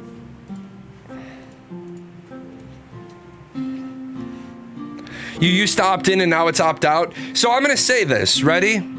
Not sure the hesitation except for religious reasons. Again, there are certain religions where the body must be interned whole or as whole as possible. Fine. But most people don't organ donate because, again, remember, guys, I say all the time, I don't think America does a very good job in the school system. We're still busy teaching kids about, we're still busy making every high school student take high school chemistry. And what I thought was funny is my daughter's chemistry teacher, her students' performance is so low that she's doing extra makeup classes because she doesn't want to be identified as the teacher who sucked. I think that if you have to have your kids come in for a 45-minute after school session, you might be missing the mark as a teacher. I think if the majority of your students aren't getting it, the problem isn't with the majority of the students. The problem is with the teachers. I don't think in America we do a very good job of educating anybody. Kids go to driver's ed, they get their driver's license, and then really, we hate going to the DMV after that point. Like, in the United States, people hate going to two places, and they both start with D. DMV and dentist. And doctor, because then you get a big bill, right? I think that we should have a class. Every kid should have to take basic first aid, health, hygiene, and the benefits of the American medical system, including insurance and organ donation. I think every kid in America should have that class. Health, hygiene, basic first aid, an introduction to the American medical system, including the benefits of health insurance and organ donation. DMV sucks because of the awful customer service and long wait times. Faye, the reason why the customer service is shit at the DMV, because have you ever sat in a DMV? Have you ever sat in a DMV and watched how people speak to the DMV people? I think the problem is DMV. Here's what I really truly believe. I've always said this. I think police officers, every 5th year, police officers should get to go do something other than be a police officer. Not should be forced to go do something other than be a police officer. Because they deal with the dredges of society all the time. I know a lot of them have like community outreach programs at the school, but a few officers get to do that. I know they have DARE. I know a few people get to show that. Or a few people get to go do that. I think every police officer should get to go do something other than be a police officer every 5th year, because it would give them a refresher. I think it's the same thing with DMV workers. I also think that if you lose your shit at a DMV worker, they should just be like, your license is canceled. Have a good fucking day. What do you teach in hygiene class? Let me tell you. And TLDR, you may not believe this. You may not. Oh, what's up, Bowser?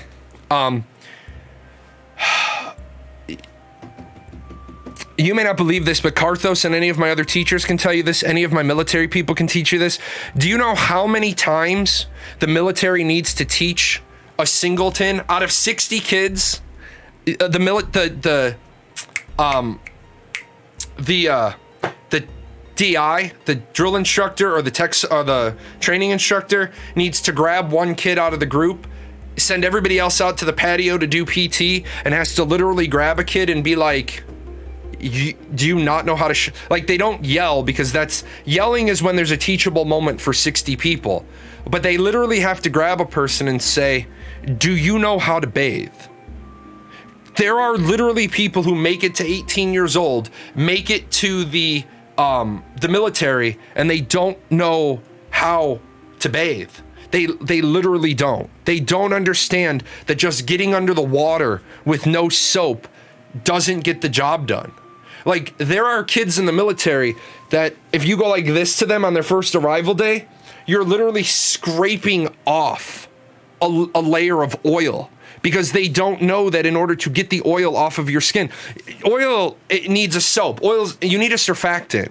Skin oil does not come off your body by getting in the water. The purpose of the oil on the skin is to protect it from the water. You need a surfactant. You need soap to get underneath that oil and lift it away from the skin. There's kids that don't know that. There are kids that get to the military, I'm not being funny, the first time they shave, they look like they just got a facial from Freddy Krueger. They've got fucking bloodlines everywhere. The TI has to be like, holy fucking shit, hold on. Okay, you don't shave again until I tell you.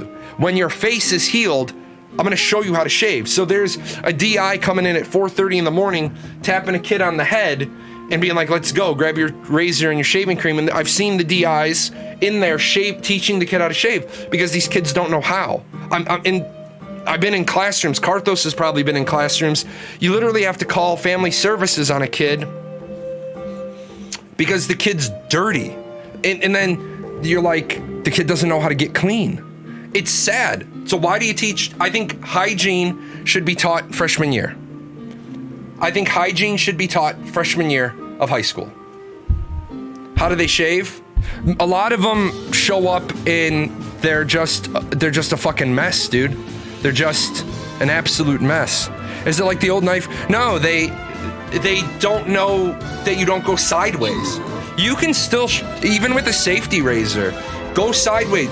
Please don't do this. But if you run a safety razor sideways on your face, you're gonna carve up your face. They don't know that it's down. Saw a video by Denzel Washington about family life, Top Man. I think I've seen a lot of Denzel Washington's videos about that. Z put out there how to clean clothes. There is a lot of kids that I've seen kids in the military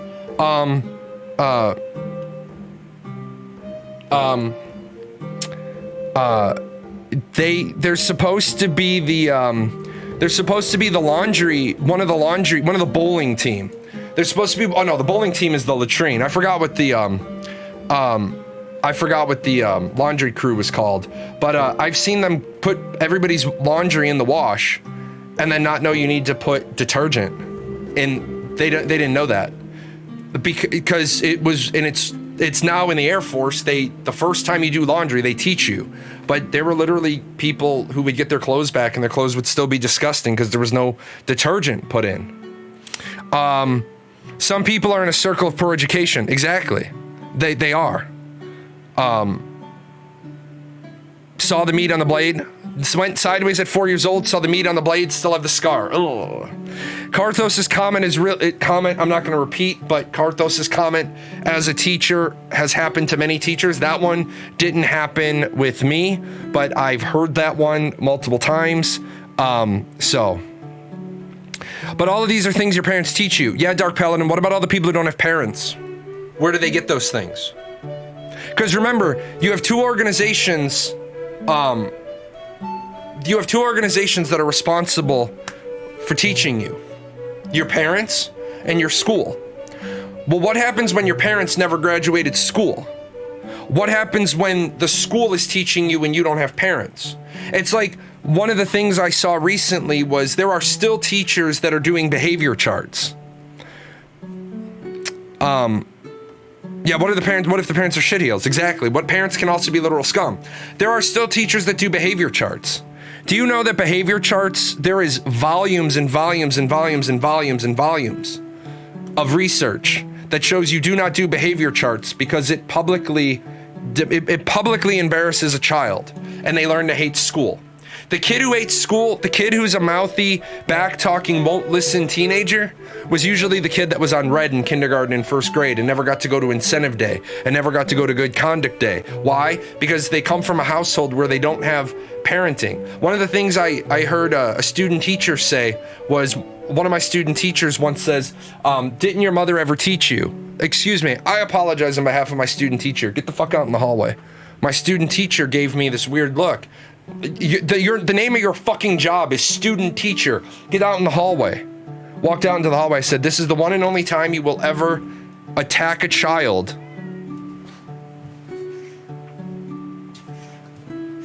This is the one and only time you will attack a child and say, didn't your parent ever teach you? Obviously, if the kid is demonstrating certain behavior, the parent didn't teach it. You need to teach it. If you need to know what the parent has done, then you talk to the parent. You call the parent in for a conference. But you will never say to a kid, didn't your mother ever teach you or didn't your father ever teach you? Because what are you going to do if the kid looks at you and says no? What are you going to do if the kid looks at you and says, I don't have a dad. I don't have a father. I don't have a mother. A behavior chart is where, okay, real quick, what a behavior chart is you would have something like this in the front of your classroom. You would have a board, or I mean, there's lots of ways to do it, but this is just one of the ways I know how that I've seen it done. So you have, and this is an American stoplight: green, good; yellow, medium; red, bad. And what you do is you have these little sticks, right? And on this stick you have, my name. And so my clothespin or my stick or my chart or whatever is I'm on I'm on green, but then the problem is that, you know, this kid over, and I'm not going to single any of you out. What you have here is you have Johnny, and his stick is on red. So the whole class sees that Johnny's stick is on red. Well, what that does is that doesn't help Johnny behave better, because Johnny can't go out for recess, or Johnny can't watch the movie today, or Johnny can't go to the incentive trip to the ice skating arena or the roller skating rink. He's got to stay back at the school and do extra work. But this doesn't help Johnny. This doesn't help Johnny at all. What happens now is Johnny gets into high school. Johnny's never gotten the reward for good behavior. So Johnny, he gets his attention. He fulfills his external locus of control by behaving badly. Because all you've ever done is give Johnny attention when he behaves badly. If you're going to be a teacher, one of the things they teach you is 10% of your students take up 90% of your time.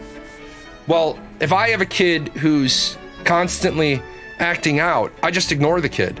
Unless the kid is a threat to himself or to others, I ignore the kid. The kid gets no validation. The kid, be quiet. No, you gonna keep talking? Nothing. I just shut the kid down. After a few minutes, the kid's not going to get the validation he wants. He's gonna stop. Now, does that mean after class, I don't address him? No. It means after class I address him when nobody else is around. Or in today's day and age, I address him when only a fellow teacher is around. Hey, while the kids are at recess, can you stop by my room? We need to talk to Johnny. I just need a witness here that I have a second person with me. Say, Johnny, I just want to let you know, I'm not embarrassing you in front of the other kids. I'm not calling you out in front of the other kids. You can try as you want to act badly in my class, and you are not going to get any attention. But I am going to tell you, I'm about to let you out for recess. Go have fun with your friends. Get all this energy out of your system. When you come back, my expectation is this. And that works infinitely better than moving Johnny's little stick from green to red. Because what that means is you've explained it to Johnny one-on-one. That's the same thing I talked about earlier about moderation on the Discord. If there is somebody who is acting out of line, the more times, see, it sucks to be a moderator, but a moderator has to correct every instance of bad behavior. Because every instance of bad behavior, everybody needs to see that it's not allowed. Like today while we've been streaming, I saw somebody posted something that was borderline pornographic. Should have been deleted. The user should have been told. And see, the problem with the moderation on the Ashes Discord is they do it via modbot, which means the person doesn't, like, people laugh at the modbot. People made memes about the modbot. When they first, the moderators used to contact you, and the moderator who was going to action you reached out to you and said, hey, this is inappropriate. And then there was a regime change, and then all of a sudden the modbot became daddy. So people would laugh at the modbot. They would literally say, this is stupid. Oh, modbot, don't mod me. Did you ever have a behavior meeting with the kids' IEP, with the parents, and seeing the parents is all, it just clicked as to why this was even happening? Yes, I have.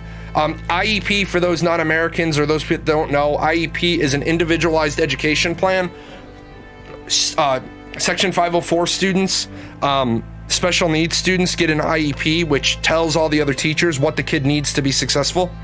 There's a lot of times you're sitting with the parents and you're like, yeah, parents that can't bother to get off their phone.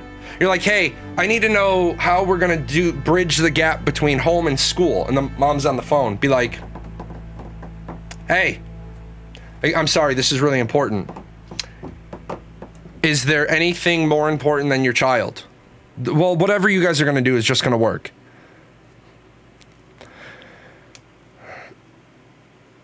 Please don't say IEP again. The most dangerous thing to say about a kid is that they're bad. It can lead to labeling, which is a bigger issue. Yeah. The trick is if you call them bad, it's self-fulfilling prophecy. If you call a kid bad, the kid's going to act bad. I'm going to be right back.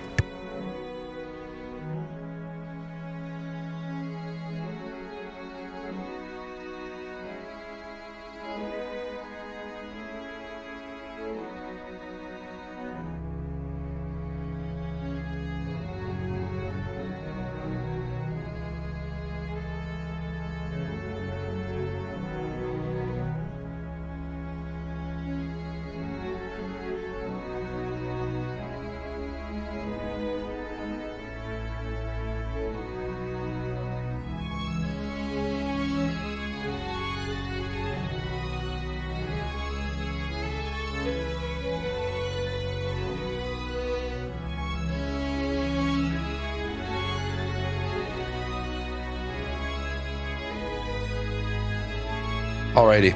I do like if my child has a red day, I'm told about it, and I get to ask my kid. This is her opportunity to tell me the truth. You know what? Here's my response to that. Does your kid have to be publicly shamed at the school? Does your kid have to be publicly shamed at the school in order for you to get a message from the teacher about what went on that day? No, your kid doesn't. You can still get feedback from the school that you need to have a chat with your kid. I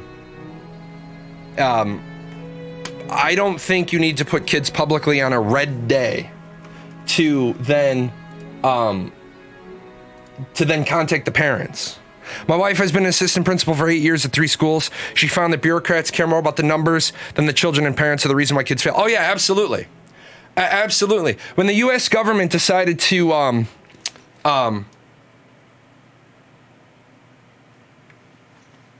okay. Apparently Snickers is like everybody's sugar daddy. Apparently Snickers is everybody's sugar daddy. Appreciate that. 77 plus yesterday's 75. Look at all the new emotes too. These are the new alerts. So 7 is a very nice number. Snickers, man, when are you gonna start streaming again?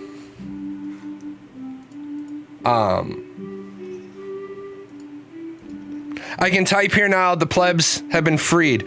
Were you not able to type in here? I never saw. You never started. That's right.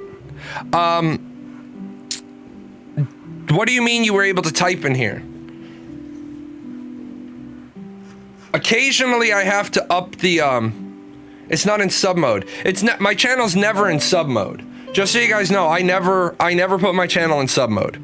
What I do occasionally have to do is I occasionally have to put my channel in, a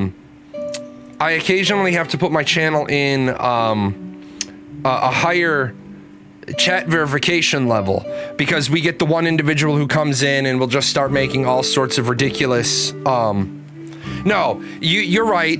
It usually says you have to verify. What happens is that you have to have your account for a verified email older than a week, or you have to have a verified phone number. These are all things Twitch has put into effect. I normally dump them down, but chatters without a verified email must have had an account older than a week. Chatters without a verified email must have followed for more than a day. That's basically because what I don't want to have happen is the one individual who likes to come onto my channel and derail it by making a bunch of dead veteran, suicidal veteran, that person, literally what I have to say to that person is that person would say something to a veteran and then in the street and then get their ass kicked.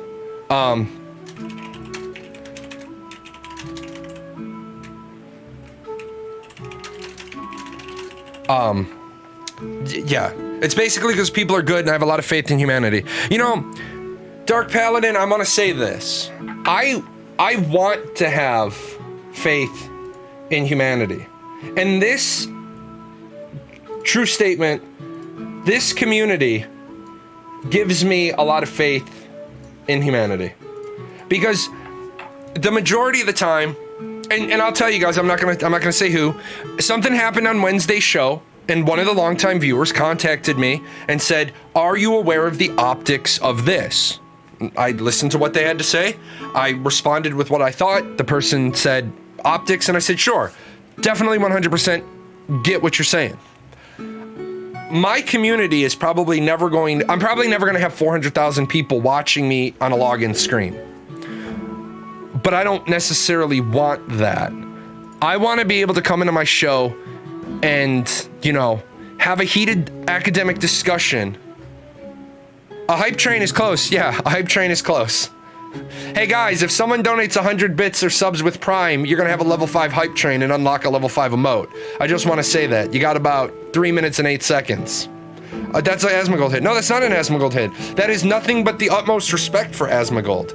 Sneckers, you can't do it. Needs to be a third unique person. But no, that's not a hit on Asmongold. That's the utmost respect for Asmongold. Asmongold, I think earlier today had 7%. He had 7% of the Twitch audience watching him. So, there we go. Gotta switch hats. That's gonna take us right to a level 5. You have a limited time to earn exclusive emotes. I'm gonna cap level 5. Look at that, 506% of level 5. Boom. But no, that's not a shot at Asmongold. That's the utmost. I will say this, the one streamer out of all the streamers I could ever meet at a TwitchCon, I would love to sit down and buy Zach a Dr. Pepper. Just to be able to ask him some questions, right? Just to be able to ask him some questions and, you know, get ahead.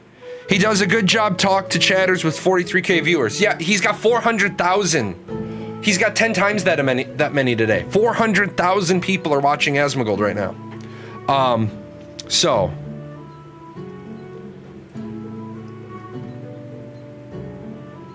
he is an amazing streamer. No, he likes Dr. Pepper better. Unless something happened that I don't know about. Oh, what the hell?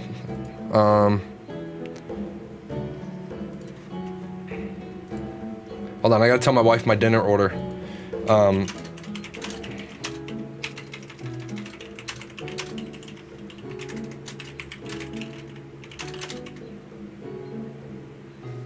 What do they have?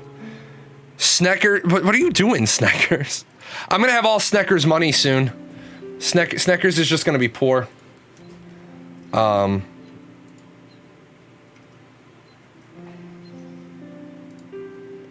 So. You are crazy, man.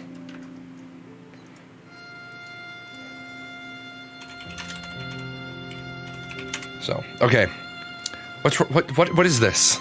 Gifting beyond their means. No, Sneckers dropped. Yeah, Sneckers is about to be called by his bank at this point.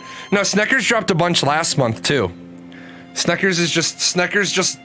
And here's the funny part. I was getting ready to ban his ass on Wednesday.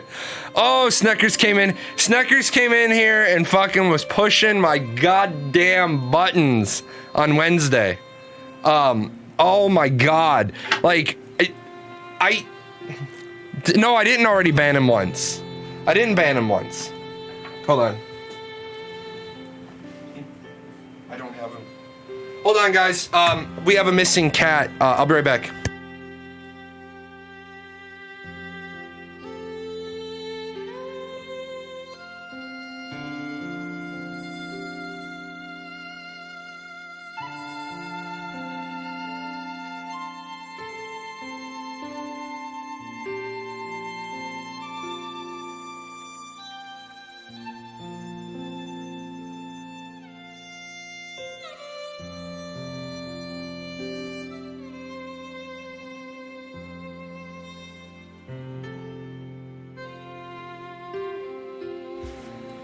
Alrighty, sorry about that. We have an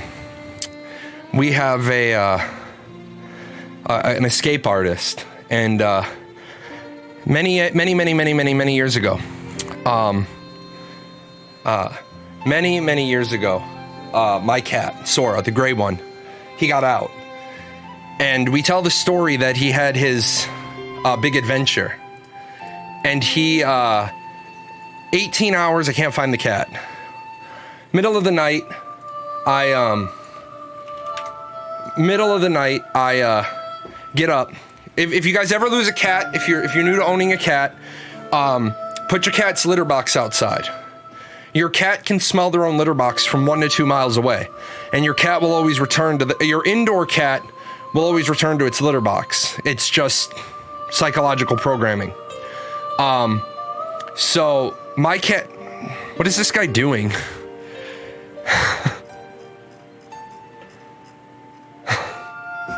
Okay. I think you've given out, you know, a ton. So anyway, if you guys ever see me put the hat down and dive out of the room, it's because the phrase "Do you have Sora?" is instantaneously the cat got out.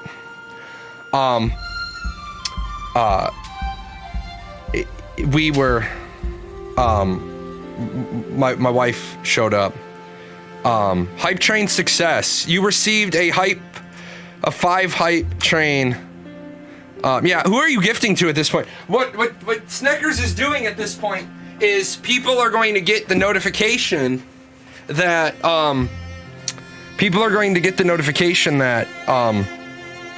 they've got a gift to my channel, and they're gonna be like, who the hell is this guy?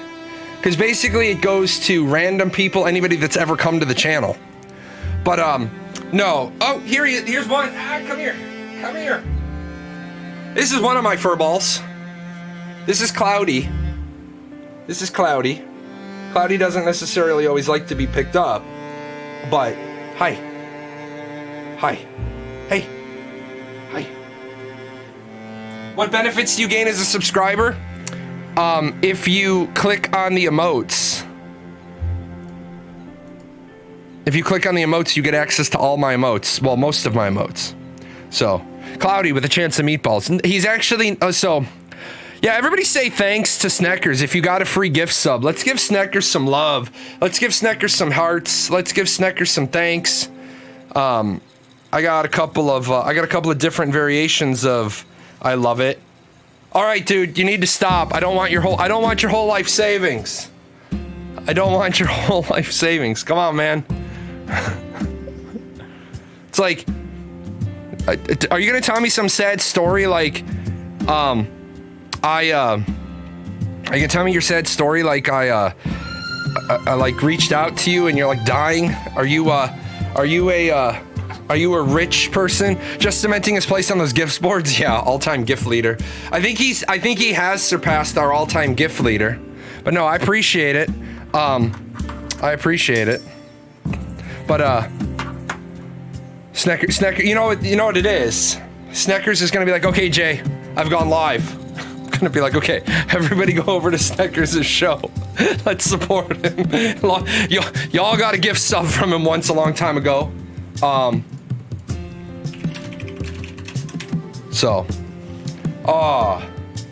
Dude, you are crazy. I appreciate it though.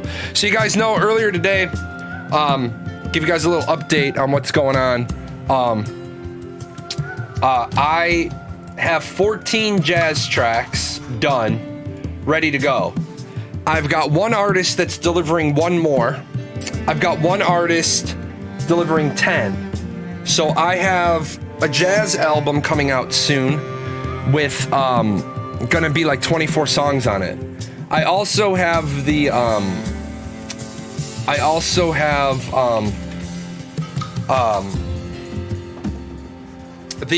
Epic Orchestra album that I'm working on. That's gonna be 10 tracks minimum. It might be as many as 30. And then I have the sci-fi album that's gonna end up being like 14. After all of that, this month, apparently Sneckers wants to have. I'm gonna be talking to Sneckers because apparently Sneckers' name is just gonna be right on the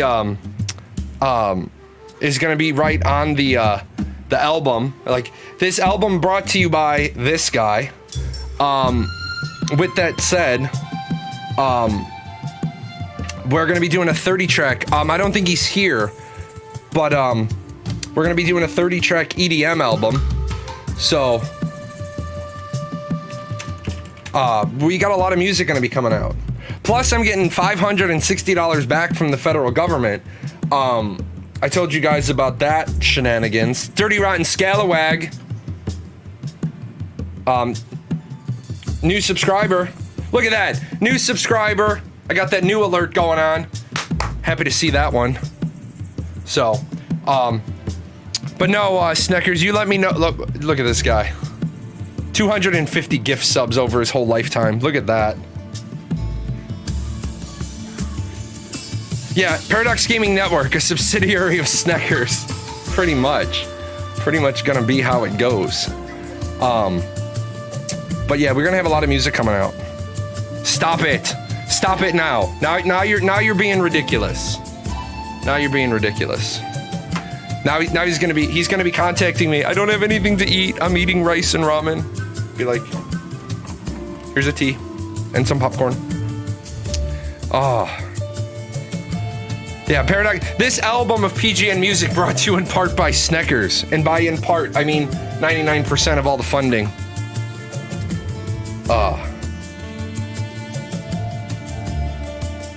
Told you I'm a game dev. These guys are too rich. Yeah, when are we gonna see something from your... When are we gonna see something from you? When are we gonna see something from you? You got... I need to know. Get with me after the show. We might have to do a little... Oh, you'll let me know? Okay, good. Good. I shouldn't say get to me after this show because... after this show, I'm watching the season finale of The Mandalorian, or the Book of Boba Fett, and I'm gonna eat a steak. My wife and mine's schedule. Tamir isn't doing good. Tamir needs 4 MRIs. When you're getting 4 MRIs, that's scary as shit. Especially when you know in advance you're getting 4 MRIs. I am not ready to be a single father, so my wife better not have like brain cancer or anything, because I ain't ready to handle that shit. But yeah, her migraines have been getting worse and worse and worse. So, the battle is ready. Okay. I don't even know. I don't even know where we're at with the battles. I don't even know what happened with this show. This show like went off the rails, a bunch of times. This show has just been crazy. Don't do 18 more today. Wait till next month. Wait till next month. Yeah, next month. Good call. Look at Sprocket go. Oh, Sprocket's dead. So sad. Sprocket, you're dead, buddy. Wait till my sub runs out. Yeah, that's right. Oh, look at this. We got arrows in the... they had something to soak up. Arrows going back and forth. So, yeah, there's going to be all these new people. They're going to be like, I got to sub to your channel. Be like, yep, you did. This is going on for so long. I actually had to put the Stream Raiders the Stream Raiders matches on this map. Otherwise, if I switch the screens, all of it's gonna run. Yeah, somebody might start watching because you gave them a sub. That would be good. So, yeah, with that said, man, I appreciate it. That's much love. I started earlier today talking about, I started talking about a subathon for charity. Not for me, for charity, for Extra Life. But I gotta be careful, man, because if I do like a subathon, I need to make sure that Sneckers can't walk in and drop like 100 bomb and be like, how many minutes did he just add to my show? Because a subathon, the more subs you get, the longer you stay online. Need to make sure that, need to make sure that he doesn't keep me online for like 96 hours.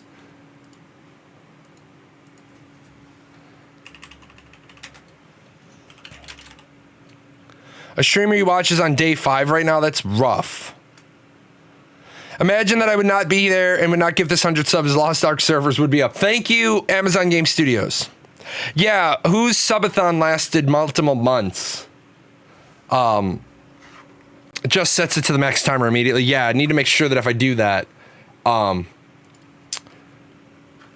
Ludwig. Yeah, I think that was Ludwig, who did that. Oh man, I can't get a steak tonight. The problem with living in a COVID world is that everybody already put in their food orders. So,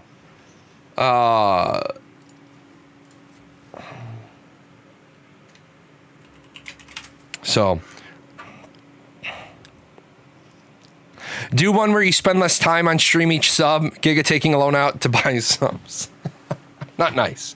I think Lost Ark is back up. Actually, Steam is downloading a patch.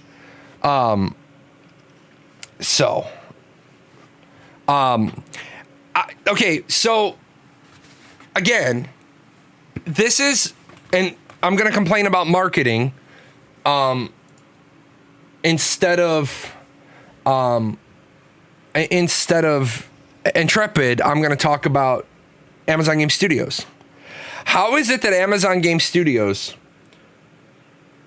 can drop the ball so badly on their launch day of Lost Ark after having a launch day 4 months ago for New World? See, this is what I talk about when you need to have the product ready. You need to have the product ready to go before you ever set the date of when the product is going to be ready to go. If you're going to... I disagree, they didn't drop the ball. I disagree, they slammed it against the ground. Yeah, they're the guy in football who spikes the ball at the 1 yard line and downs the ball.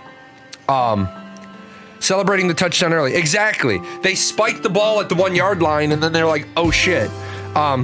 So. Hold on.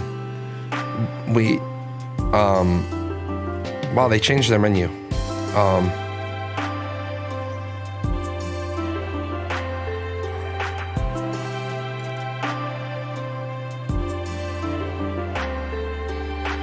How do you not have bacon on a filet mignon?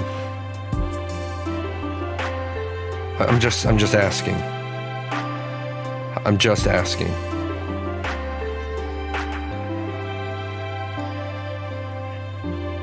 They not have fries? What is this? Oh, they do. Okay.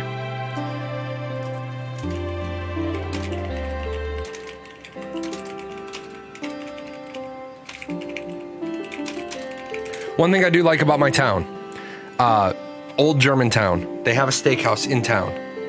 I just realized that I mentioned you on Discord saying you're rich. No, I'm not, I'm the company. Just so you know, Sneckers, the money you give doesn't go to me. The money you give, the donations and the subs and everything, go to the company. All of this stuff, where the hell is it? Where is everything? All of this stuff right here, I pay for all this. All of the donations, subs, bits, referral code stuff, Amazon Game Studios stuff, or not Amazon Game Studios, Amazon Marketplace, all the Epic Games Store stuff, all of that goes into making music. I think I spent, hold on, let's not think. I'll give you guys a number. I'll give you guys a number of how much money I spent last year on music and art. I think it was $8,200, but I'll give you guys an exact number, just because we had somebody come in and really knock out the amount.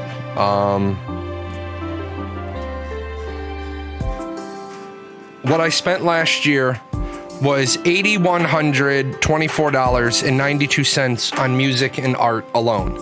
That doesn't include all of the stuff that, like, the ParadoxGaming.net website, the Ashes 101 website, all the marketing, all the overlays, all the alerts. So, in theory, I didn't gift you subs. It went from my company account. Awesome. Perfect. One company helping another company. You know what that means, though? Sneckers is going to release a video game, and he's going to be like, hey, Jay, I need you to showcase my game. And I'm going to be like, yeah, you fucking got me. Let's do it. Let's do it. Lost Ark might be up, but none of the region authentication servers are. Yeah, that's true. That's true. It's nice that you bother to make your own music. Yeah, Sneckers, all the music I make is DMCA free, so that other streamers can benefit from it. That's one of the big things. I really respect Harris Heller for what he did. I tried to use Twitch soundtrack, right? I tried to use Twitch soundtrack. Oh, I forgot to drop. Oops. You guys will probably win again since I didn't drop. I tried to use Twitch soundtrack many times, and the because of my collar. Hey, later, Voodoo.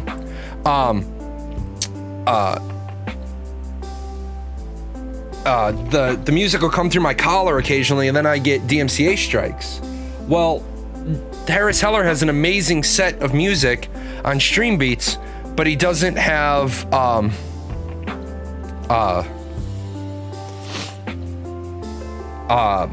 jazz. So I've started producing jazz. I don't want to drop a whole bunch of EDM because he does EDM, but at the same time, I have a particular style of EDM that I would like to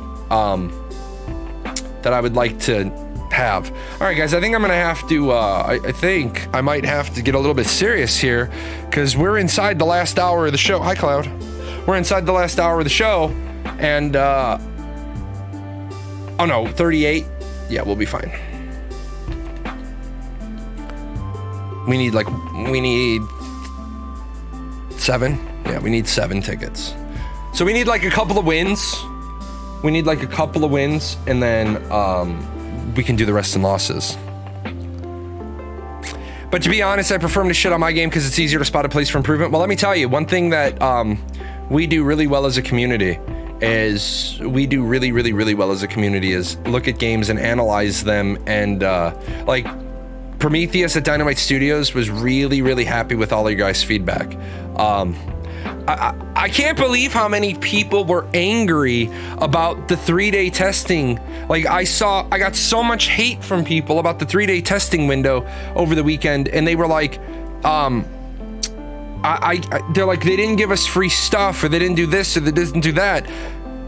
They didn't want to give you free stuff. This wasn't an endgame content test. Remember, data gathering, Fractured did a 3-day test. Excuse me, they had over 3,600 characters made. They get a lot of data and a lot of information from that. What 3-day testing though? Fractured, the game Fractured, it's an isometric downward looking open world MMORPG. Now, one thing I have called out Gamigo about is Gamigo is their publisher, which is fine. I mean, I recognize the fact that Gamigo has a bad history, but I also realize that if you don't ever give Gamigo a chance, they can't ever do any better. But one major problem I have with Gamigo is Gamigo always likes to say stuff that's not true. Gamigo likes to, and I think I deleted it.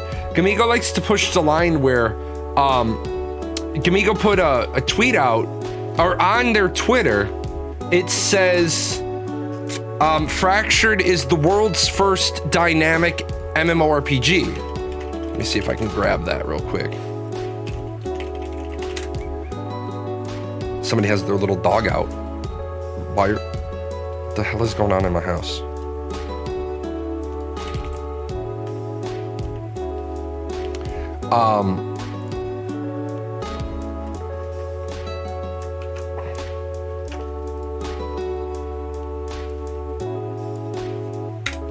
So, Fractured's new community management team put on their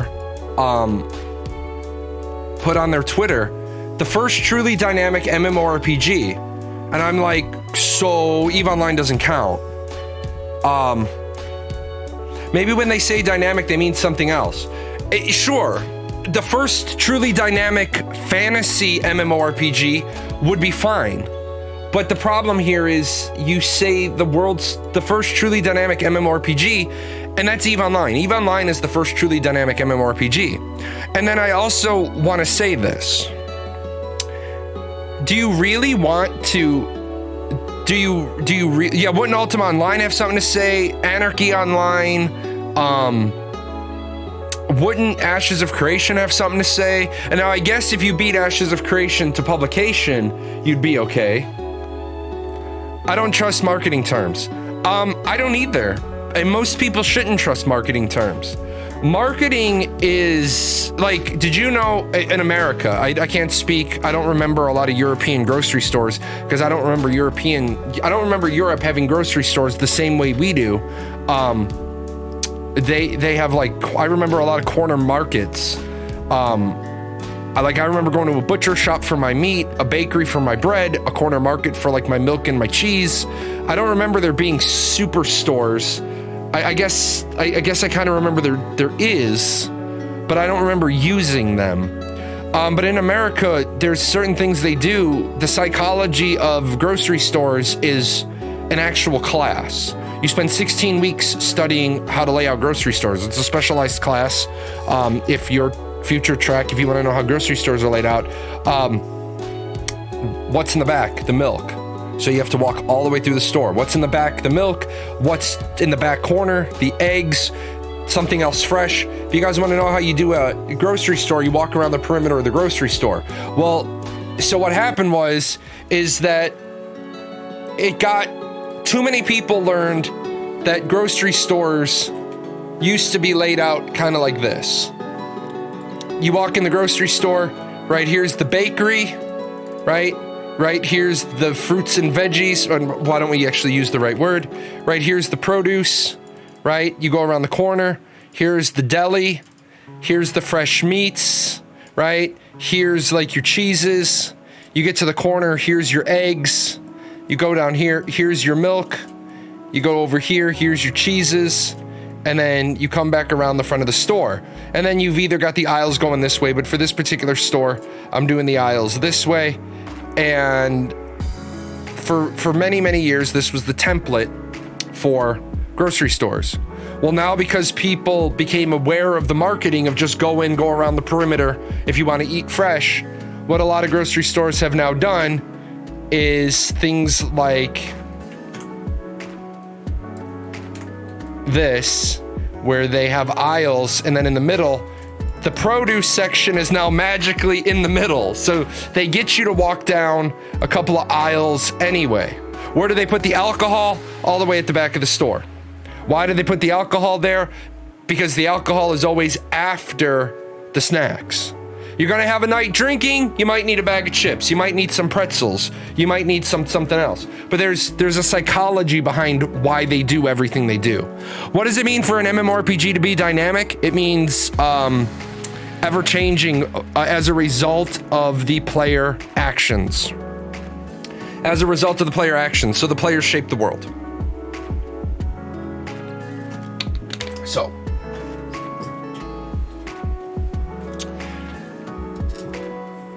for me, the fresh stuff is right at the entrance. All of it, or do you have to walk through the whole store? That's why I said America. I know the American stores. I don't know the European stores. It's been a long time since I've even been in Europe. I'd like to get back to Europe. Weird to put it in the mid though. Yeah, it is. But now they have to break the cycle of people are aware of how it is. All of it's in the front for you. What country are you in, if you don't mind me asking? If you do mind me asking, that's fine. Don't just say I mind. Be like, okay.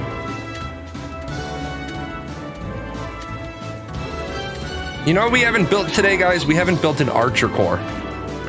We haven't had a good Norway. All of our stuff is also at the front. Norway, okay. Asmongold is about to be hitting CNN numbers. What's he at? All right. I think we got this one.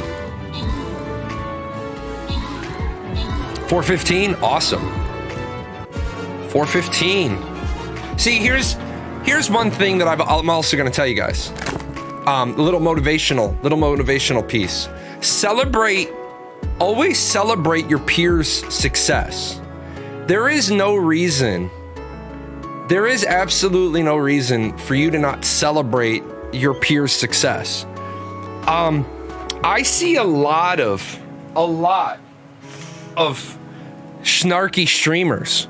I see a lot of jaded streamers who are like, well, I've been streaming longer than Jay and I haven't made partner. I've been streaming longer than everybody else that I know and I've never made affiliate. Okay, well, what are they doing better than you? There were several other Ashes of Creation content creators who tried to do the exact same style of programming that I did. And my audience would go to my audience was genuinely excited about multiple content creators doing a show like Jay. So they would go in and and when I say like me, I obviously did not invent the idea of doing a Q&A show, a 101 level show. But I haven't really encountered anybody that calls their product 101. I did Arcade 101. I did Ashes 101. I've never really run into anybody else that's doing like a college level motif. Well, some people tried to copy my style. Well, my audience would go over there, ask them questions, and they would either, number one, not know the answer, or number two, they would give bad information. Some small streamers unfortunately blame everything but themselves for not growing. Yeah, Happy Chuckles, I love your name, by the way. Makes me think of Happy Gilmore. And I love Chuckles. I love the nickname Chuckles. Like, I find it to be like just enough not condescending. Hey, what's your problem, Chuckles? It's a good name. I agree with you. Small streamers blame everything but themselves for not growing. And it's bad because my audience, yeah, don't ever bill yourself as something you can't deliver on. My audience is small, but I would say my audience is one of the most informed audiences about Ashes of Creation. So when my audience asks you a question, they're really asking you for your interpretation or your opinion or your spin or your something. They're not really looking for the facts from you. But when you're trying to do a factual show and you're getting the facts wrong, then you need to change up your programming. There's a Path of Exile streamer, about 45,000 average view, who does Path of Exile University segments, but I don't think that the two of you know each other that closely. Yeah, see, somebody asked me when I've covered other games, they've said, are you going to do, like, am I going to do a 101 level of Fractured? It depends on when Fractured comes out. If Fractured comes out well before Ashes, I will definitely develop Fractured 101 and do a bunch of stuff on Fractured. Because I think Fractured is a really good game. I just need Fractured to get a little bit further along. The other thing is eventually I need to get the domain. I'm not going to get the domain right now because I don't have to get fractured101.com. I'm trying not to waste a lot of money. I do have arcage101.com still. I did renew that. The community made a good point. I should get that. Only cost a couple of bucks, but I don't want to start squatting. Besides the fact, it's like I couldn't get paradoxgaming.com, so I got paradoxgaming.net. I think most people don't even type in web addresses anymore. They simply click on links. So, I mean, I know I'm a terrible streamer. I can't entertain for the life of me, but I only do it for fun, and the fact it helps me focus on a game for a few hours rather than sitting at my desk twiddling my thumbs for some stupid, depressed, hidden reasons. Okay, well, you just got the, let me see.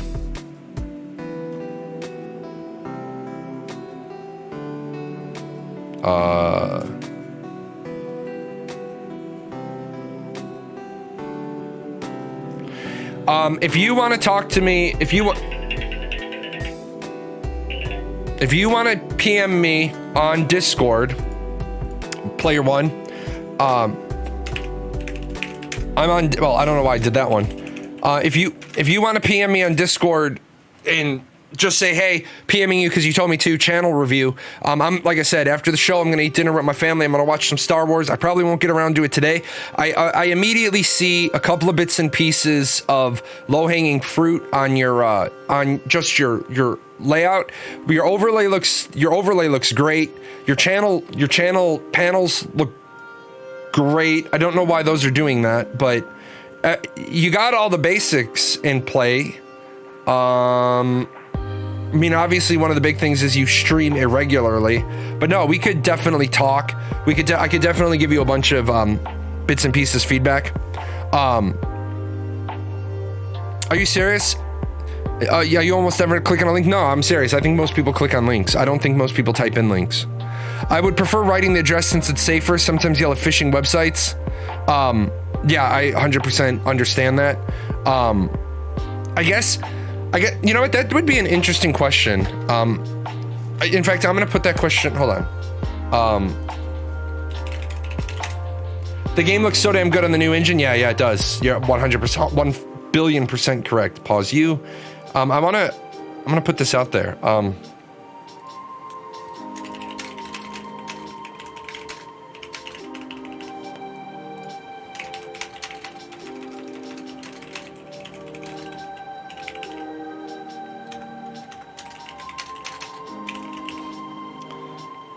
Now let me do this. Let me do this. Content, posts.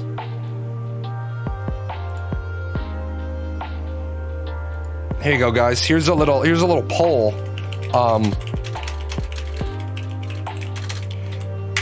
There's a poll. So we can get that one started. I'm actually really interested in that. How do you guys go about getting to your links? Do you type them in or do you click on them? So, but yeah, Happy Chuckles. One of the big things about Intrepid is they made that move over to Unreal Engine 5, and that's going to help them speed up development. Now, I know there's a lot of people. There are quite a lot of people who continue to think that the move to Unreal Engine 5 is going to cost them time. Unfortunately, when people say that that's their opinion, and I ask them, why do you feel that way? The thing that I don't really get a lot of is I don't get a lot of reasons why. They say, I think that this is going to slow down development. I say, well, why do you think that? And they say, well, because they're doing an engine change. And I say, okay, well, what does that matter? And so many gamers, have, yes, 4D chessing biasing the data because I'm clicking the link to do the poll. I know. So many gamers think that they understand some stuff, right? And then they don't. Because remember, all of your education about something came from somewhere. Everything you know about a topic came from somewhere. How many of you got bad advice and then you realized months, weeks, days later that you got bad advice? And like, people are like, oh, well, it's an engine change. What Faye Lynn said, it did cost them time, but it will save them time. I don't actually know that for a fact. I don't know if they did lose any time, because remember, they decided to move into Unreal Engine 5 at the same time where they were doing their combat revamp. So what was the poll asking? If you click on links or if you type in the address. The thing is that I don't know if their decision to go to Unreal Engine 5 is going to cost them serious time, because they might not have been able to make any forward movement in a lot of lanes because they're busy talking about combat. And I know that a lot of people are of the opinion they could be doing other stuff. And sure, they could be doing a little bit of other stuff. But at the end of the day, until they have combat done, they aren't really making a lot of progress. Also, remember, the environment art is going to be worked on. The environment art should be done by now. That's one of my major concerns about Intrepid.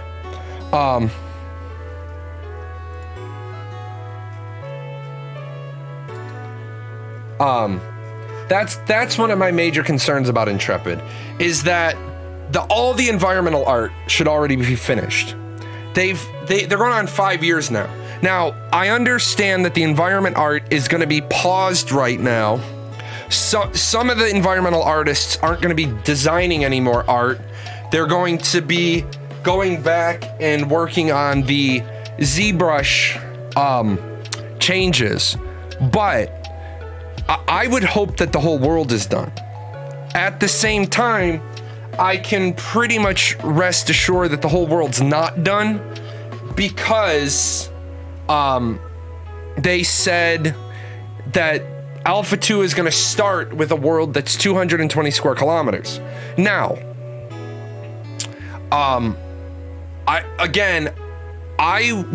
would hope that they would release a clarification statement, something along the lines of this. Hey guys, we just want to let you know that Steven did say that the Alpha 2 map is going to begin at 220 square kilometers.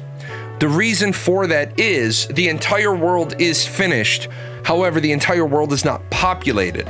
So we don't want to have you guys running out into vast areas of nothingness, because that'll showcase very poorly. We're going to be restricting you to a certain area for many reasons. Number one, for showcase reasons. This is a public alpha, so the public alpha is a marketing event, but we also want to make sure that we're getting really good data for player density so that we can see good server performance. Don't be surprised if, as we have new areas populated, that we do resets so that we can get better data. Holy shit, it's almost like I do sound bites. How much would Alpha 2 cover? One continent, give or take.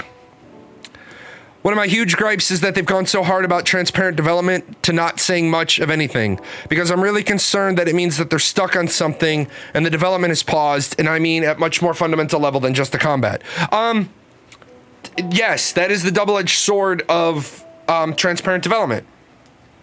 Ultimately, you guys know I'm a huge Walking Dead fan, so huge Negan fan. Not making a decision is a big decision. Not saying anything is saying something. If you're not saying something after you've been saying something forever, you're saying something by saying nothing. Nothing is something. That you are absolutely right. I think the problem is Intrepid came out 5 years ago. The 5 years ago and the 4 years ago live streams were really good. The 2017, 2018 stuff was really, really good. And then 2019, 2020, 2021.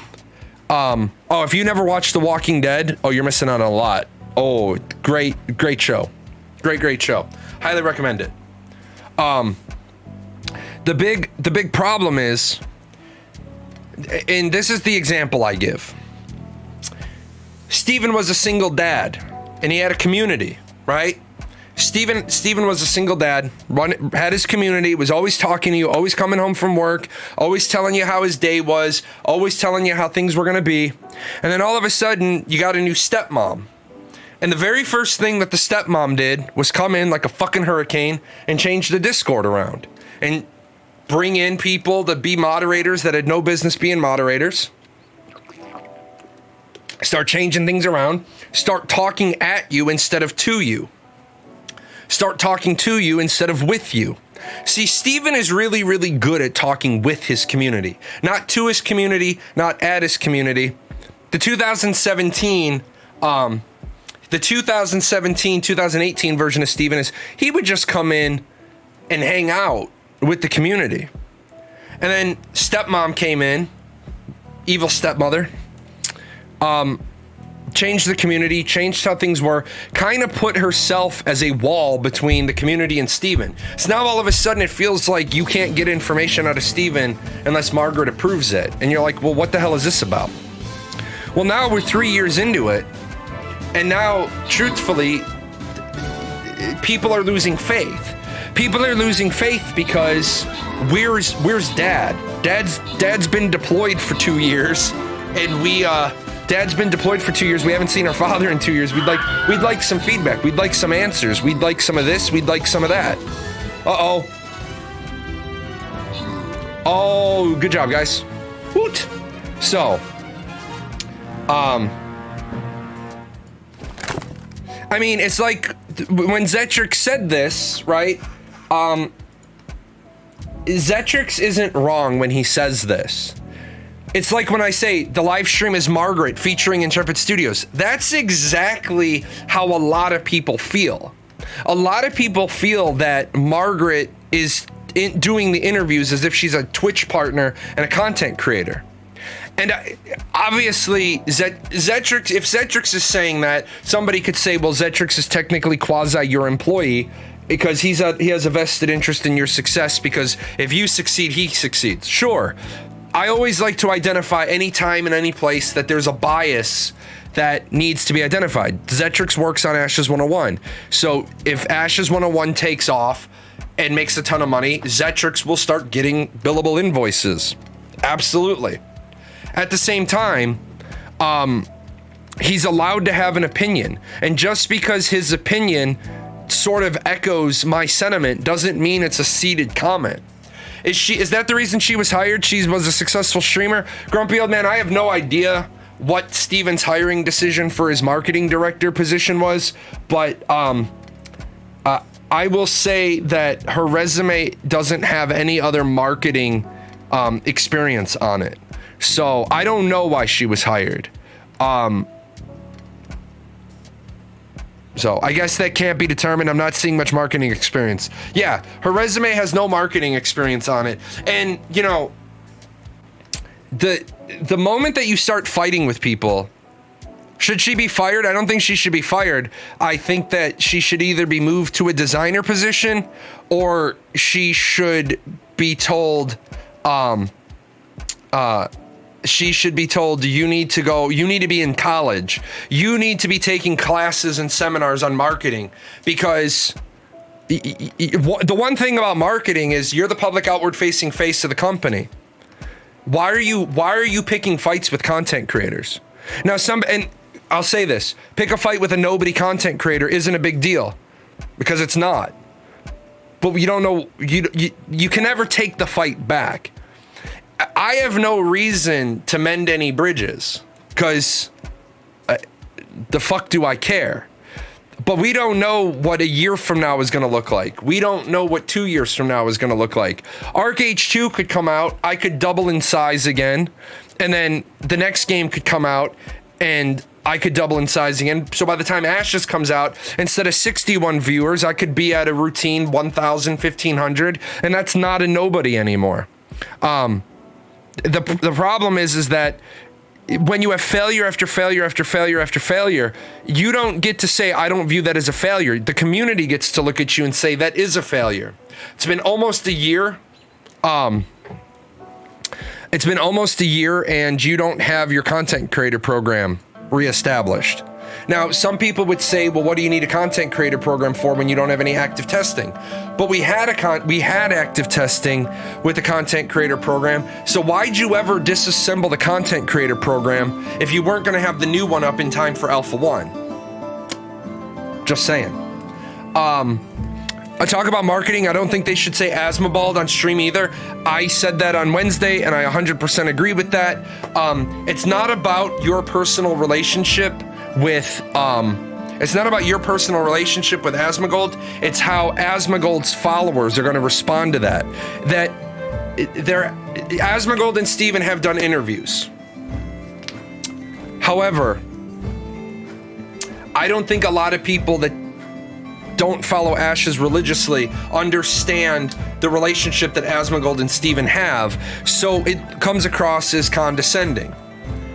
Maybe I'm wrong. How long has Arc H2 been in active development? So Arc H2 has been in active development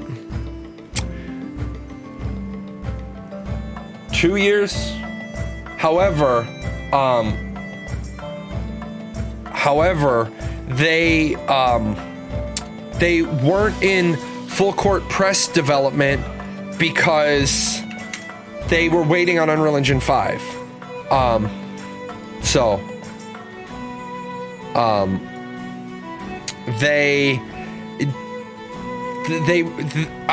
don't want to say for sure that they were doing waterfall.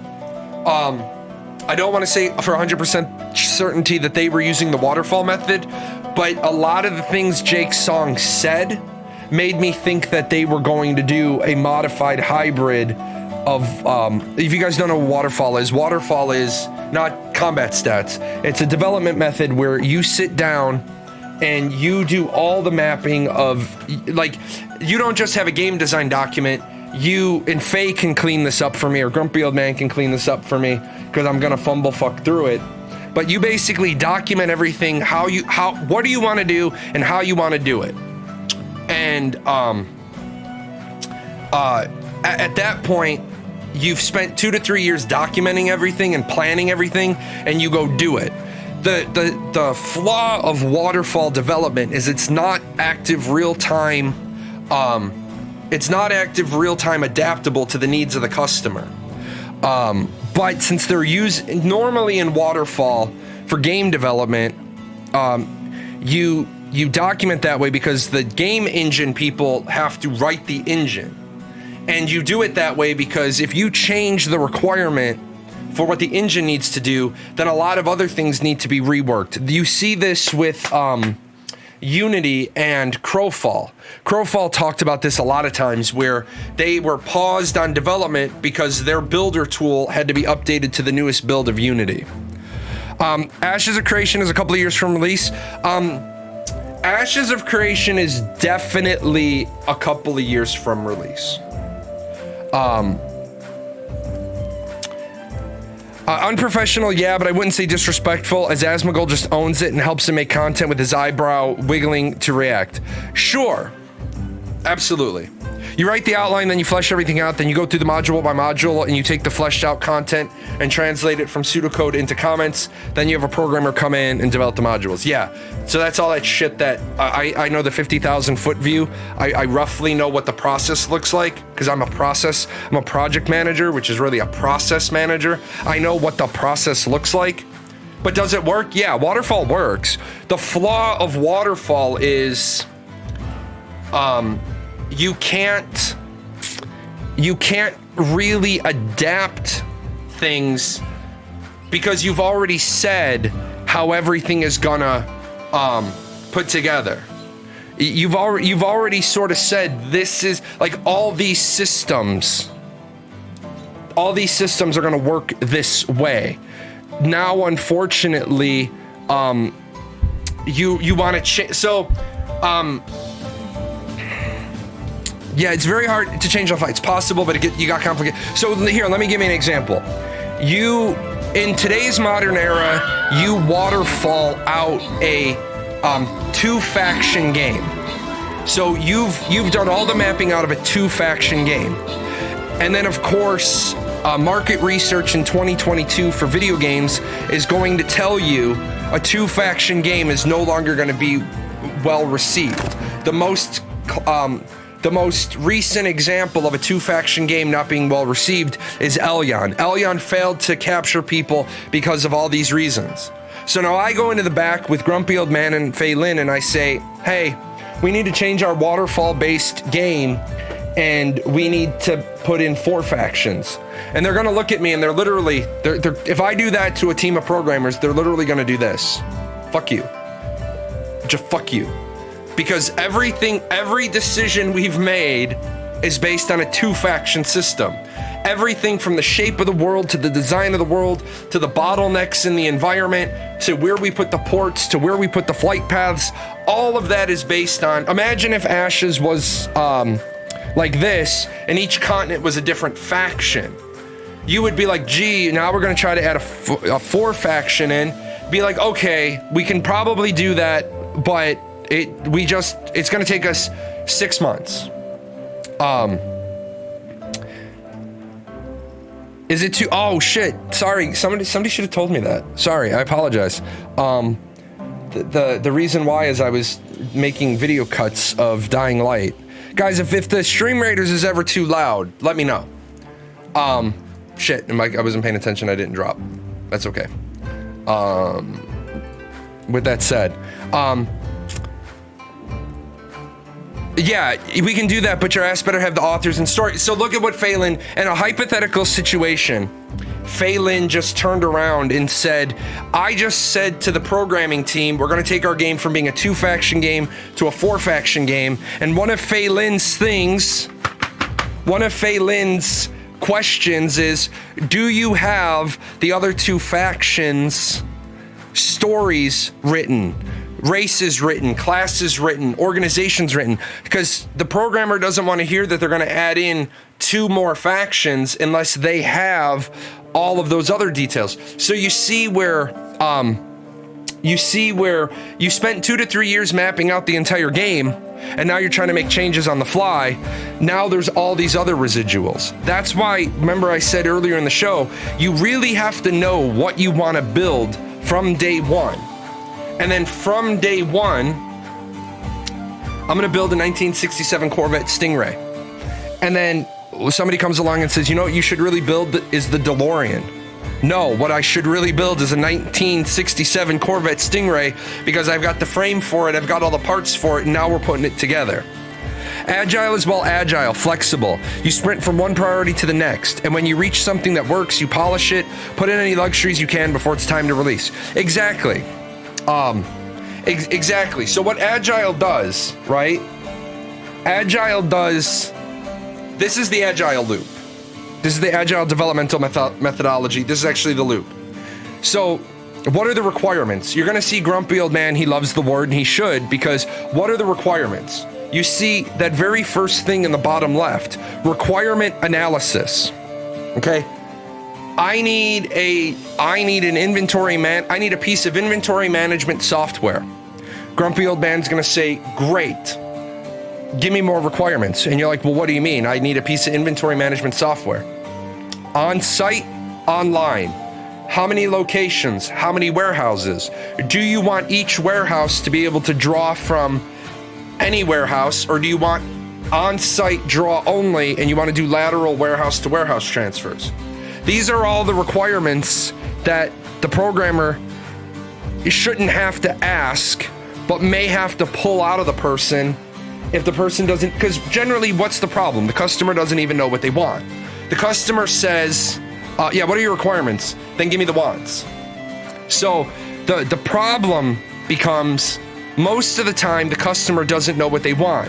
And what ends up happening is it goes around and then it's like, wouldn't it be cool if we could do this? Yeah, how many concurrent users? How many levels of authorized supervision?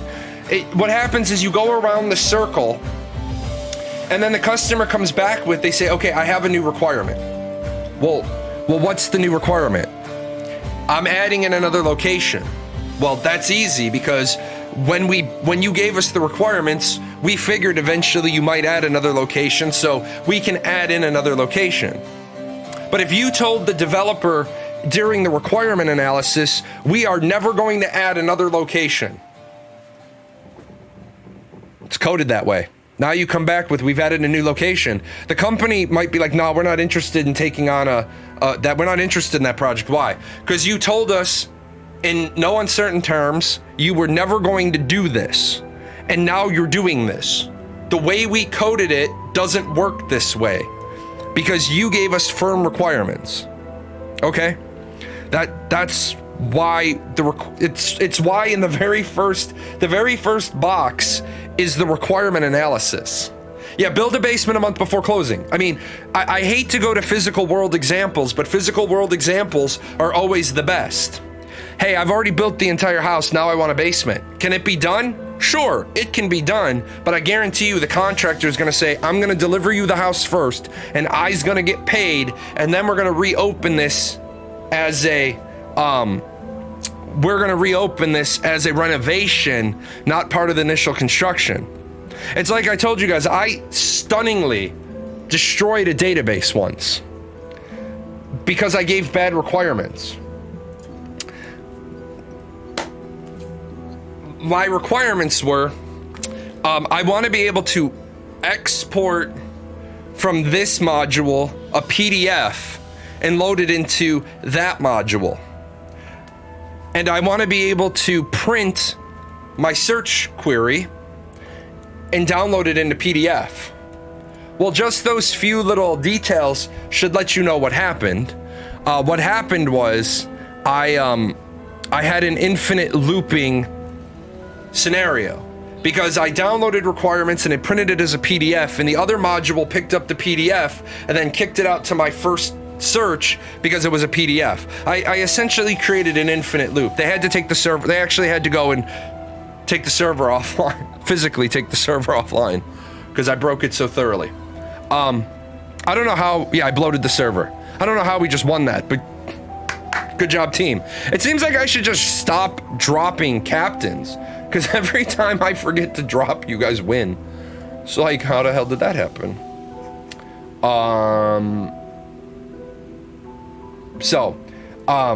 Sounds like not your fault. No, it was my fault because of the requirements I gave. It did exactly what it was supposed to do. We got 45 tickets. Woohoo! Good job, guys.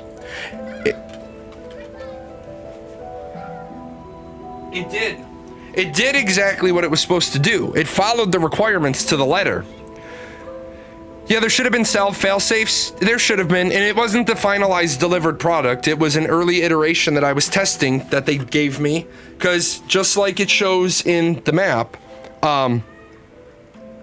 just like it shows in Agile, you brainstorm, you design, you develop, you quality assure, you deploy, you give to the client if it's ready, or you do another iteration. Somebody should have seen that possibility. No, you're absolutely right. Somebody should have seen that possibility. However, it wasn't a launched final product. It was so it happened kind of in QA.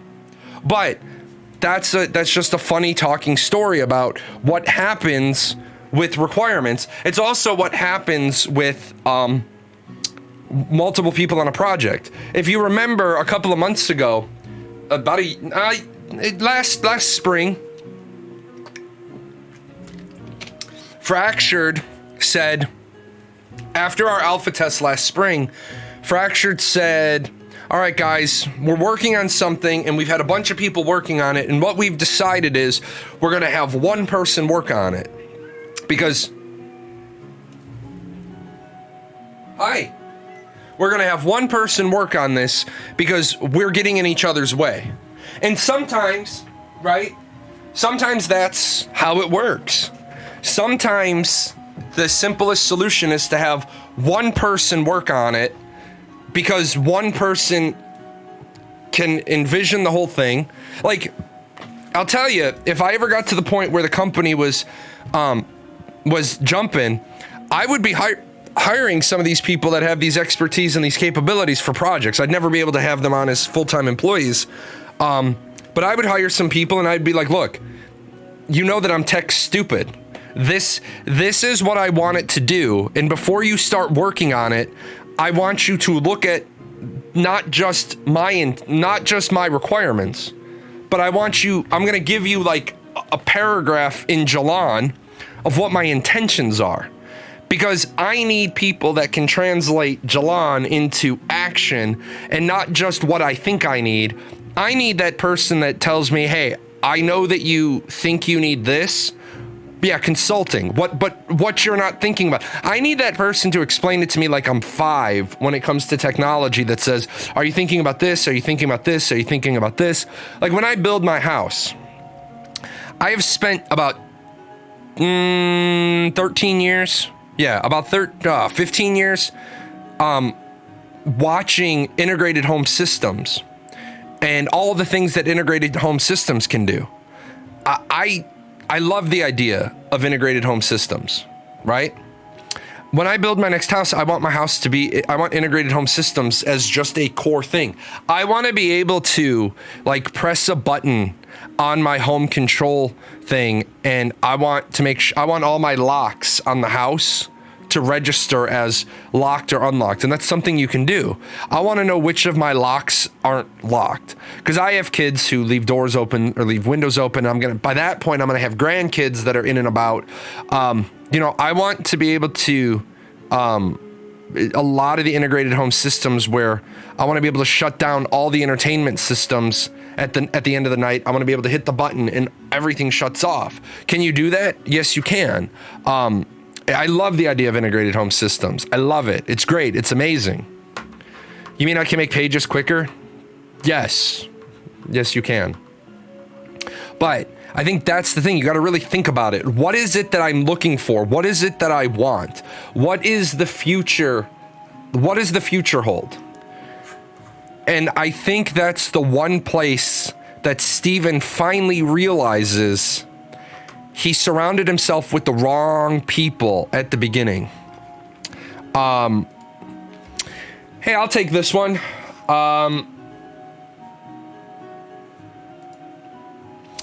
Wanted to hear what are your expectations for the game.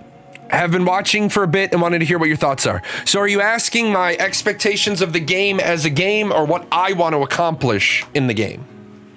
Because I expect that Ashes of Creation, if they can deliver on 80% or more of what they think they can deliver on, I think they are going to create the new gold standard of player-driven games. I think the last game that had the potential of Ashes of Creation was EVE Online. I don't think any game has I don't think any game has delivered as well in player-driven content as Ashes or as EVE Online. So I think I think Ashes will change it. Now, what do you expect they can deliver and your hope for the game? I think that they can I believe that they can deliver more than 250 versus 250. I believe that they could for node sieges. The more I talk to people, I guess I'm out of touch with the modern gamer because there's more and more people trying to advance an agenda that that gamers aren't looking for fights that are more than 250 versus 250. Maybe everybody from the old guard who'd always said, I want EVE Online size fights in a fantasy-based game have died or gone away. Somebody today told me that less than 50% of a server is going to be interested in PvP for sieges. I was like, I don't believe that based on the community I've been in. But I definitely agree that 500 versus 500 is the limit I want for castle sieges. I want node sieges to be completely fucking, like completely donkey balls. I want node sieges, no kidding, to be people fighting in the courtyard, people fighting in the market, people fighting in their own houses, people forming little gangs to defend their house so that their house doesn't get destroyed. I want to see just melees happening. I want people fighting in the pub. I want people fighting in the tavern. So, in Albion, you feel the power of the fight when you engage, your FPS drops to 1. So that's what I don't want. That's what I absolutely don't want. I do not want the fights. I do not want the fights to turn out to be lag fests. Your house can get destroyed if the node is successfully defended. Yes, your house can get destroyed. You won't lose your stuff, but you'll have to you will have to repair your house. Just like the apartment building can get destroyed. Any buildings can get destroyed. Remember, if I'm sieging your city and we get to the last 20 minutes and I don't think that I can win, right? I don't think that I can win. I may turn my attention to damaging as many of your buildings as I can because you're going to go into a defensive cooldown. Yeah, scorched earth. I can't win. I can't get into your castle defense or your flag defense area because remember, in node sieges, it is not a fair fight. In node sieges, it is absolutely not a fair fight. On the defense, I could have 1,000 people on the defense and you only brought 200 on the offense. Well, that's foo-foo kuchu to you, man. You didn't bring enough. You're not Leonidas. You didn't bring enough warriors. You're not the girl from the Iron Islands with the 50 best killers. You're not going to have this equality that you have in castle sieges. Now, I truly believe that Intrepid is on the right path. I believe that this tech that they're showing will pay off, even though they have flubbed the numbers, they have flubbed the data, they have flubbed everything about this. I think that this tech, this 12-to-1 draw call that they're building, will allow them to get bigger than 250 versus 250 at the castles. I'm not sure if we need 250 versus 250. Maybe 300 versus 300 is all we need. They only show client-side tech here, though. I imagine there are technical limitations on the server side. The server side doesn't give a shit about draw call. It doesn't give a shit about animations. Remember, the server isn't showing the graphics. The server does not render the graphics. It doesn't care.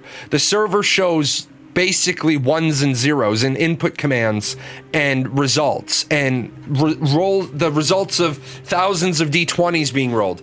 When you're talking about the graphic fidelity, you're talking about the ability of the hardware to render in a real-time manner at a fast enough frames per second so the experience feels good.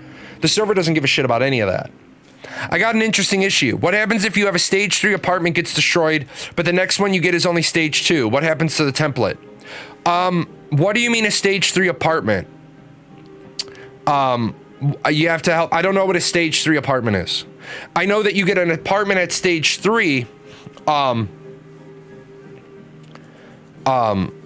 know that you get an apartment at stage 3 that only has 50 slots, and then I don't understand what you mean by stage 2. Help me out there. I'm not talking graphics. I'm talking about the server keeping up with updating 100,000 players on events. Right. For example, during Fractured's test, their servers were being hit with 150,000 commands per second, and they were able to stay online. So I don't have any doubt in the world that Intrepid will be able to analyze and adapt and get to that level. No, Zetrix, the apartments don't get upgraded. Okay, yeah, that's in-node housing. That's not the apartments. I see where he's going with this. This was something that was confusing. Houses get upgraded, the apartments don't.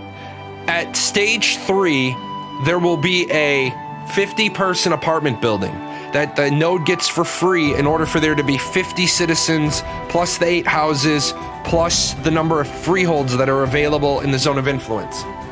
At stage 4, the mayor can dedicate one of the constructible plots to a apartment building.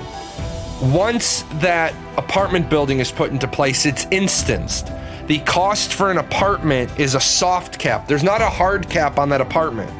So what that means is every next apartment costs more. Now, I don't want to say every next apartment because it is possible that the first 50 or 100 apartments all cost the same. The other question that we have for Steven, and we'll ask him this at a later time, is what happens to the number if we what happens to the number if we build a second apartment building? Does it cut that down? Wintergrass, Borehammer Sieges, ESO's Cryodil, those come to mind in cases that struggled mostly with server side of things. So I wanna pump the brakes here for a second. Where are you getting the empirical data that the flaws in those were server side? Because I never had lag in Wintergrasp. Server side lag and client side lag, there are very specific things that happen in each of those. Now ESO, it's 100% because Zetrix is a fucking genius when it comes to technology and shit, and he knows the ESO, he knows ESO inside and out, and he knows that it's server side lag. So that's why for ESO, I'm not calling ESO out, because somebody who's smarter than me has said, yes, for ESO, it's server side lag. It also has to do with animation canceling. It has to do with ping, latency, a lot of things going on with ESO. So Wintergrass was server side. See, but the thing is, I never had lag in Wintergrass. Everybody talks to me about Wintergrass lag. I never had any. And my Wintergrasps were always full. So maybe my brain is drowned in all the vodka and Jack Daniels that I used to drink, but I don't remember lag in Wintergrasp. If you say, if you're gonna say it was, oh, okay.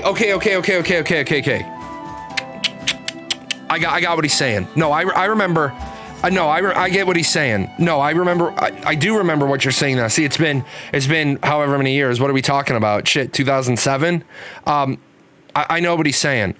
Before they capped Wintergrasp, there was server side lag. Absolutely, yes, there was. Absolutely, yes, there was.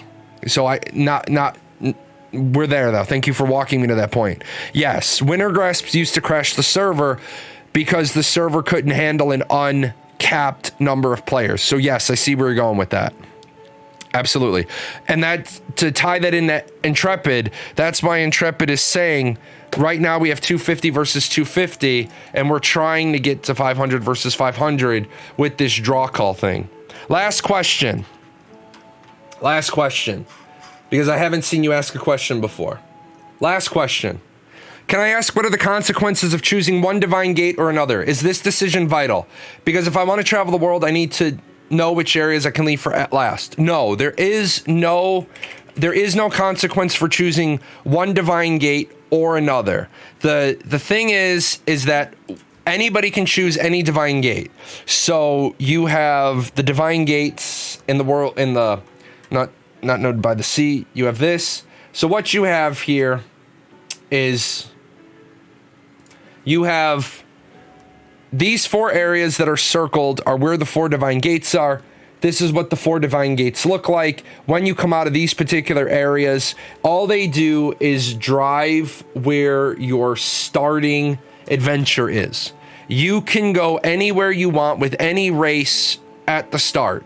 All it's going to matter is where are your friends playing? Where are the people you plan on enjoying your adventure with starting?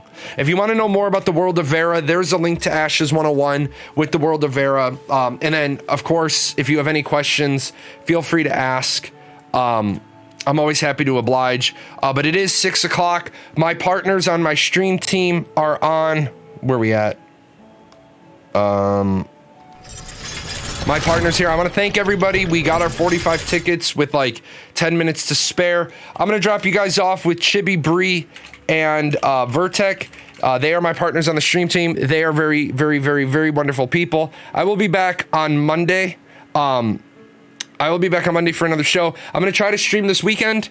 If I can squeeze in one. But you guys take care. I will see you next time.